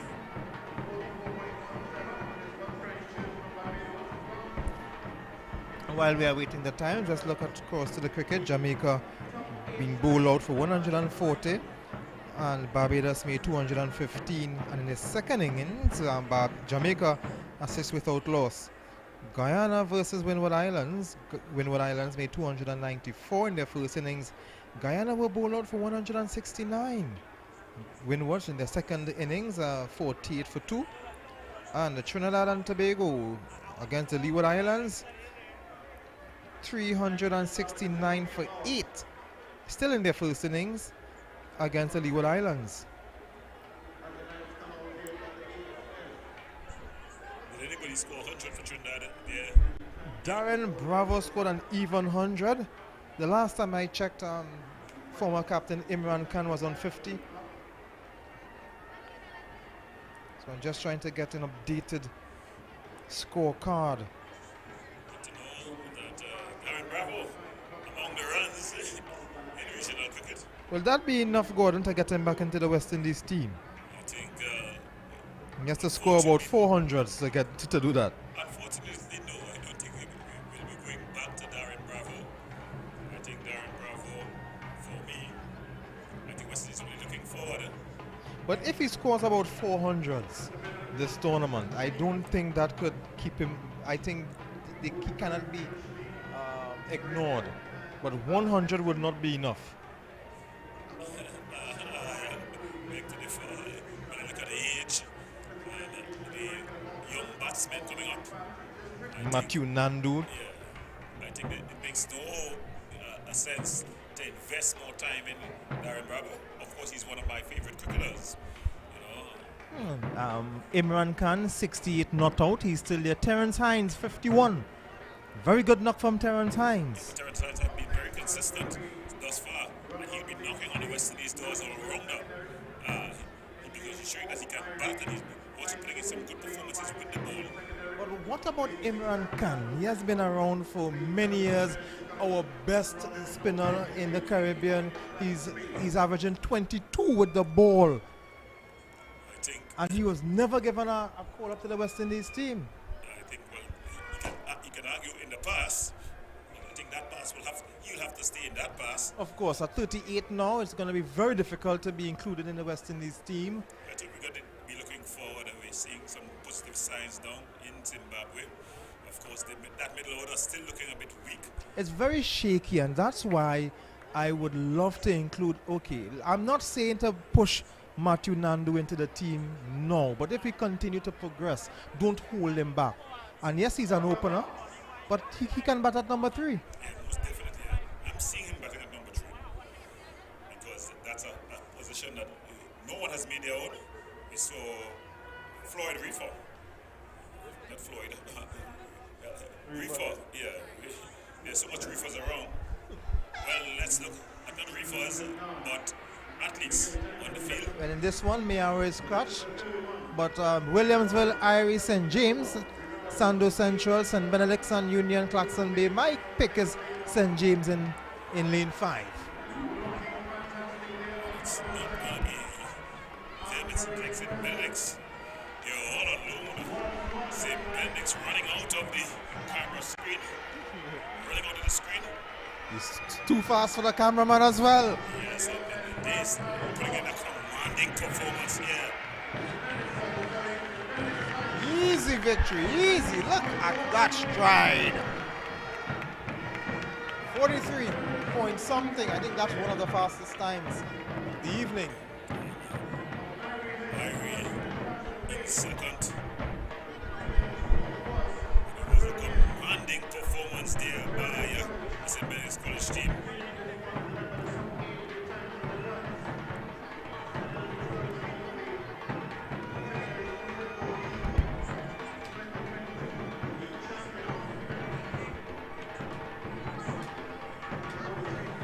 So on to heat number 4 of 6. As we see, some prizes being given out. Quite sure for what event it is.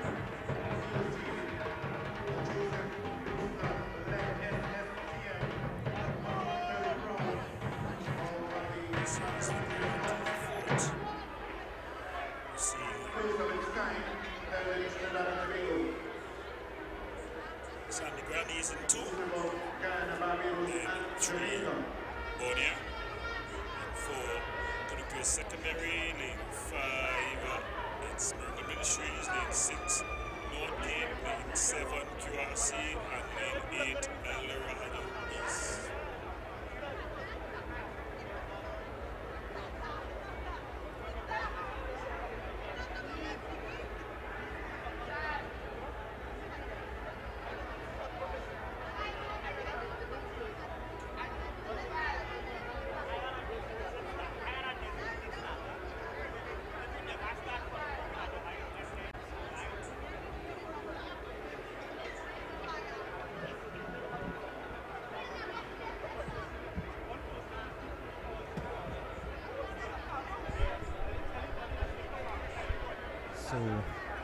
QRC in lane 4, in lane 7 here.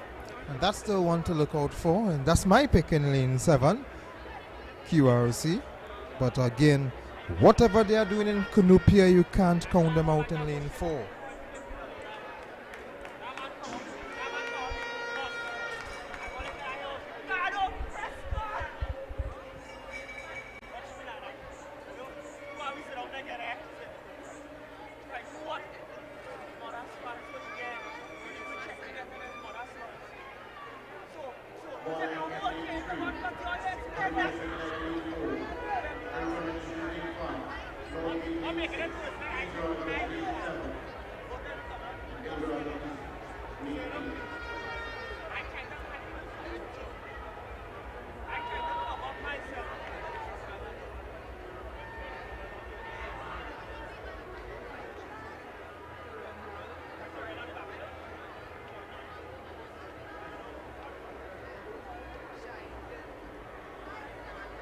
So they yet to get on the starters' orders. In the preliminaries in the 4 by 100 meter boys, 17 plus. And now on the starters' orders.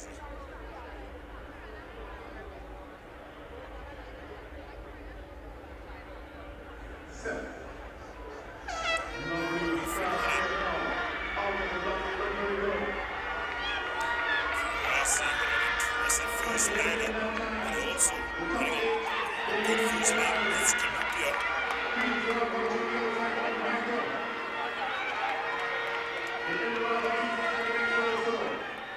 Bonia also looking good. It's QRC and dying a drop. Now, they're really putting on a commanding performance.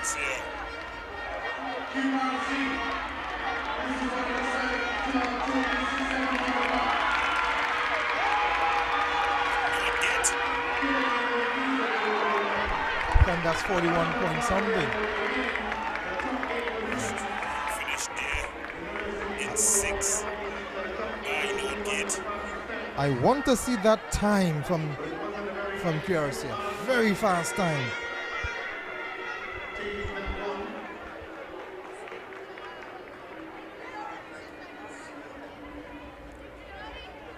So we've got some interesting finals coming up later. QRC 42, 42.25, very fast time. Northgate 47.72. I don't think that will get them in. QRC there was commanding. Now, you know, as the saying goes, when there's no pressure, you can run against the clock and do well. We had Asafa Powell. He was the man for that. He would win all of the preliminary races all over the country. But when it's the Olympics and the big boys line up and they're coming, in fact, he would go to the Olympics with a world record and not make the finals. Yes, I think that was one of his. He was really a very quick runner. He would run all he would win all of the Diamond League meets and everything like that. But when it comes to the World Championships or the Olympics, he did not come. Even even in 2008, even before that final, I was confident that Richard Thompson would have gotten there, because if you can recall, Tyson Gay wasn't in his top form. I think he was now coming off an injury.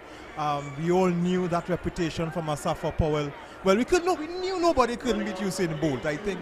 So I always had some thought that yes, maybe Richard Thompson could get in there, get a medal.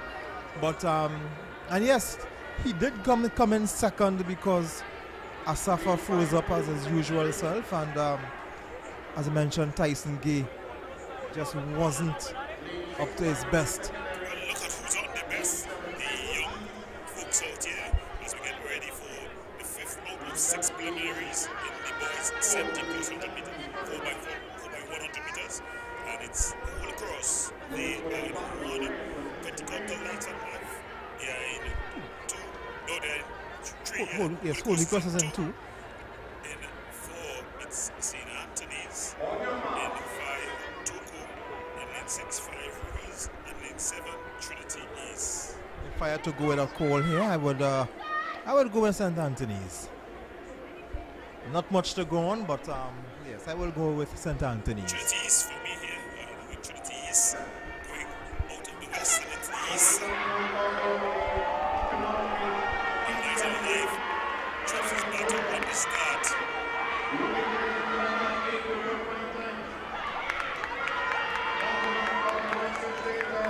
St. Anthony's, I think, was out there.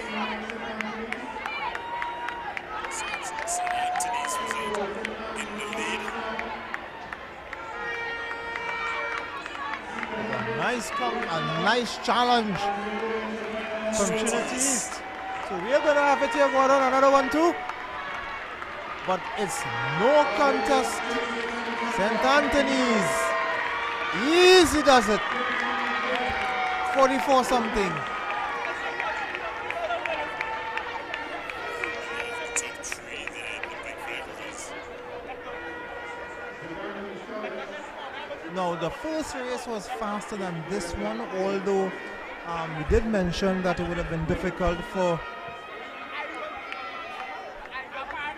the team that came in second to get in there at 47, but I don't think. So St. Anthony's time, 44.52.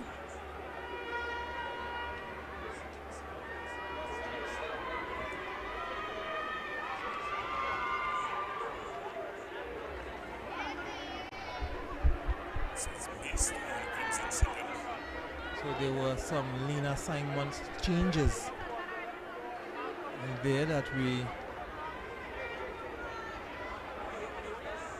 were not informed.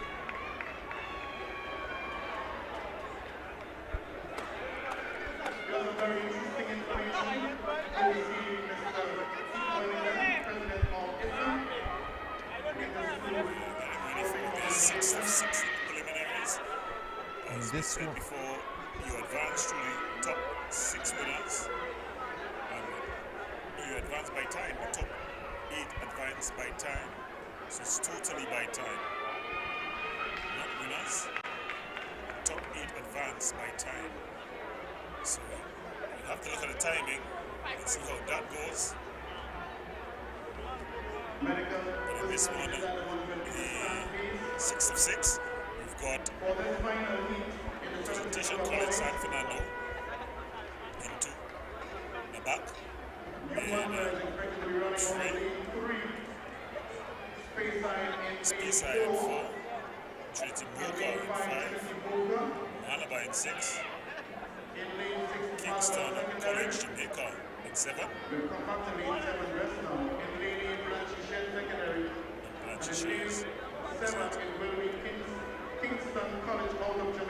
Well, I think we can all agree that Lane 7 is the one to beat in this one. We can all agree that Kingston College coming out of Jamaica, it's all the question. The question is really what distance.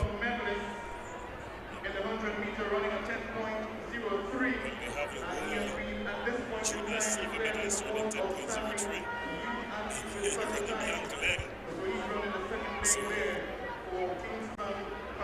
So that's going to be fire. But while we wait for this race to go, we'll just give you the finalists for the girls. As the girls 4x100 meter, 17 plus. The under starters orders here, Gordon. So let's look and see what distance. I'm saying 60 meters. Close. That'll be a close race.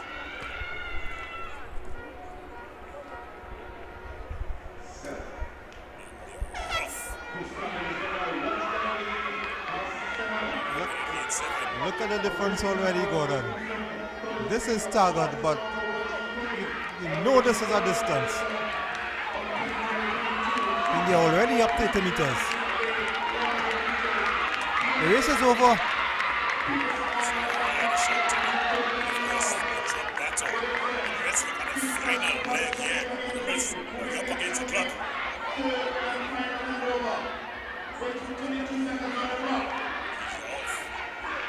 I said 50 meters, Gordon, but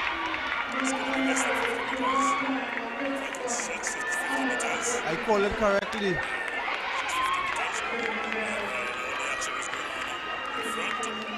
The race there was Trinity Boca, it seems. It seemed like Trinity Boca. All focus at Loser in front.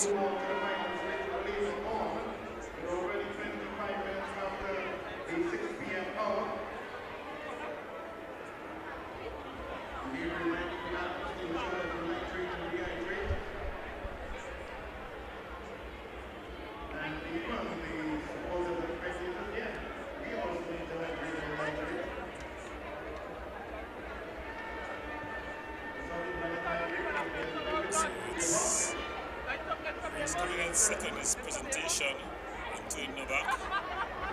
First 41.5. So they definitely one of the fastest time we've seen all afternoon. As we cross the approach, we have past 6 hours. At the Hazy Stadium. The Relay Festival, Secondary School, Shockenfield Relay Festival. I think from all we've seen, it's been a resounding success. The fans have come out. The events have gone smoothly. And of course, the athletes, they've got the opportunity to expose their way. As we go into the girls, 4x8 100 meter open. Just two entrants for this one. Tobago. No, it's Bishop and Steve. That's the girls.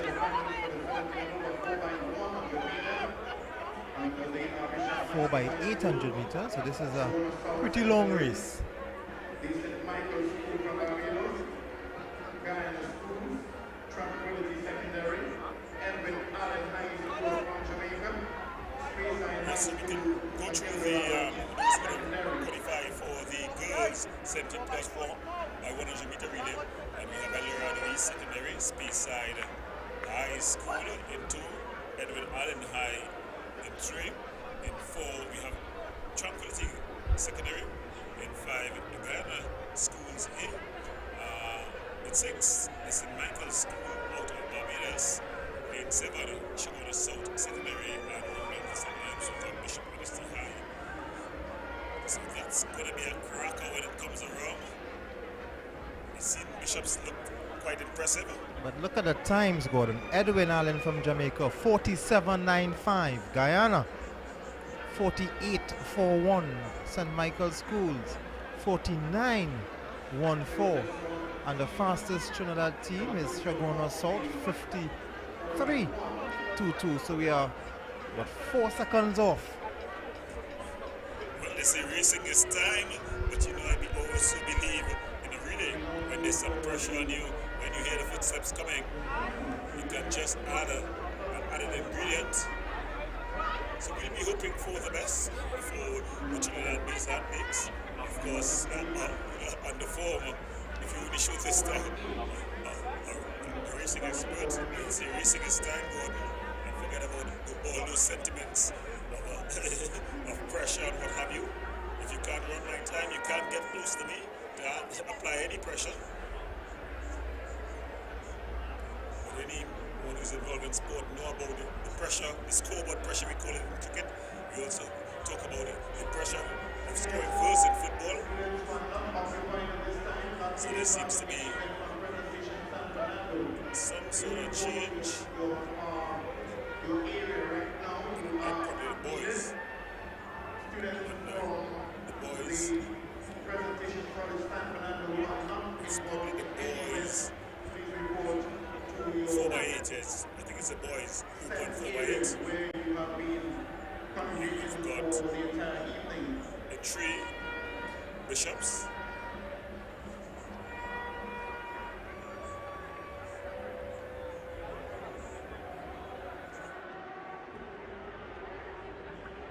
So it's in lane number 2, we've got presentation.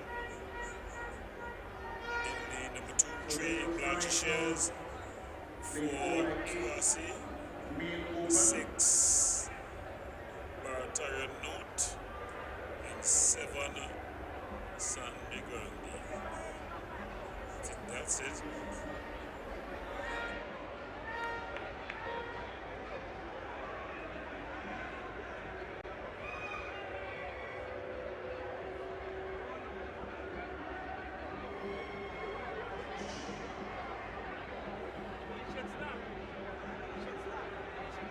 On your mark. Stop them. Shares for QRC. 5, Signal On your Hill. mark. And they're off. The boys 4x800 meter relay over. So the 800 meters, 2 laps wrong.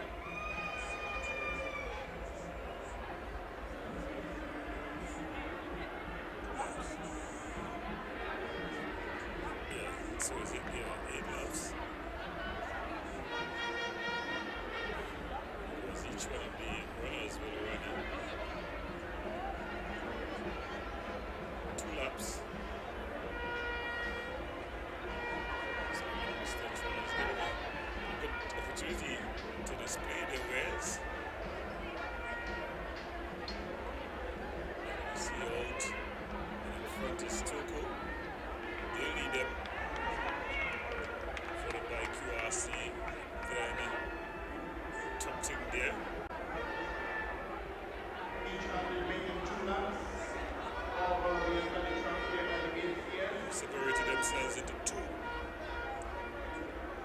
different bunches.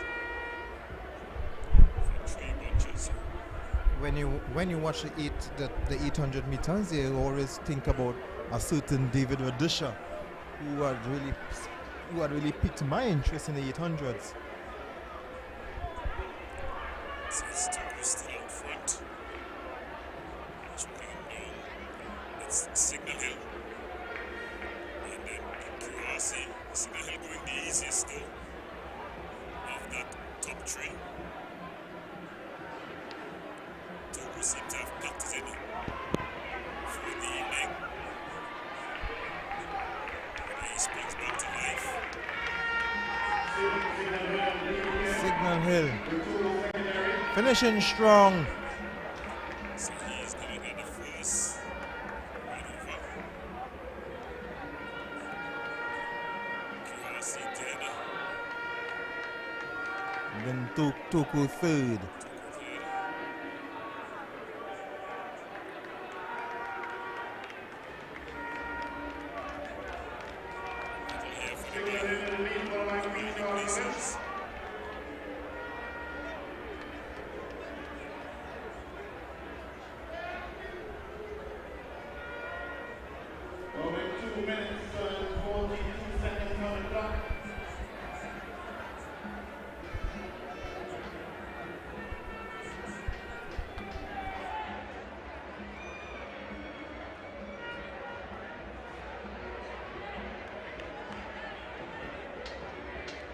Signal of Tobago Esperanza be here in the boys 4x800 meters.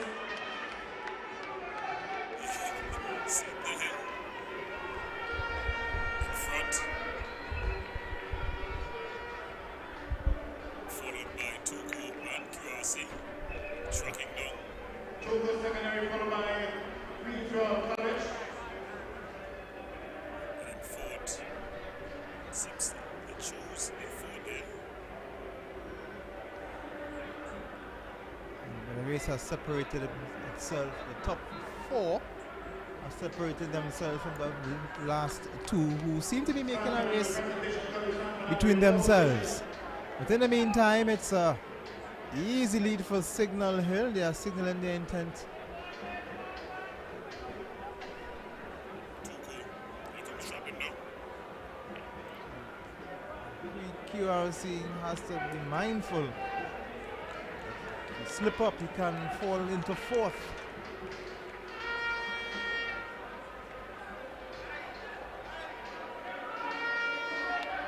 Here comes Signal Hill all alone. Toko will hold on to second. KRC just dropping back and losing that third spot.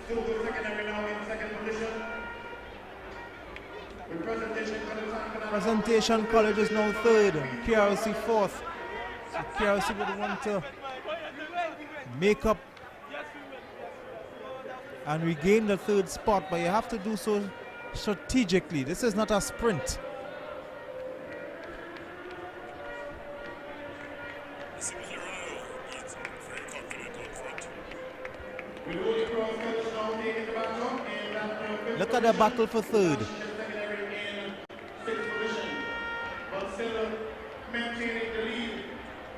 It's going to get back for second yet because Kurasi and presentation closing the gap on Togo. 5 minutes and 17 seconds on the clock. I think the last leg will be very interesting. 20 minutes moving up to the 7 p.m. hour. Under the lights here at the Hilton Stadium. It is Signal Hill is out in front, but they still have about 3 laps to go in this race. That lead can be misleading. Now, Toko is second, QRC is breathing down his neck, and fourth, still within a shot, is presentation. Still very tight. We're moving across college now. Let's get a better lay of transition secondary in position, 5th position. But all of that said is Signal Hill. Put a back along there with Redraw College and Togo. It's all alone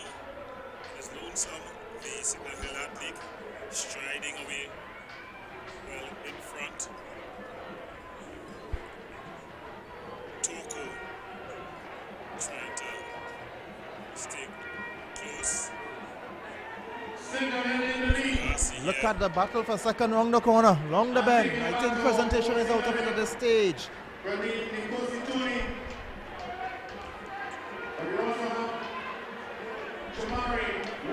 Falling for it now. So it's the final leg. Signal Hill is out. Toko is second. KRC a close third. Now this is going to be very interesting. Look at the pace. Look at the pace. Looks like a sprint. Presentation. Some people consider the 800 to be the longest sprint. A longer sprint.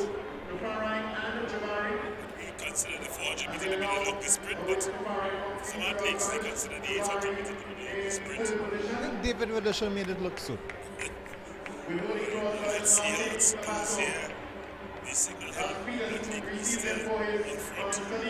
And by a distance, KRC second, Toko third. Presentation at Within himself, distant fourth. Signal Hill athlete. The second gear. It's a person must have second gear. And Toko is not giving up that second hope.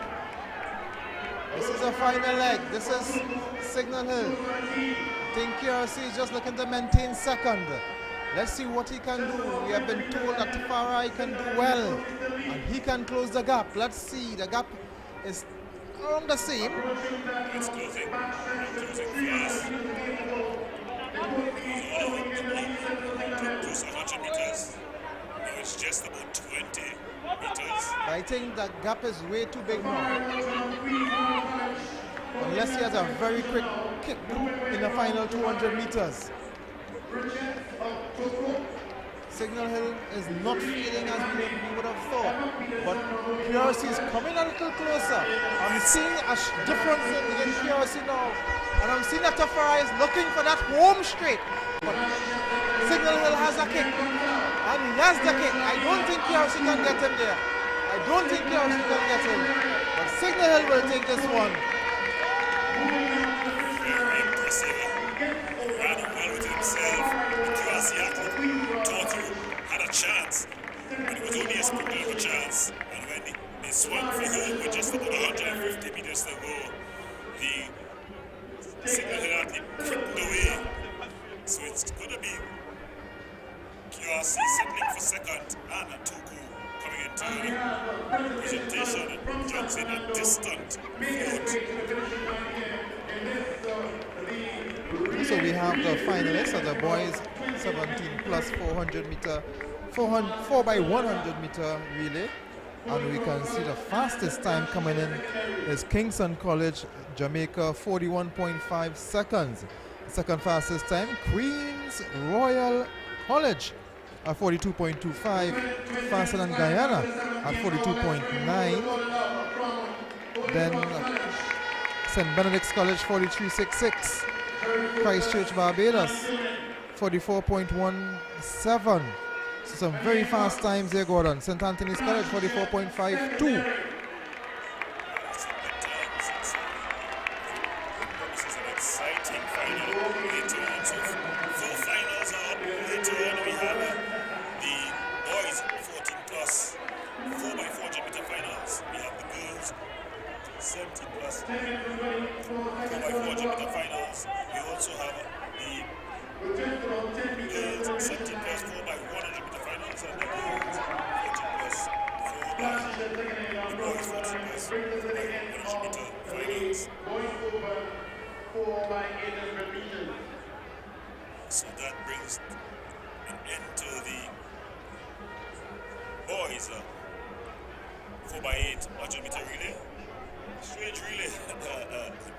We said that one we see often. No, that's not a race that we will see often. One of the less popular races. In relays.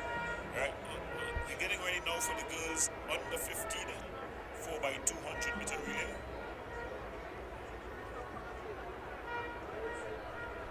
So you are not missing any action. We're not missing any action. We're going to get change in the event.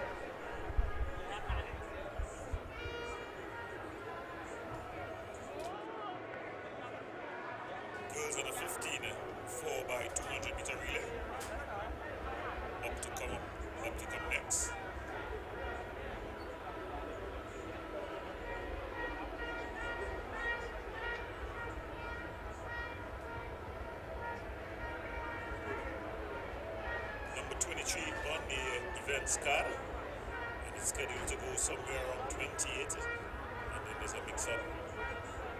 Final number is 35 of the list. The scorecard will show some numbers missing.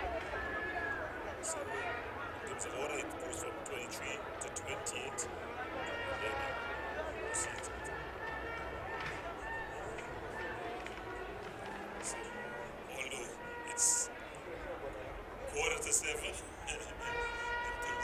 it's 17 minutes to 7. It seems there's a lot more action left here at the AC Crawford Stadium in Port of Spain.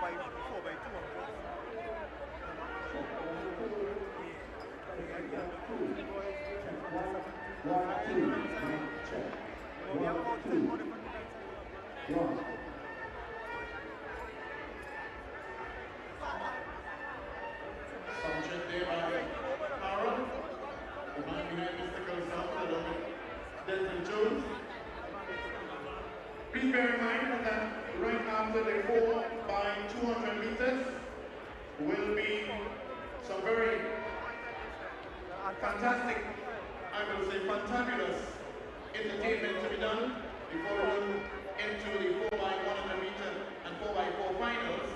So immediately after the 4 by 2 there will be some entertainment. We will give you the details of these individuals very soon to see the SSTM.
Assignments here. Start in lane 2, St. Joseph Convent. Lane 3, we've got East Macarapo. Lane 5, San Negani. Lane 6, Bishops.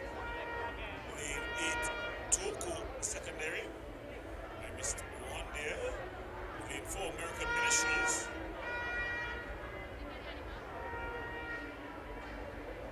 Lane 7 is Holy Name. So lane, we'll go over the lane assignments one more time. It's St. Joseph Convent. Then it's East Macarapo. It's from East Macarapo. On your mark.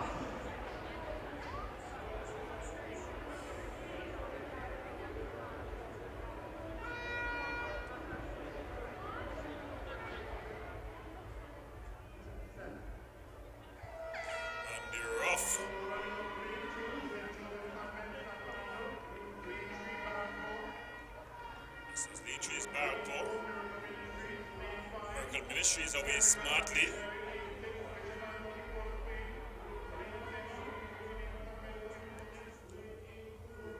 So Toko running well. Holding Convent also going good. And it's Holy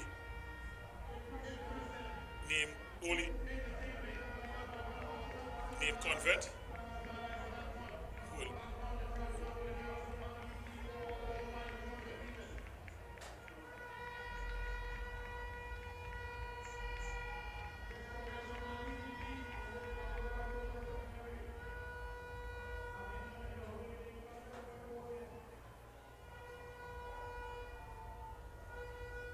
So his holy name from Toko, then Bishops, then St. Joseph, then Miracle Ministries. So out in front, it's holy name, Convent.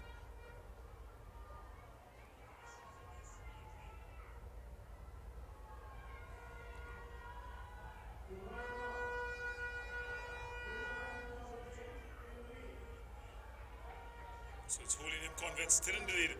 Bishops. So they're coming home here. Holy name Convent. Toko. Bishops. Bishops on the inside. Looking to come through. Can Holy name hold off? The Bishops challenge is coming. Bishops closing in on the inside. Bishops bursting through. Bishops is going to win this one. Bishops win from Holy Name Convent. Toko staying on for third. And that was an exciting finish. Good run from St. Bishop Joseph Anstey. Convent finishes fourth. And looking to stride through here. As we have the exciting replay there, it was Bishops bursting through on the inside. Holy Name having to hold on and stay on just for second, and finishing third was the Toko team. So some excitement there in the girls under 15 4x200 meter relay.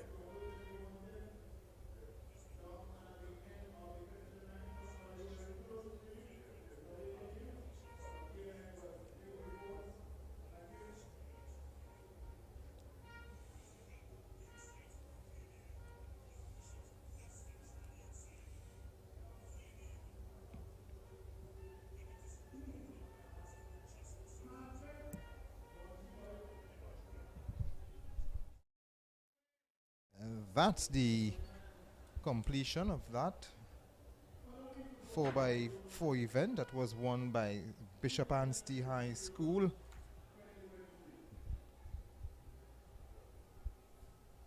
Very good run from them. Fast finish.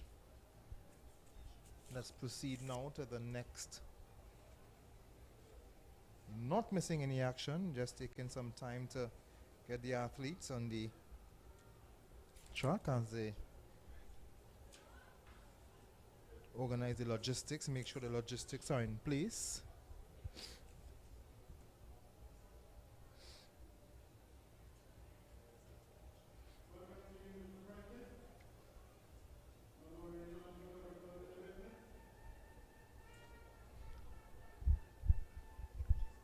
Just looking to see what's the arrangements being taken care of down at the track. It's the secondary school track and field relay festival coming on from the Hazley Crawford Stadium.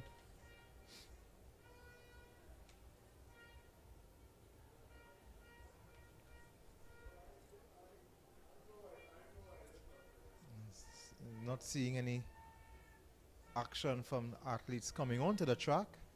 They're not seeing the blocks being placed on the track, so still not sure what's the next event.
Welcome back as we get ready for this one. The boys under 15 4x200 meter relay. We've got in lane 2, we've got presentation.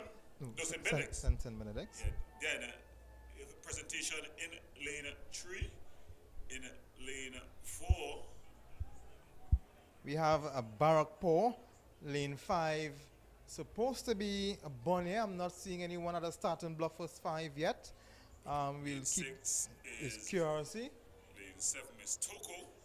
And rounding off the starting lineups, we've got Sandy Grande. Well, again, QRC will start favorites in this one, but you can't discount the boys from South. That's St. Benedict's. They've shown that they've been very lively. So we can confirm that lane 5, Bonnier is scratched.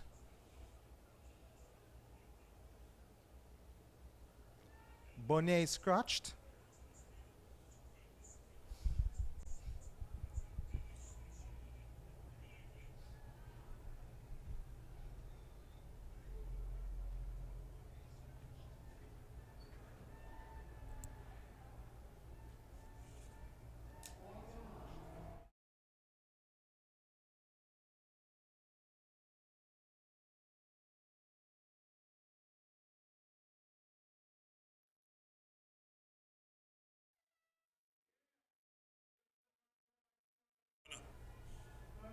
And quickly away, QRC seem to have made up that stagger, as well as St. Benedict's as they're motoring along. So St. Benedict's on the inside, on the outside, it's QRC. So it's QRC, St. Benedict's, Toko also there. I think that's where the top 3 is going to come from. So it's QRC picking up and really motoring along. Keeping them close is St. Benedict's though. But QRC here getting a nice stride. Toko staying in it. Good hand over. Presentation is I think it's very difficult to catch QRC now. This lead is a comfortable lead. So I think the battle here is for second as Toko tries to close the gap. QRC is really striding away.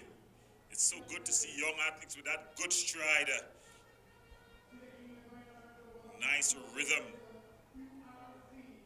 So QRC here, they're looking to win by the length of the straight. But here comes Toko trying to get to the second place athlete. But it's QRC who's going to stride away. St. Benedict seem to be doing enough to finish second. Toko finishing with a flurry, but they will not get there. St. Benedict hold on for second. Toko comes in third, and it seems to be Barrackpore finishing fourth. And presentation, San Fernando comes in. And San Rigandi, they've participated well. But they've done just that, just participated well. They've not been able to end on the podium. And all I can remember is old Mother Pay saying, press the tape, press the tape. Press the tape. And the few occasions that I ran long distance and was coming dead last and wanted to stop, I would hear her in the stands singing, press the tape, and I would try to reach the finish line. So that's the end of an exciting boys under 15 4x200 meter relay. A dominant performance from Queens Royal College, QRC.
So we're getting ready for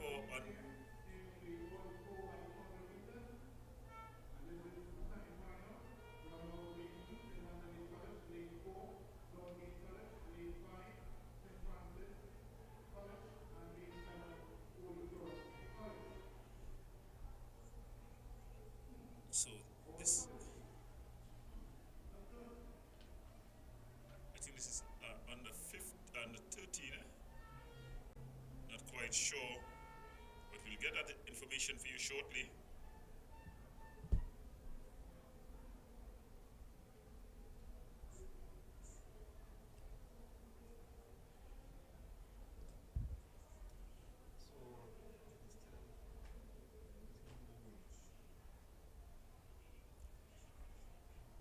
So just 4 teams participating in this one. Seems to be the under 13, judging from the size of the guys.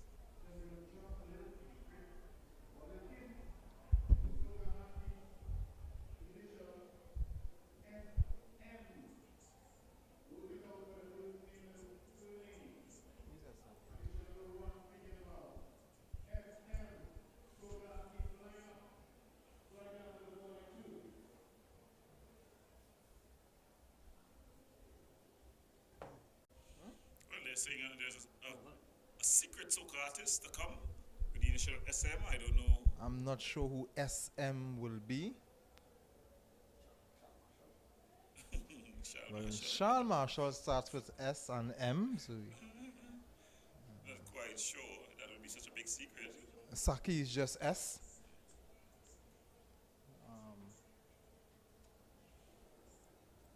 Not sure who is S and M. What is the action here? We're trying to decide who is gonna come out. Yeah. I know who Double M is. The stage on the northern side is for his show. Yes, but I'm still not sure who SM is, as our colleague says it could be Charles Marshall. So that's the only SM we have so far. Well, we're gonna try to figure that out while we figure out what is going on the screen here as they get ready.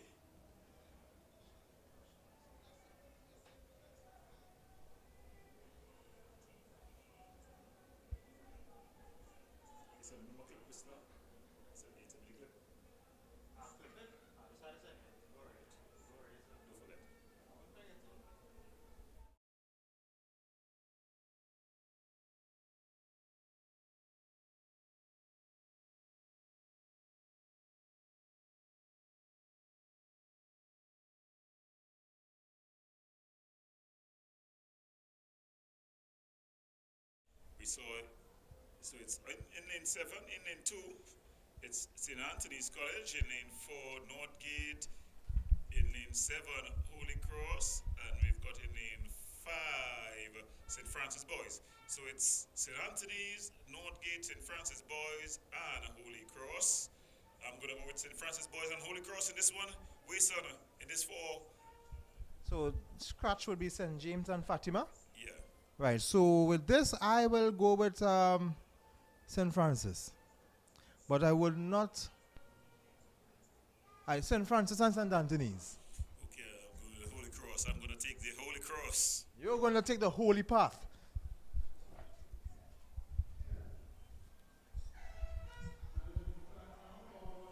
And they're off. Holy Cross comes out looking good, but St. Francis looking to close up the stagger.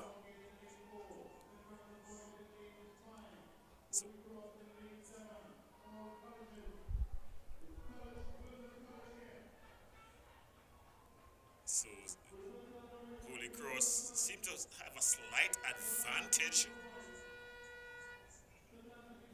St. Anthony's though going well.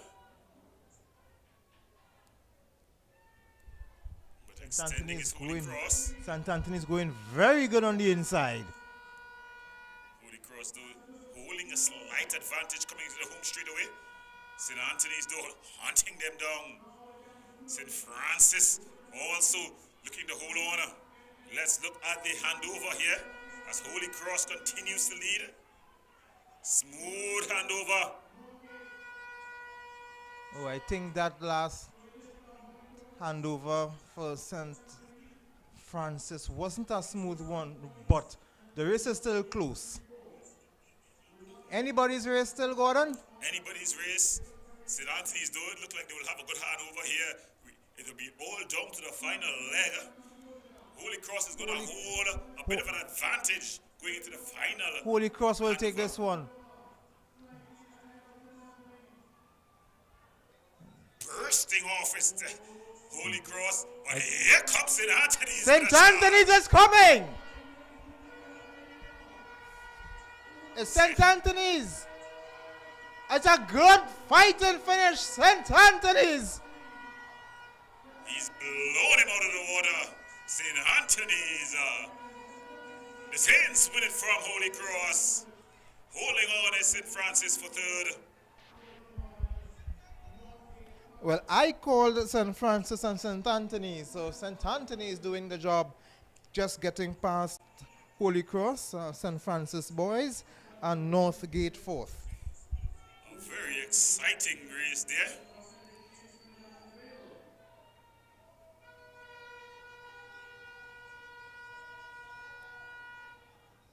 So now it's going to go to the plus. Oh no, the girls under 17.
So we're getting ready here for the girls under 17. Yes, the girls under 17 4x2 relay. Looks like a full field. I don't want to overcommit myself to think that it's the order that we have here. Yes, but it looks like the order. So in lane number 1, we've got St. Joseph Convent, San Fernando. In lane number 2, we've got Bishop's Annecy. In lane number 3, we've got San Juan North. In lane number 4, we've got Barberton North. It's 6, lane 7.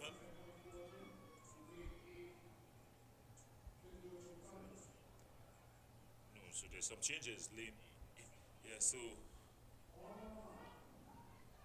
lane 7 is Holy Name. And lane 8 is St. Joseph College. And they're off here. And it's a good even start. No one getting the early advantage. Tokodo seems to be making up the stagger as well as Bishops. Holy Name as well going quite well, but it seems to be just Bishops would have made up most of the stagger.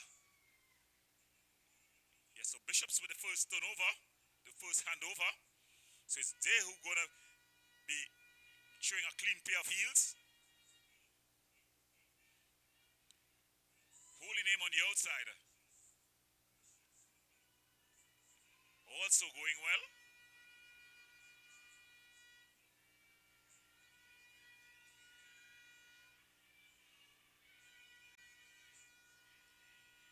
So Holy Name still going well. Bishops, good handover. So it's Bishops in front. Holy Name coming across. Toko, the top three detaching themselves from the rest of the field. But it's Bishops who's looking to gain the ascendancy here. Toko looking to go with them. Holy Name just getting detached. So the top two here in battle. Bishops hunting her down. It's Toko. Holy Name just, yeah, it's going to be interesting to see this, the final anchor. But Bishops picks up and she blows it wide open. I think that handover for Toko lost valuable time. So the Bishops athlete is putting on the afterburners, putting on a display here. She strides away from the field. Bishop Anstey, another win for the secondary high school based in Port of Spain. Toko holding on for second. And Holy Name comes in turn. St. Joseph Convent quietly just coming through for third place. But it was a commanding performance there by Bishops.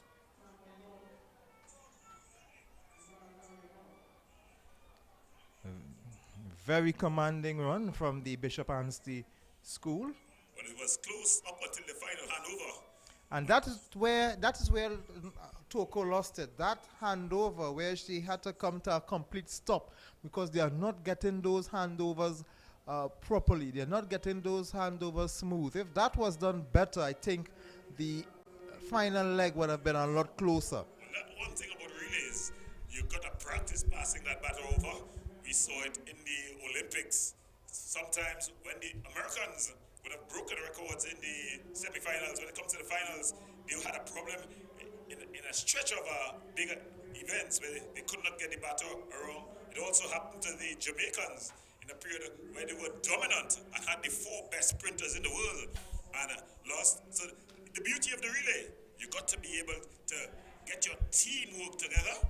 And of course, and we have our athletes, Keston Bledman, Richard Thompson, Manuel Calendar, all these guys would have benefited from that. There was a race where the Americans missed their battle and they were disqualified, and we got upgraded to medal position because of that. So it's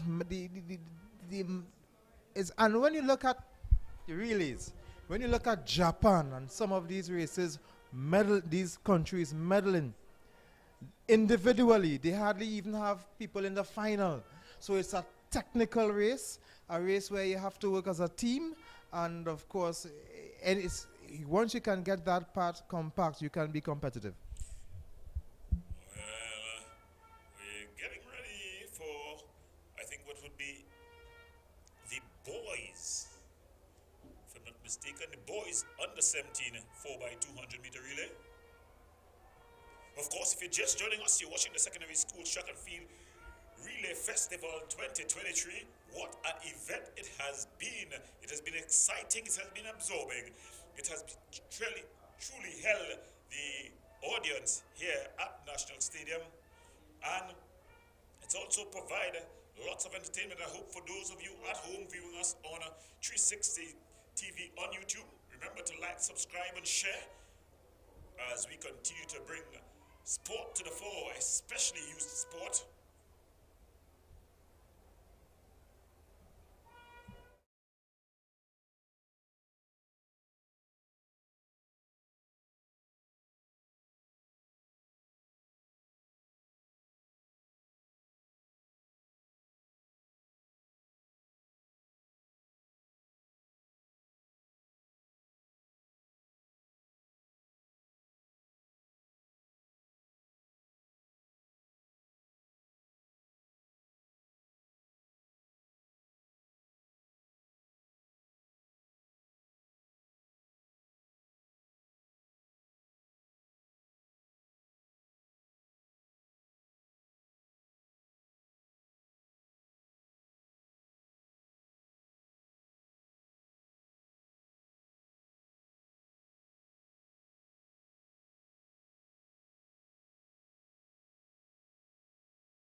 So as we get ready for the boys under 17, the boys under 17, 4 by 200 meter relay.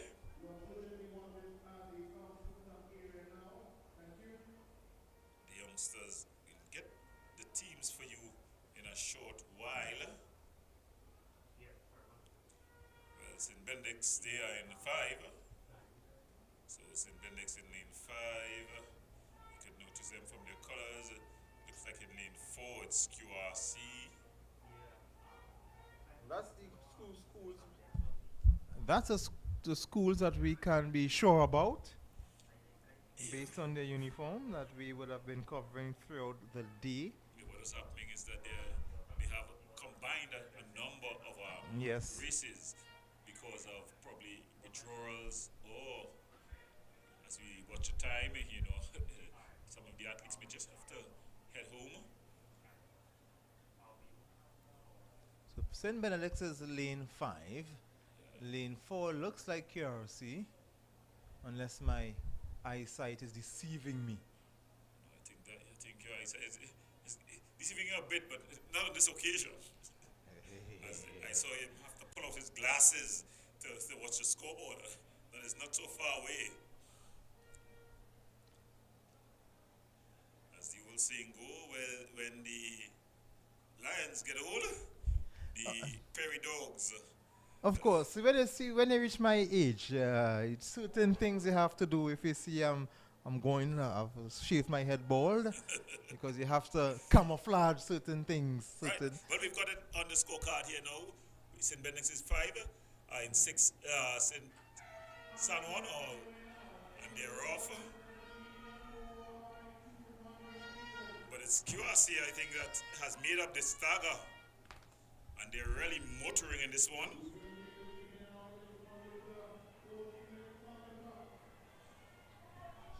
So it's QRC. So St. Francis College, it's a poor handover, and it gives the lead to QRC. So QRC leads.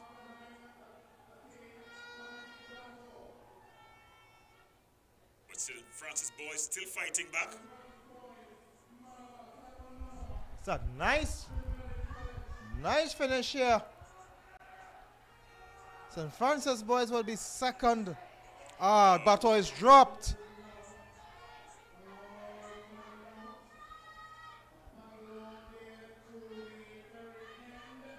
And the St. Francis boys, they've gone out. Not quite sure. But it's a close battle up front here. And the final changeover. Now, not everybody in the same team is wearing the same color, so that's a confusing part. Now we are seeing this color. Eldo is in front. And this looks like St. Francis. So it's El Dorado taking this one.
should be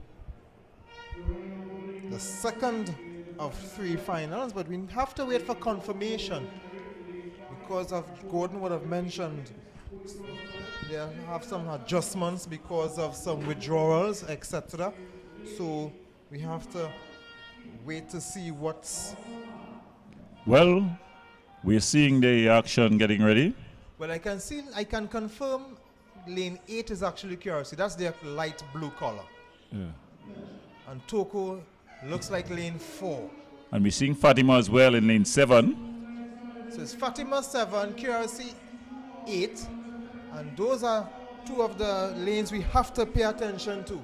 But it looks like Curiosity is gone clear on the back straight. Fatima, because it is staggered, it may seem deceiving.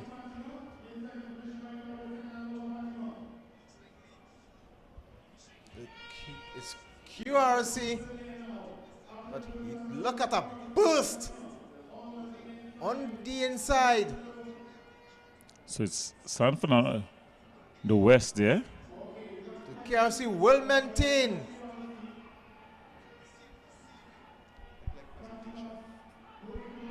So it's Curiosity.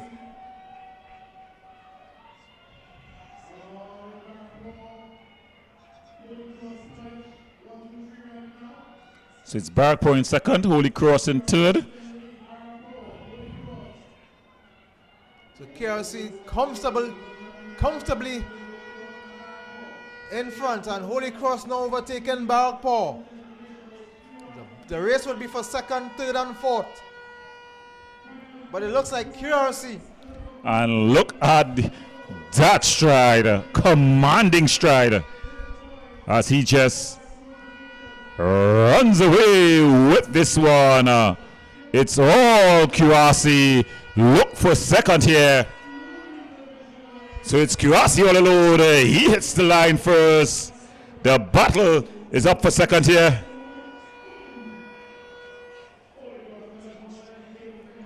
So Holy Cross able to finish and capture that second place.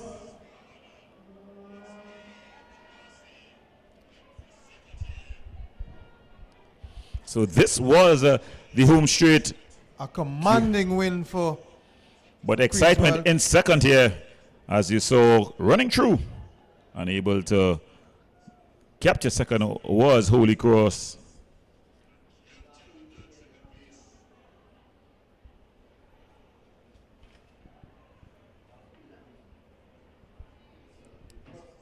So we're just waiting to see the official results from that particular race.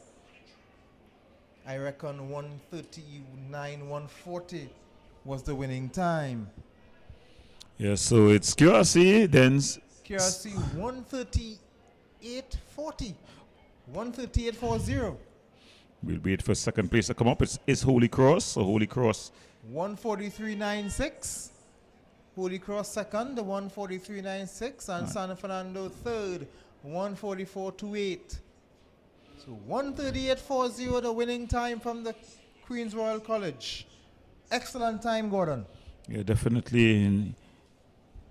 QRC have really impressed in these relays. Remember, you're watching the Secondary School Track and Field Relay Festival right here on 360 TV. You can like, subscribe, and share. You don't only cover athletics, we can also cover cricket, schools cricket, and you can also get the secondary schools football on our sister station. That's the Tiger Sports International. Yes, a whole network here in Wilson. Also cover cultural events, as I was taking in some of the single pan finals. Yes, we also cover cultural events. So it's all wrong. As we see the girls 17 plus. This promises to be a cracker. The girls 17 plus 4x200 meter relay. Lane 3, Bishop Anstey, who have been doing quite well this evening. this afternoon into this evening. They'll be up against St. Michael's of Barbados in 2. So they'll have some running to do here. That will be very interesting. In 4, we've got Bishops of Tobago. In lane 5, Barrackpore. In lane 6, Tranquility. And in lane 7, we've got, this was Barataria, but I think that seems to be scratched. I think it's the active lanes would be 2, 3, 4, 5, and 6. Yes, so 6 is Tranquility. They have removed the block 8, but I'm not seeing anyone by block 7. Well, they've now come onto the track there. So Barataria North is going to be, or is it Barataria? Yeah, Barataria North. They're going to be in 7. And they have put back the 8 block. So yeah, both athletes, you're seeing them, they're now coming out there. So it's Barataria North in 7. And Holy Name is going to be in 8. Holy Name has given a credible display of themselves. So it's going to be a firecracker here. St. Michael's 2, Bishop Anstey in 3. Bishops of Tobago in 4. In 4. We can also confirm in that. In 5, it's Barrackpore. In 6, it's Tranquility. Your school. Well, they'll be up against it here. And who is 7 is Barataria North. Yeah, 7 is Barataria North, and 8 is Holy Name. So right, this so one. We have that, and if we could make a call now, you look at lane 2 and lane 3. That's St. Michael's from Barbados and Bishop Anstey. Yes, those are the 2 form horses, or what we've seen all day long. But of course, I like to always cap my Tranquility in lane 6. But they're already making up that stagger. It's St. Michael's over Barbados. But Anstey's also, she have now overtaken Anstey. And Barataria North have said, don't forget me. Barataria North with an impressive start here. But St. Michael's, it's a very close handover. St. Michael's with the better of the handovers, and they speed away. And St. Michael's, I think the battle change would have let down Anstey, Bishop's Anstey a bit. They are languishing in 3rd. But here comes St. Michael's with all to do here. She's going to have the 3rd handover. 1 lap to go. Anstey has fallen away. They are now 5th. So holding him back in it. Oh, and some high legs there by Barrackpore. They're saying, don't forget me. And look at that run from the Anstey girl in late. She's now in 3rd position. But St. Michael's 80 meters in front. Well, it's going to be about 100 meters. Barrackpore, though, they're putting up a good performance. But it's a commanding performance by the Bajans. Really, the exclamation mark here. As they're winning almost by the length of the straight. About 90 meters, I reckon. But Barrackpore looking to hold on here. The race is for 2nd. Charging down. It's Anstey's coming. But it's too little, too late. Anstey will take 3rd. And I think that's Tranquility. I think it's Tranquility there who came in 2nd. We're calling him Barrackpore all the time. Anstey 3rd. 3rd. Anstey 3rd. Bishop Anstey 3rd. Now look at that charge. No Anstey by their colors. They were coming in 3rd, but it was Tranquil. Tranquility finishing, holding on. 2nd. Yeah, for 2nd. Anstey 3rd. 3rd. No, I was. Yeah, but I was saying Barrackpore was 2nd. But it really was an impressive run there by the Tranquility athlete on that day would have been the 3rd leg to really put a team in the mix. And then they were able to hold out with the charging Bishops So we'll just athlete coming. we just have to confirm the times, but we can confirm that St. Michael coming out of Barbados would have won that one convincingly. Tranquil second, Bishop Ansi third.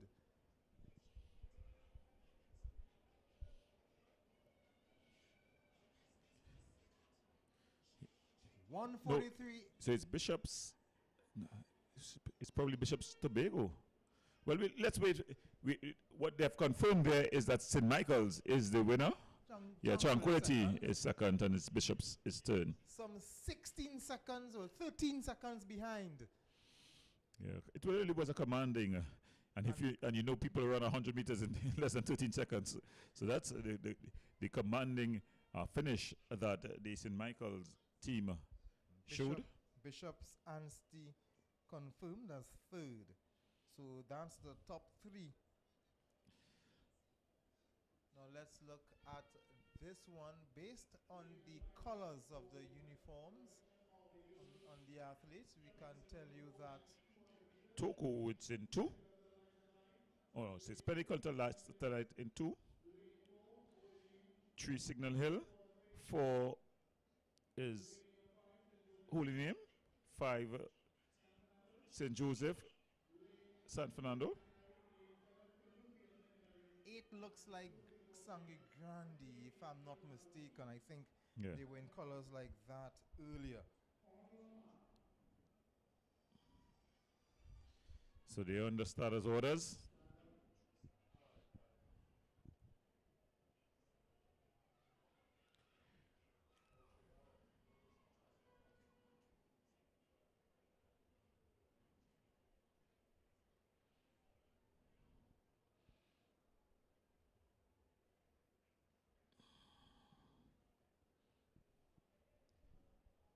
So these have been very, very interesting events.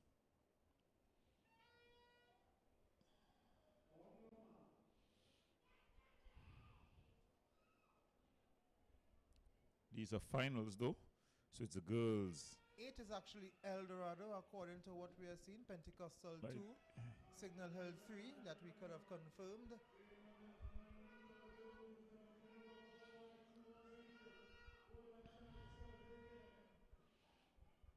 Seems to be Holy Name, San Fernando. Nice movements in the back straight.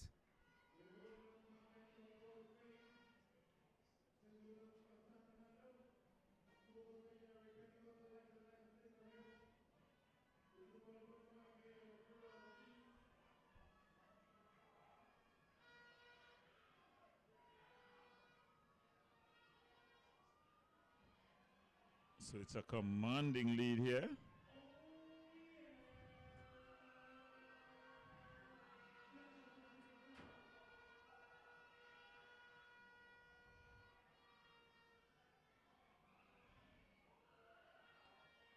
A decent handover. Signal Hill also with a decent handover. But it's Holy Name who's out in front.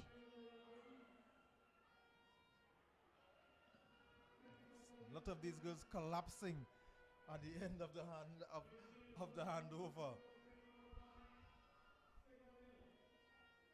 Signal Hill tracking down.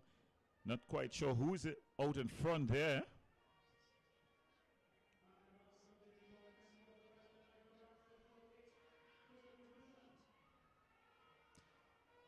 Signal Hill will maintain second.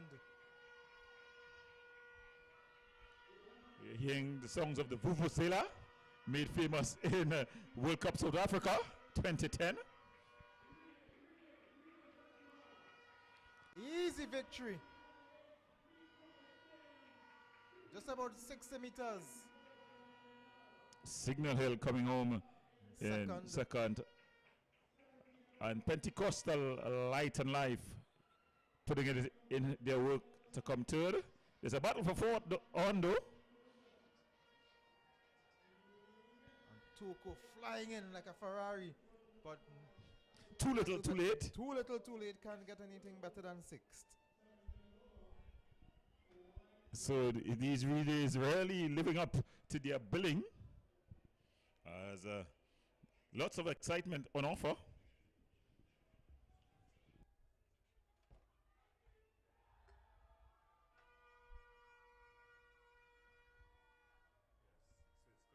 It's Holy Name who is able to capture first position.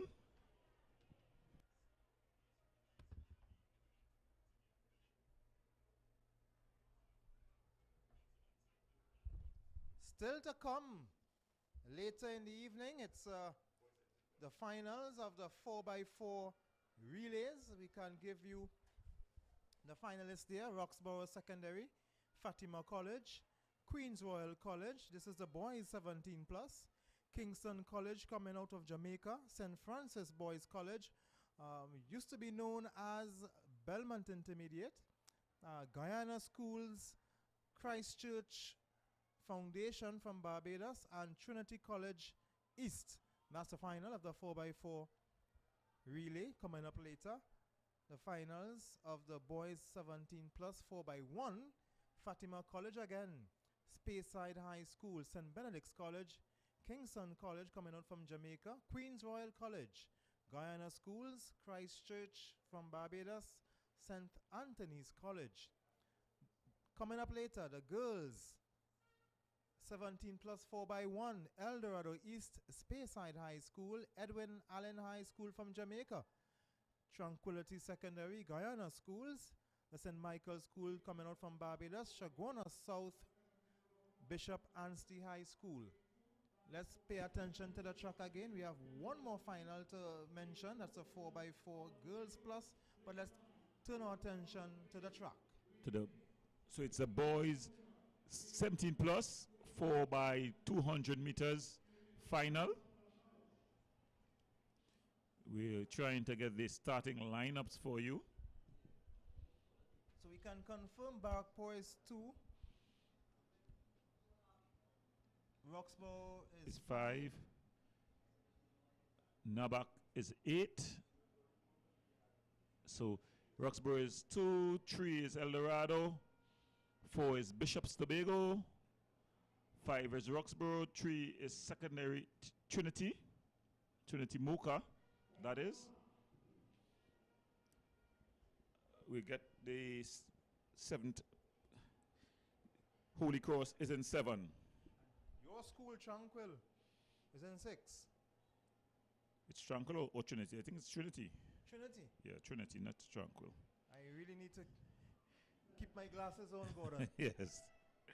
And they're off. The Vuvuzelas raised. But striding away nicely, it's to the back team. They have set up a commanding lead.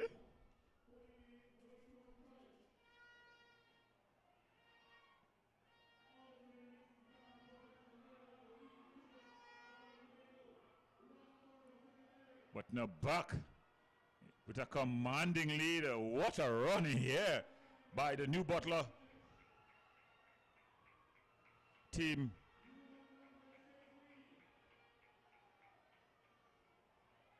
A commanding lead. Trinity Mokado hunting them down. Holy Cross looking to get into the action. But it's not back. Still holding on. But look at Trinity eat up the back straight. This will be a very good, interesting last leg. Oh, not the best of handovers. And it gives the ways to Trinity as they stride away. An anticlimax as Trinity storms away. Legs pumping, hands pumping. New Butler just holding on for second. Second and third. Holy Cross comes in third. Bishops out of Tobago for fourth. What we have to do too, Gordon, we have to look and wait on the official results, because as the legs change, the colors also change, so it's very difficult to keep track. Well, I think when we were looking closely enough, we saw exactly what took place. So it's, without a doubt, it's Trinity Moka who captures goal in this one. Second, the New Butler, better known as Nabak, they come in second. And third, we've Got Holy Cross. You got to excuse a number of these schools when it comes to a relay festival. What happens in a relay festival, because of the number of athletes that take part, they may not all have the necessary school uniforms. So that's why they will go with the closest color. So you got to really excuse them.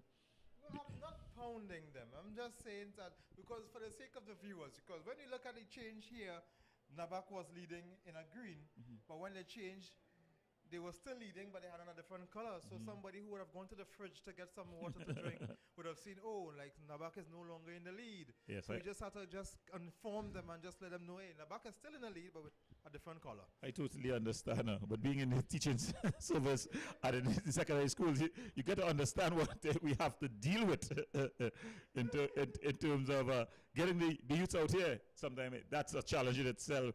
I really, I feel so sympathy those students traveling to Toko tonight, those children traveling to Point Fortin tonight. It's very difficult for them. Not only the students, but also the teachers, because they would have come out here under supervision, so and would have to go back in with supervision. And we also want to thank the dedicated teachers, because like other public servants, they can watch the clock and say, hey, time to go home. I don't need to be here. Yeah. But we want to thank the dedicated teachers who are here. If the time is minutes to 8, they would have missed their evening news. So it's very, this cannot go unnoticed, that we have to thank the teachers, thank the parents who allow their students to be out with the schools. It's not just the students alone, it's the parents you have to be thankful for, the teachers as well, the principals. And I'm hearing a journalist in the background saying thank the journalists as well for covering. Of course, that too. So we want to thank everyone for making this a possibility. Yes, definitely. It's a resounding success here, the secondary schools track and field relay festival 2023. The return of such, after the COVID-19 pandemic, post-COVID, and I think hats must go off. A special thanks to, of course, the President, Mr. Joseph Brewster, and earlier we had also the Assistant Secretary, Ms. Otley. So the whole executive of that committee. We know normally one person may get all the praise, but we know it's going to be a total team effort, just as these relays on the track are a total team effort, as we've got the boys on 17 plus. Again, 4x200 meters relay. All of these races finals. We'll get the track assignments for you. In lane 2, we've got Konopia. Lane 3, St. Joseph. Lane 4, St. Anthony's. Lane 5, Malabar. Lane 6, Miracle Ministries.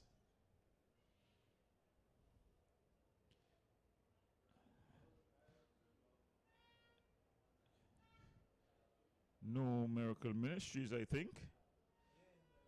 Yeah, but there's no athlete there, so only 4 in this one. So it's 2 Kodupia, 3 St. Joseph, 4 St. Anthony's, and 5 Malabar.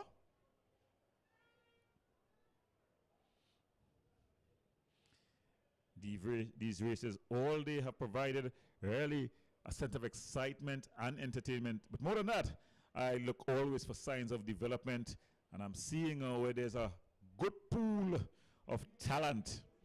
But of course, the old saying always stands tall. Hard work beats talent if talent doesn't work hard. So I think even though we saw for this afternoon into this evening a wide range of talent, I think that talent needs to be captured. We need to refine it and we needed to work hard. But that's a conversation for another time as we get ready for this one as they're on their marks. So again, we want to confirm that there is no lane 6. Lane 6 Miracle Ministries have been scratched from this one. 2, 3, 4, and 5. And out quickly here, St. Anthony's and green. They're bursting forward. So it's St. Anthony's, Canopia trying to go with him. But what an opening display by St. Anthony's. They'll change over now into their traditional colors. They're red and black. The colors of the Tigers. But it's still St. Anthony's. But tracking them down, it's Canopia. Canopia has put on a good display all evening long. But it's St. Anthony's with a narrow lead. And getting smaller. So this is going to be very interesting. And it looks like Canopia is just up there with St. Anthony's. But St. Anthony's just starting to stretch that lead just a bit. Yeah, this is a powerful leg here by St. Anthony's. Eating up the back stretch. I think they've put this one to bed. They just need to get the battle around. And we can count a medal for St. Anthony's. It's not going to be if, it's going to be by how far. Pace around the bend.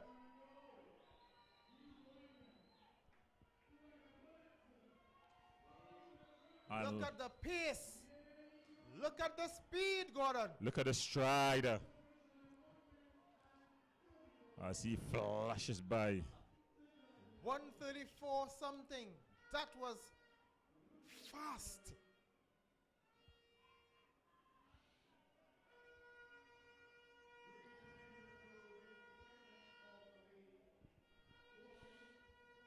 So the 4x2 100-meter relays are in the bag. And I think we're going to get down now to the finals of the 4x4 and the 4x1 relays, both male and female. Yes, so we want to get into that's the highlight of the evening.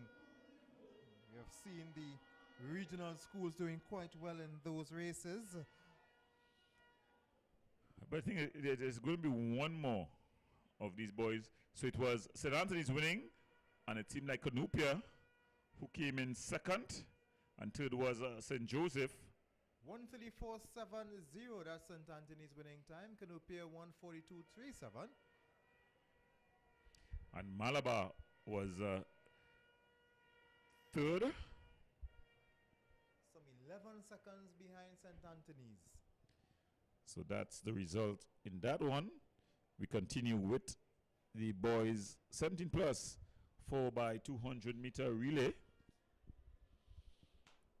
This one promises to be a cracker in this race. We've got, I'll give you the lane assignments. In lane 2, Williamsville. In lane 3, Barataria. In lane 4, Sandy Grande. In lane 5, in lane 6, St. Benedict's. In lane 7, Toko. In lane 6, Toko. I think there's a mix-up there in that lane because we're seeing in lane 7 on the field is Toko. In fact, they're now making the adjustment. Confusing everybody. So lane 6 is Toko, and then lane 7 is Presentation. Yeah, the final one of this 4x2 finals. Yeah, they're confusing all of us, and of course, at this hour at night, although we love the youngsters, we love sport. I think the brain matter just not as quick as it was when it started at 1:30. So finally, they've gotten it right. Yes, and they know according to the lane. So we'll give you them quickly. Williamsville in 2, Barataria in 3, in 5, we've got St. Benedict's. In 6, we've got Toko. In 7, we've got Presentation.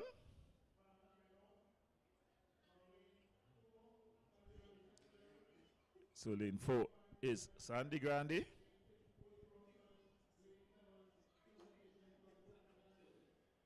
So they finally gotten it according to the board. And we're ready for the action. So they understand as orders.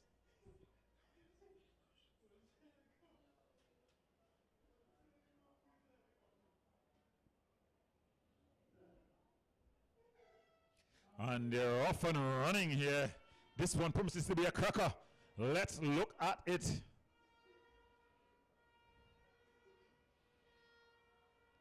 St. Benedict's looking to make up the stagger.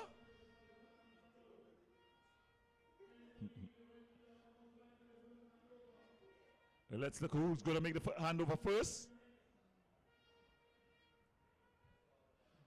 But it's so it's Presentation.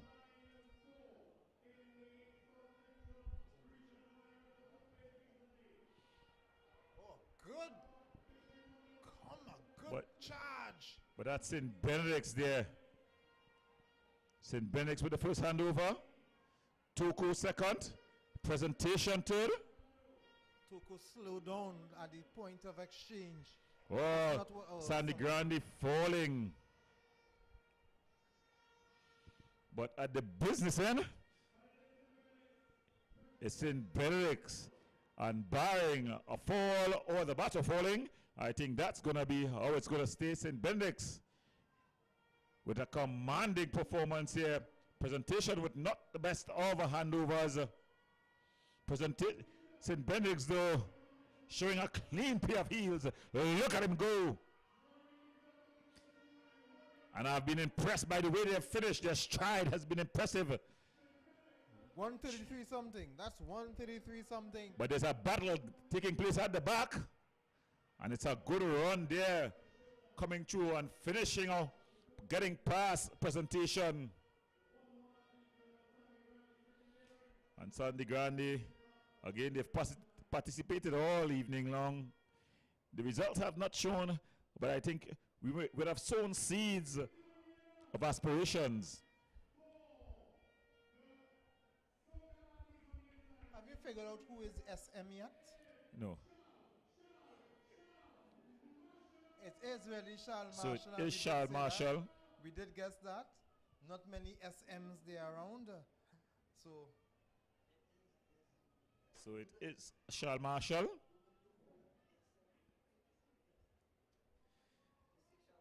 So he's getting ready there to climbing a small stage that is at the front. So after his performance, then we'll see the finals of the 4x4s and the 4x1s.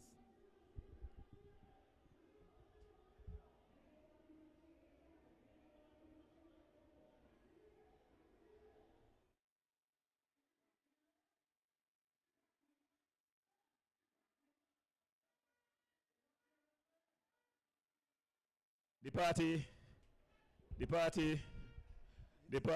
You sound like you want to join him on stage, Gordon. Well, I will go for the Soca Monarch. Remember that is no longer in existence. I know my speed. I'll take the extempo. Well, I'm just having a bit of fun here as the entertainment.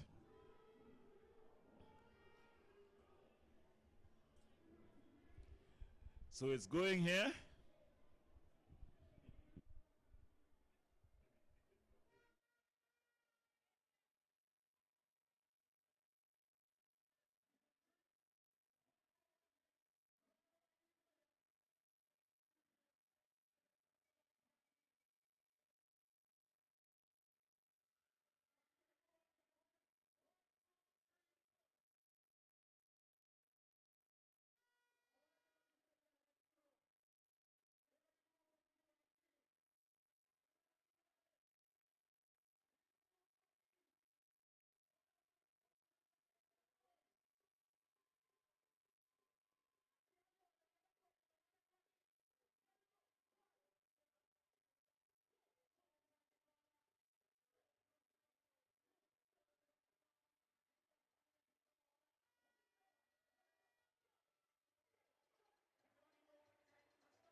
We have 4 more relays, eh?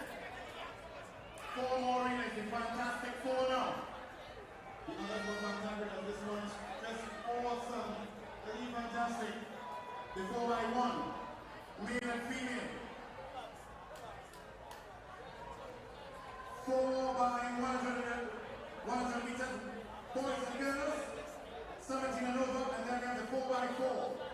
The final 4 events on today.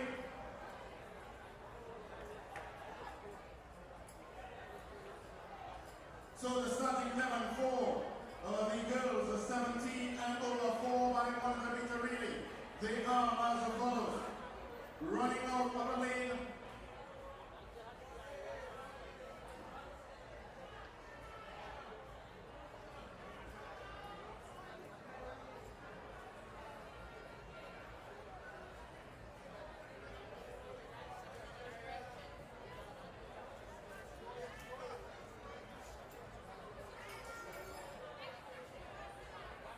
On your mark.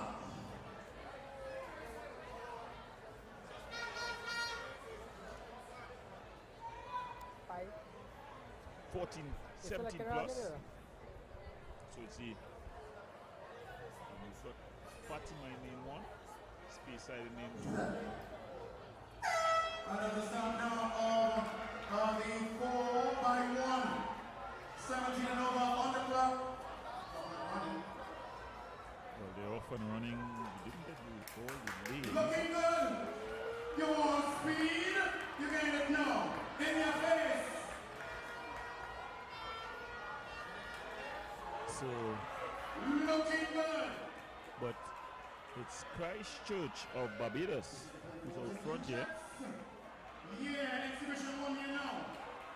Nice finish. Driving down to the vision line, wearing the 4.4 they use. That's going to be It's going to be tight.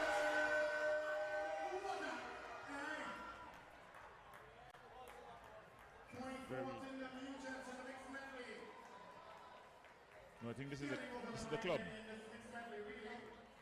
This is a club.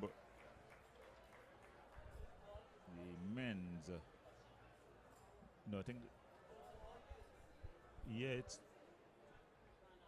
a mixed relay. Not quite sure what's taking place. A 4 by 100 meter mixed relay. Yeah, so it's a mixed relay. Trying to get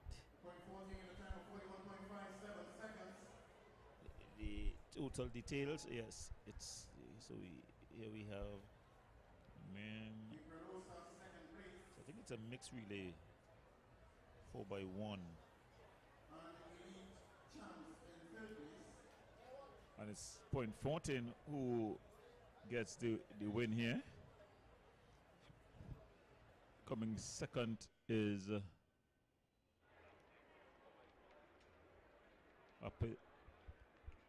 Apollonia coming second, and third is the Elite Red. So Apollonia coming second, Point 14 winning the mixed relay.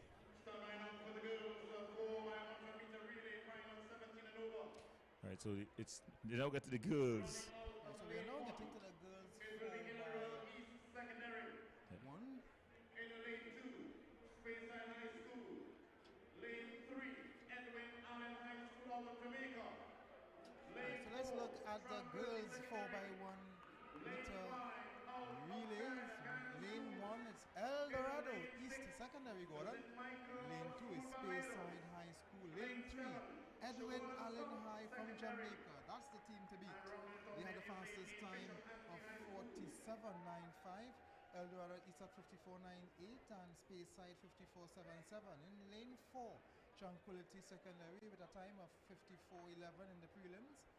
Lane 5, Guyana Schools, 48.41 in the prelims. Lane 6, the St. Michael's Schools coming out of Barbados, 49.14 in the prelims. Shagona South in lane 7, 53.22 in the prelims. And we have outside in lane 8, Bishop Anstey High School with a time of 54.72 in the prelims. So based on the times that we would have seen in the prelims, Gordon, I would have Edwin Allen High from Jamaica, Guyana Schools, and the St. Michael Schools from Barbados as the top three in this race. But anything can happen in a relay final.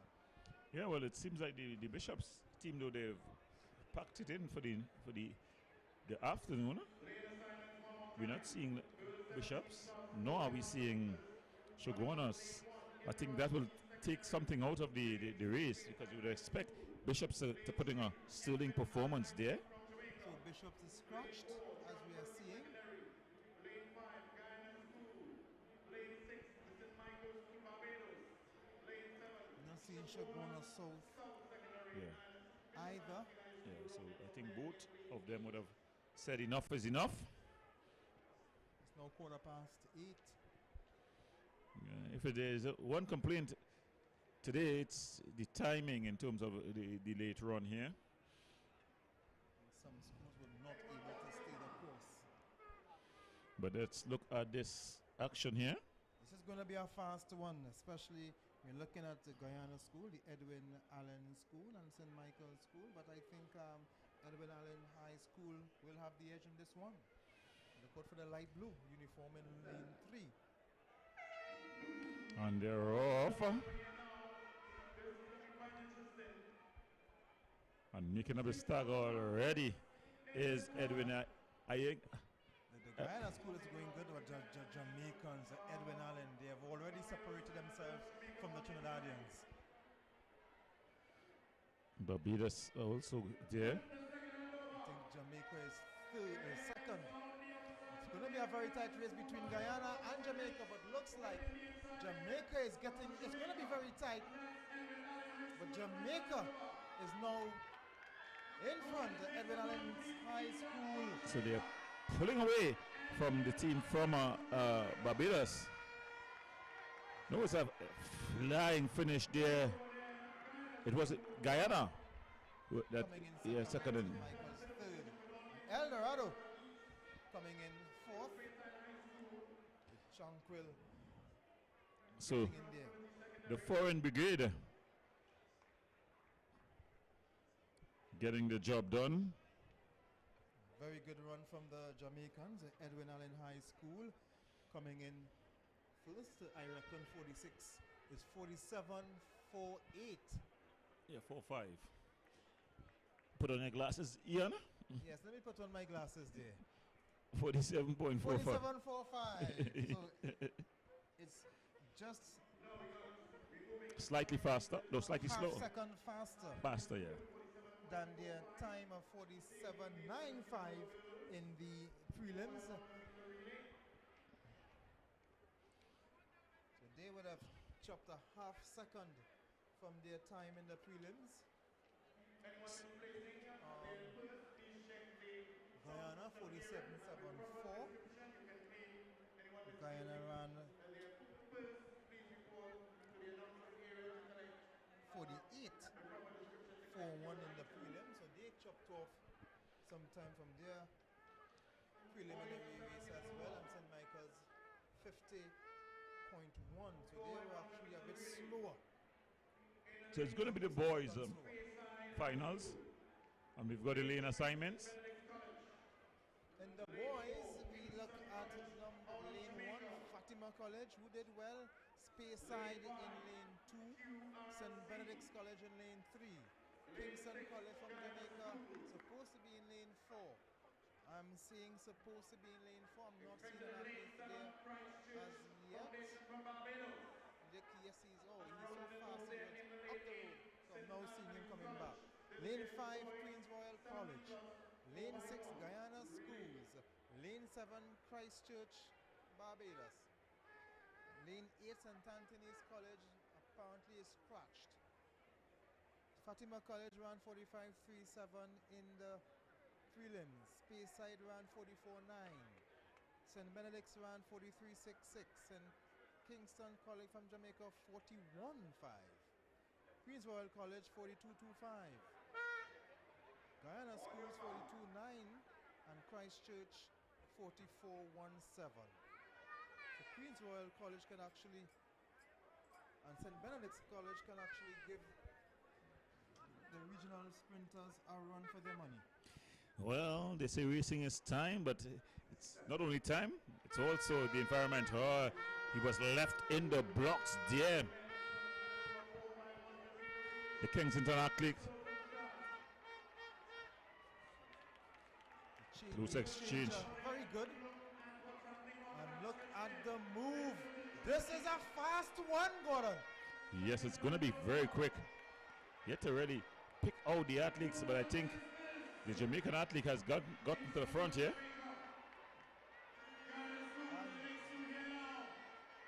Kingston College has gone, but QRC is coming. But yes, Guyana on the outside, but can QRC hold on for second? He does. Guyana's third. Christchurch is fourth. So a local athlete, a local team getting in between the foreign athletes. Very good run from QRC. Beating Guyana into third and Christchurch into fourth. Look at the replay here.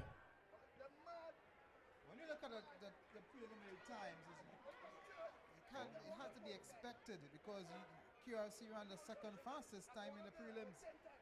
Guyana actually ran the third fastest time, and that's how they finish.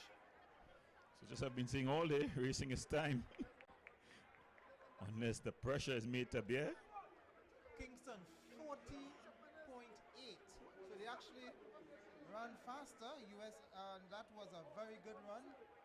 40.8. QRC 42.11. They actually ran a bit faster as well. And Guyana 42.23. And they all ran faster than they ran in the prelims. Well, that's to be expected. It's the finals. It's do or die time, high or buy. You leave nothing in the tank. 42.55 for Christchurch. They actually ran more than a minute and a second and a half faster. They ran 44.17 in the prelims. They ran 42.45 this time around. But that back straight leg was a very fast race. You saw some people jostling for places at the back straight. Yeah, I think the handovers, though, the Jamaicans are very smooth in their handovers, and I think that's where they were able to get the necessary advantage. Now we are getting ready for the girls 17 plus 4x4 final. We have Bishop's High School, Tobago, Toko Secondary, Speyside High School, Edwin Allen High School, Guyana Schools, the St. Michael's Schools, Mason Hall Secondary, Holy Name Convent. And those are the schools that would have qualified from the prelims, but we'll have to wait to see who will actually remain to contest the final. Yeah, it's been a long day for these youngsters here. Exciting day for us, the fans, the journalists, the parents supporting, but it's been a long day for the athletes. So we are seeing some support coming from the region for their respective schools. We have seen Colleen Walton sending great job, St. Michael and Foundation on the YouTube chat. I'm also seeing Lion. Congrats to the Guyanese girls' time. So they have the support coming in, following them from their respective countries, which is always good to see. Yeah, and these athletes will be going across the Caribbean trying to get their respective qualifying times, you know, in terms of relays. So the more you practice, the better you're going to get at getting that stick around. It's so very important. So competition is so very important here for these young ones.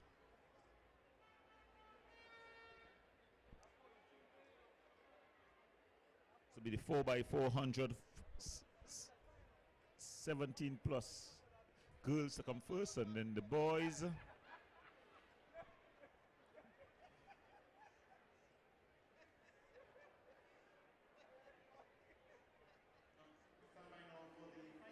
we see the regional teams taking the two finals so far. The Edwin Allen High School will be in the girls 4 by 400 meter relay.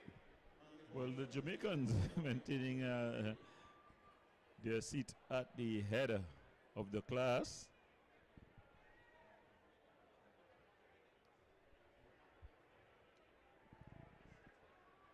As we see,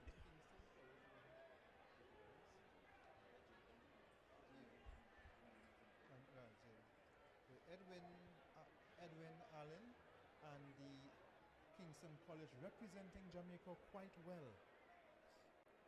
And of course, Guyana Schools, St. Michael and Christchurch doing the same for Guyana and Barbados, respectively. as we see the athletes just being urged on here, down the president, Mr. Brewster, he's taking off his jacket. But when we reached the boys 454, the St. Francis Boys College will put up a very strong challenge against Kingston College. But when we look at the time, so we'll get to that when we reach that final. The fastest time coming out from the prelims is actually St. Francis Boys College. It's actually faster than Kingston's College. When we look at the trend, while Jamaica has been dominating the 100 meters and the 200 meters, Trinidad and Tobago, because of the likes of Alan Gordon and Marshall Sidenia, these athletes, we are actually doing better than Jamaica in the longer sprints, and it is showing here. Well, we'll see, because Kuyasi also went faster than the Kingston team. Yes. The Kingston team as well.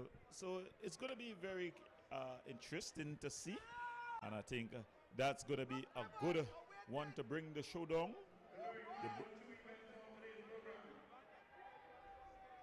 So Jamaica can have the ones and the twos, but we'll take care of the fours.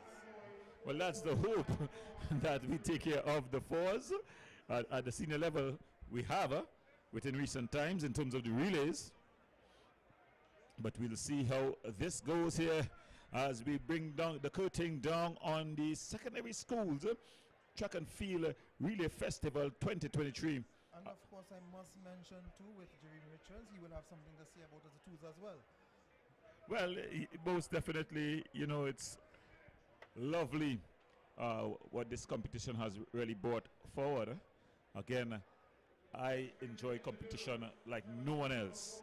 But when after the competition, I want for us to identify the talent and begin to work on them.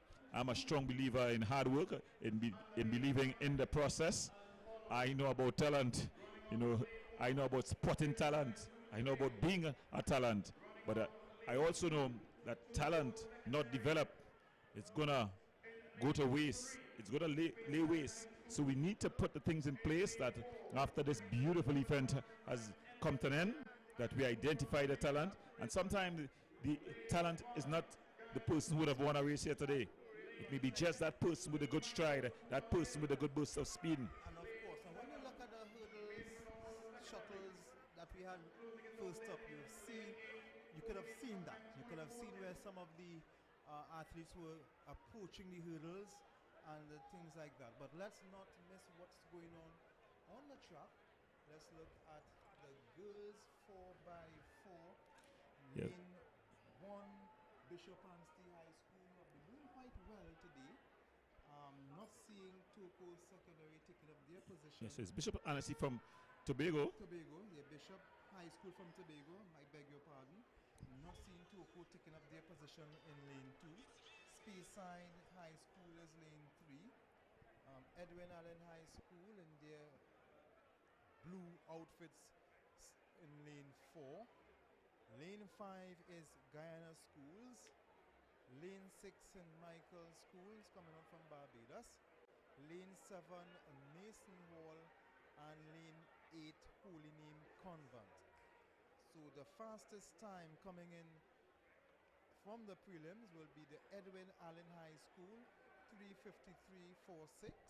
Guyana School second and 3:57.51. Well, I got a call from the principal of the Bishop's High School, and it's not Bishop High School, it's Bishop's So it's Bishops. Not high school, just Bishops. Yeah, Bishops High School. Thank you very Yeah. much. Make from sure the and put a principal. plural. Bishops. Bishops. Right, yes. You know, I'm glad that you took the call. Well, we're seeing Toko. Well, they're no longer here. All the other lanes have been filled, except I think, as well as the Holy Name Convent Point Forte, they have also left. Or are they here? No, they're here. Yes, they are here. So it's only Toko Secondary who would have vacated. But remember, we were talking about the journey to Toko, sorry. Yeah, very long journey. Remember, they are doing work on the highway. They're doing work, so some places will be very difficult to traverse. So that will make the trip longer. So until that highway is done, they're going to experience Some difficulties, yeah. some serious. But why is not the Bishops team on in Warner? The 4 athletes from Bishops are sitting down. It's supposed to be only 3 athletes from Bishops supposed to be sitting down on the side. I think the principal, she should call the starter, because they're supposed to be in Warner. Maybe she's having a conversation with the authorities here. Let them know it's Bishop. Yes. Bishop. No, it's good though that a lot of persons are taking in the coverage and enjoying it here at the Hazley Crawford Stadium in Port of Spain.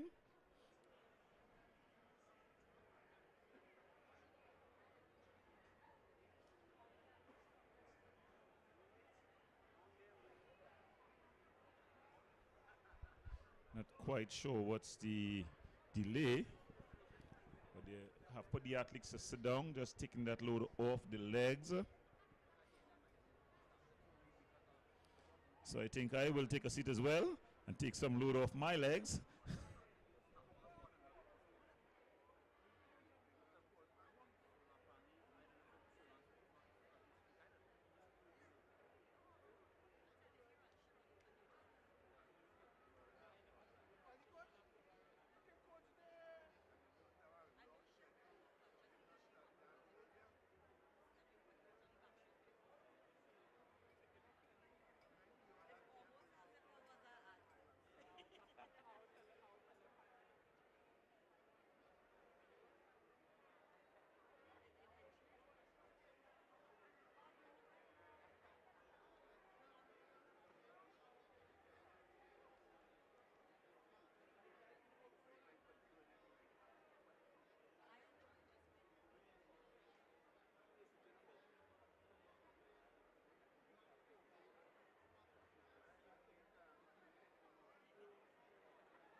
Yeah. We're ready now to start the 17 and over. Girls, 4x4.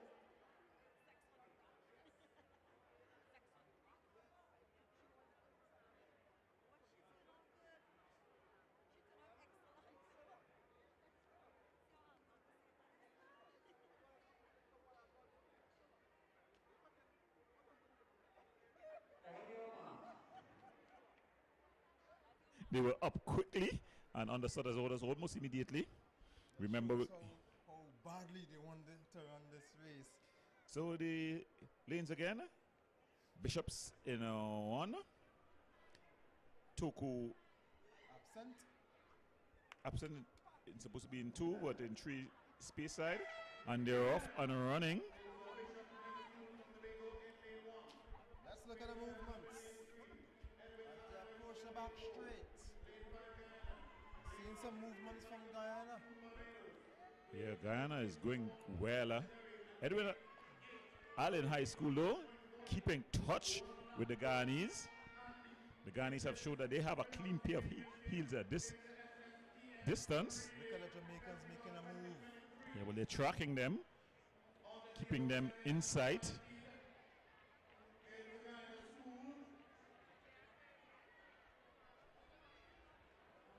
But it's the Guyanese team that is going to be bringing them into the straight with a substantive lead. The Jamaicans second. Also running in third, it's the St. Michael's School from Barbados. And on the outside is Holy Name.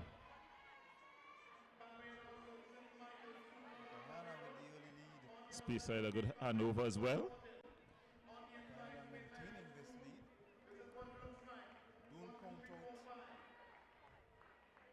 Don't count out Edwin Allen High. No, Edwin Allen High looking to do some hunting here in this leg. She's closing the gap and with a lovely stride as well. So it's going to be close The gap is getting smaller. with every stride. And there comes the competition increases. Look at the gap as they come down the street. In fact, she's going to go past her. So, but good fighting off there by the. Fighting off for real. Even Stevens. This is the race here.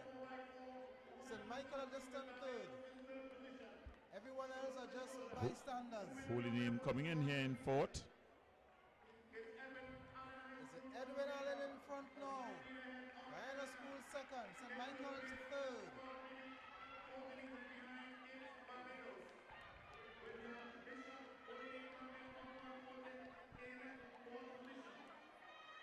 It's all about who's in front here. And looking to stride away here is the Edward Allen High School. It is now Jamaica taking the lead. Edwin Allen High School from Jamaica, ahead of Guyana. And Barbados Comfortable lead. About 20 meters out. the penultimate event. Battle exchange. Well, the final exchange here. My goodness me. Look at the speed. It's Gone. St. Michael's from Barbados. They will hold on to third. But Third place certainly not under threat. all alone. All alone is Jamaica. The Jamaicans at Edwin Allen School. She's going to lap. That's the team from Bishops. She's aiming to lap another one on the top of the straight. And she's going to lap a third. As Edwin Allen taking this one comfortably. She's taking this one comfortably. 349. Guyana coming in second at 352. And coming down the back, coming down the final straight is St. Michael's third. So St. Michael's there. Michael's now crossing the line third And we see the first of the Trinidadians. of the Trinidad contingent. And it's Holy Name. They've done quite well during the day.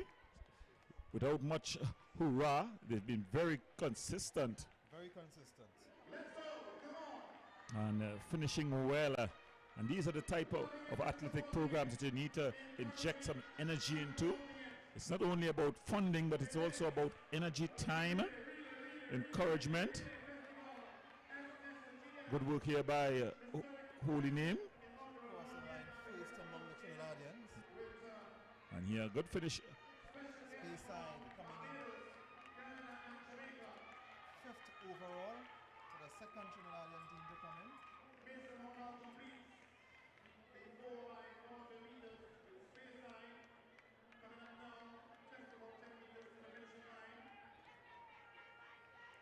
Yeah.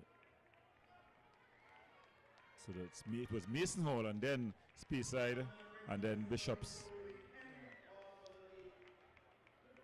So that's the girls 17 plus 4 by 400 meter relay. As expected, we knew that the Edwin Allen School would have done that well. We'd have done well coming into that race. Now let's get ready for the 4x4 men's, because this is where it's going to be very interesting.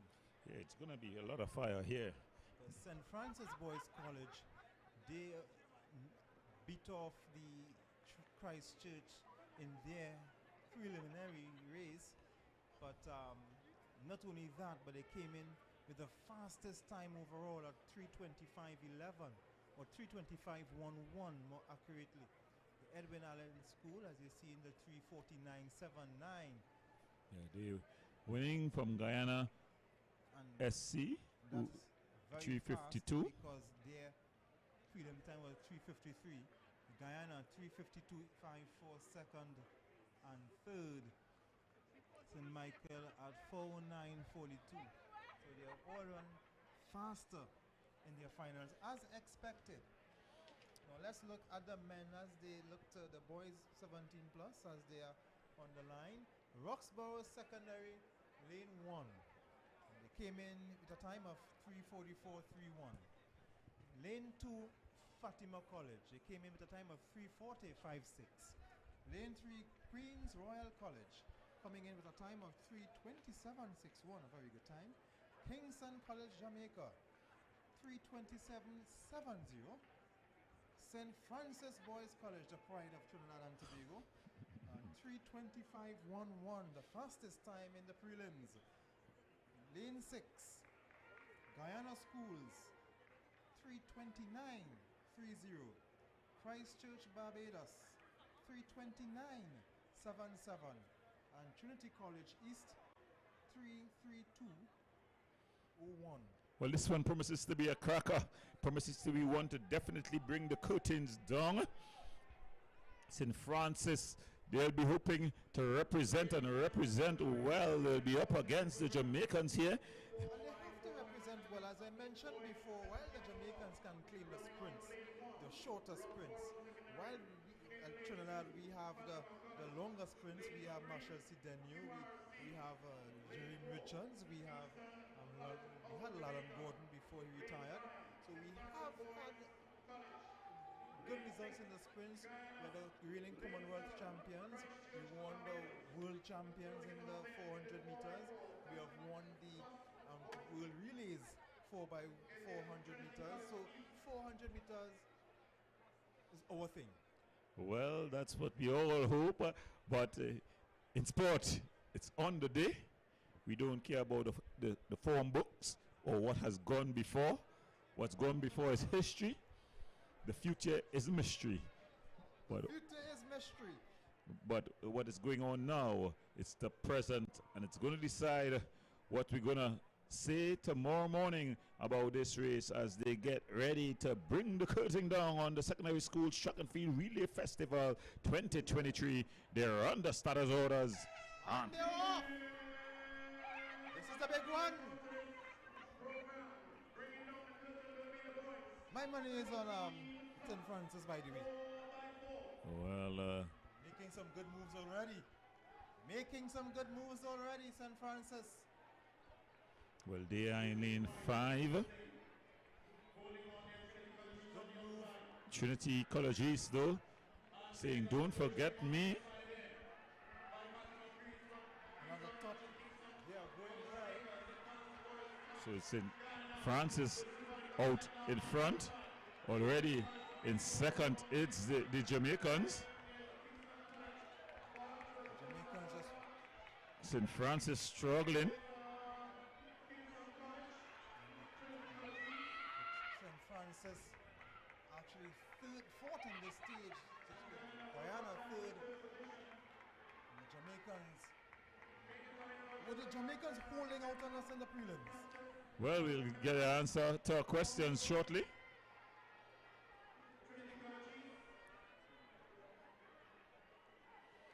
So it's the Jamaicans out front.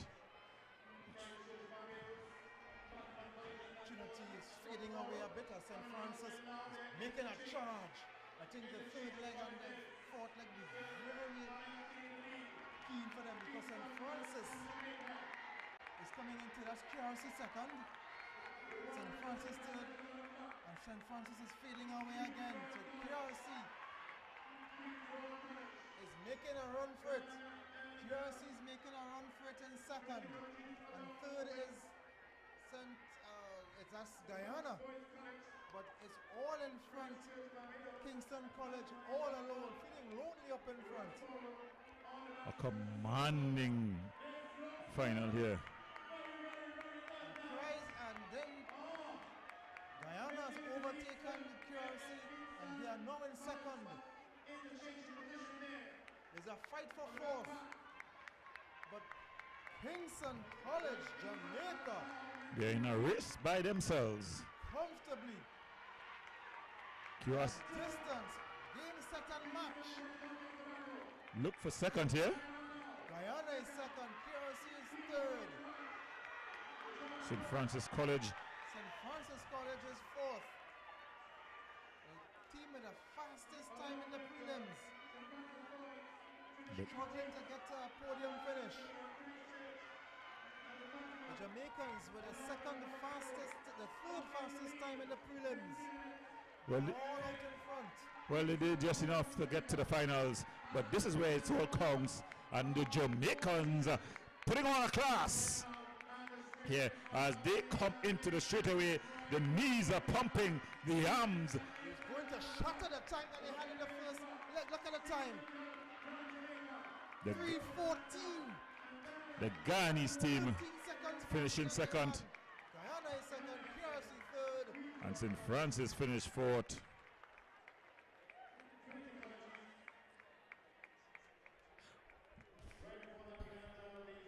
Oh my word. So just as I was telling you, they threw the form books into the garbage bin. Rip it up and throw it away.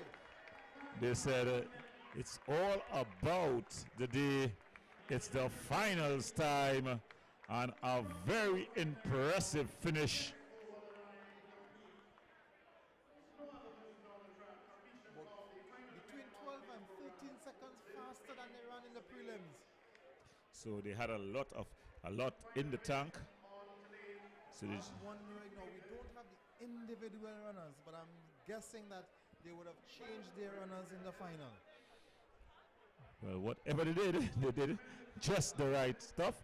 So there we have Kingston. And I'm seeing in the chat, Mr. Steve McGregory saying it was simply an afternoon stroll by the big school Kingston College. Well, they are the winners. Ghana SC coming in second, and then Queen's Royal College rounding off the top three. This is the secondary schools relay Yes, it, festival in the Casey Crawford Stadium in Trinidad and Tobago. I think Sonia Kelly was asking where is this event taking place. yes, secondary school Shock and Field Relay Festival held at the Hazley Crawford Stadium in Trinidad. Well, that brings down the curtain here. Or is there going to be? I see athletes still warming up.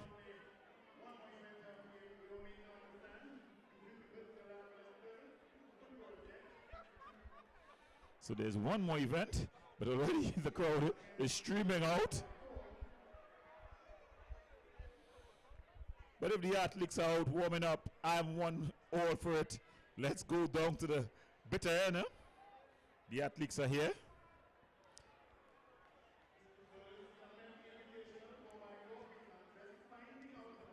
Okay, so it's the men's invitational. The senior athletes getting their moment in the sun. Well, a well-deserved run by the Jamaicans. Congratulations to them. 3:14, 3:6. That's a winning time. St. Francis beaten to fourth. Came in with the fastest time. Beaten to fourth. They're throwing the phone books into the garbage bin. Guyana 319. Blazing another run. And congratulations to them as well. Taking off about 10 seconds off their time from the prelims. So they have been they shaved more than 10 seconds from their times. If you look at the officials, they know all thought it was over. You will see they're now busily getting back to their positions. Well, it's approaching 9 p.m. here in Trinidad and Tobago. Everybody wants it to be over. Well, everyone except the athletes who are going to be involved in this one, they would have waited whole day. Remember, they are senior athletes, so they would have wanted.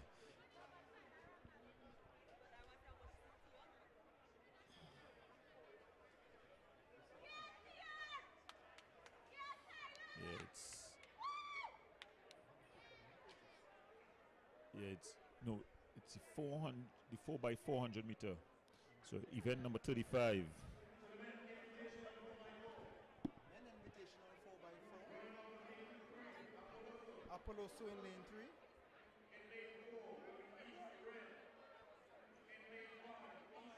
East red, east white.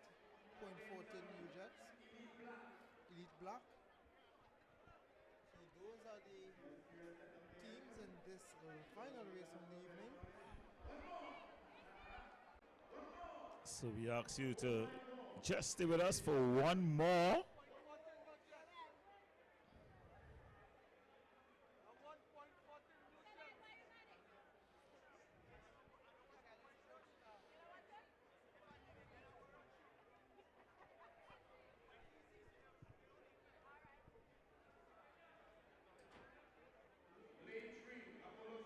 So lane 3 Apollosa. So East red in 4. East white in 5. In 6.40 New Jets. And lane 7 Elite black.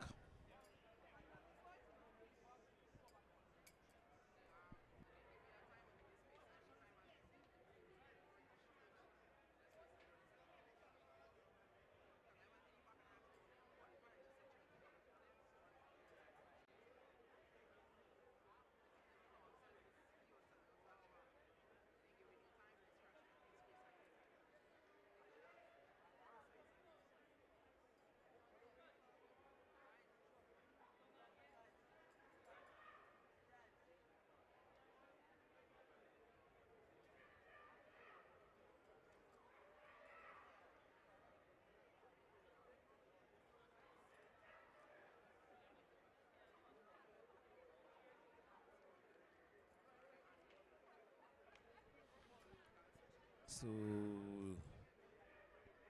what is the finally the curtain closer? We gave you a bit of a dummy just now there. We didn't have any pre-information, but they are under status orders in this one.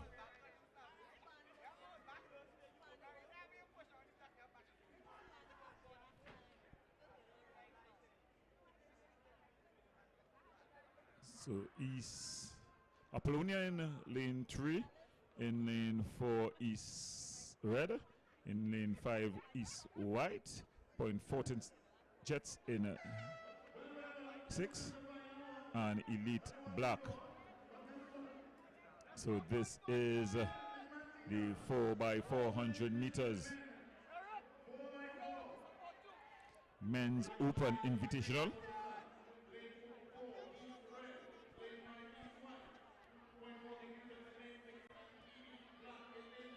It's 0.14 New Jets that lead Elite black. East red chasing them down.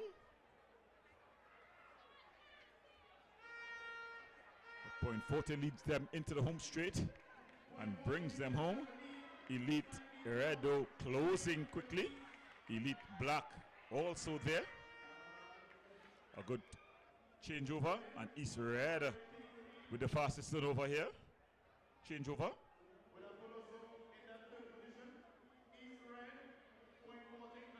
So East red leads them up the back stretch. Point 40 New Jets looking to close them.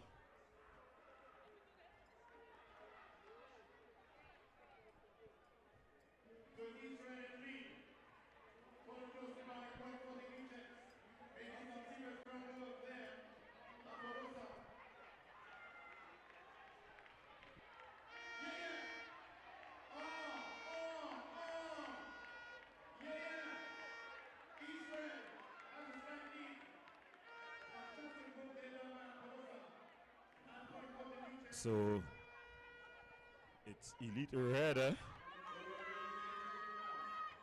but Apollonia,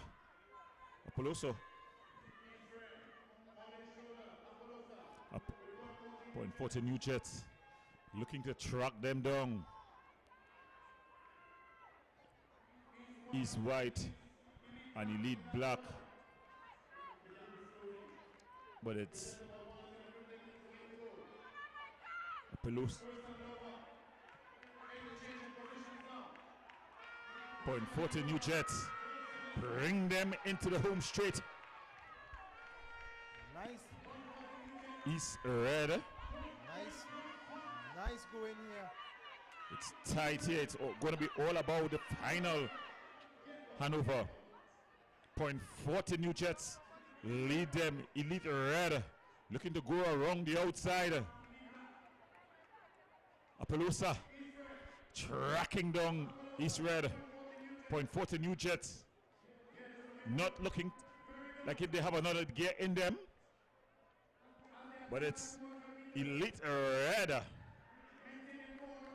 Appaloosa. Right on the shoulders of East Red.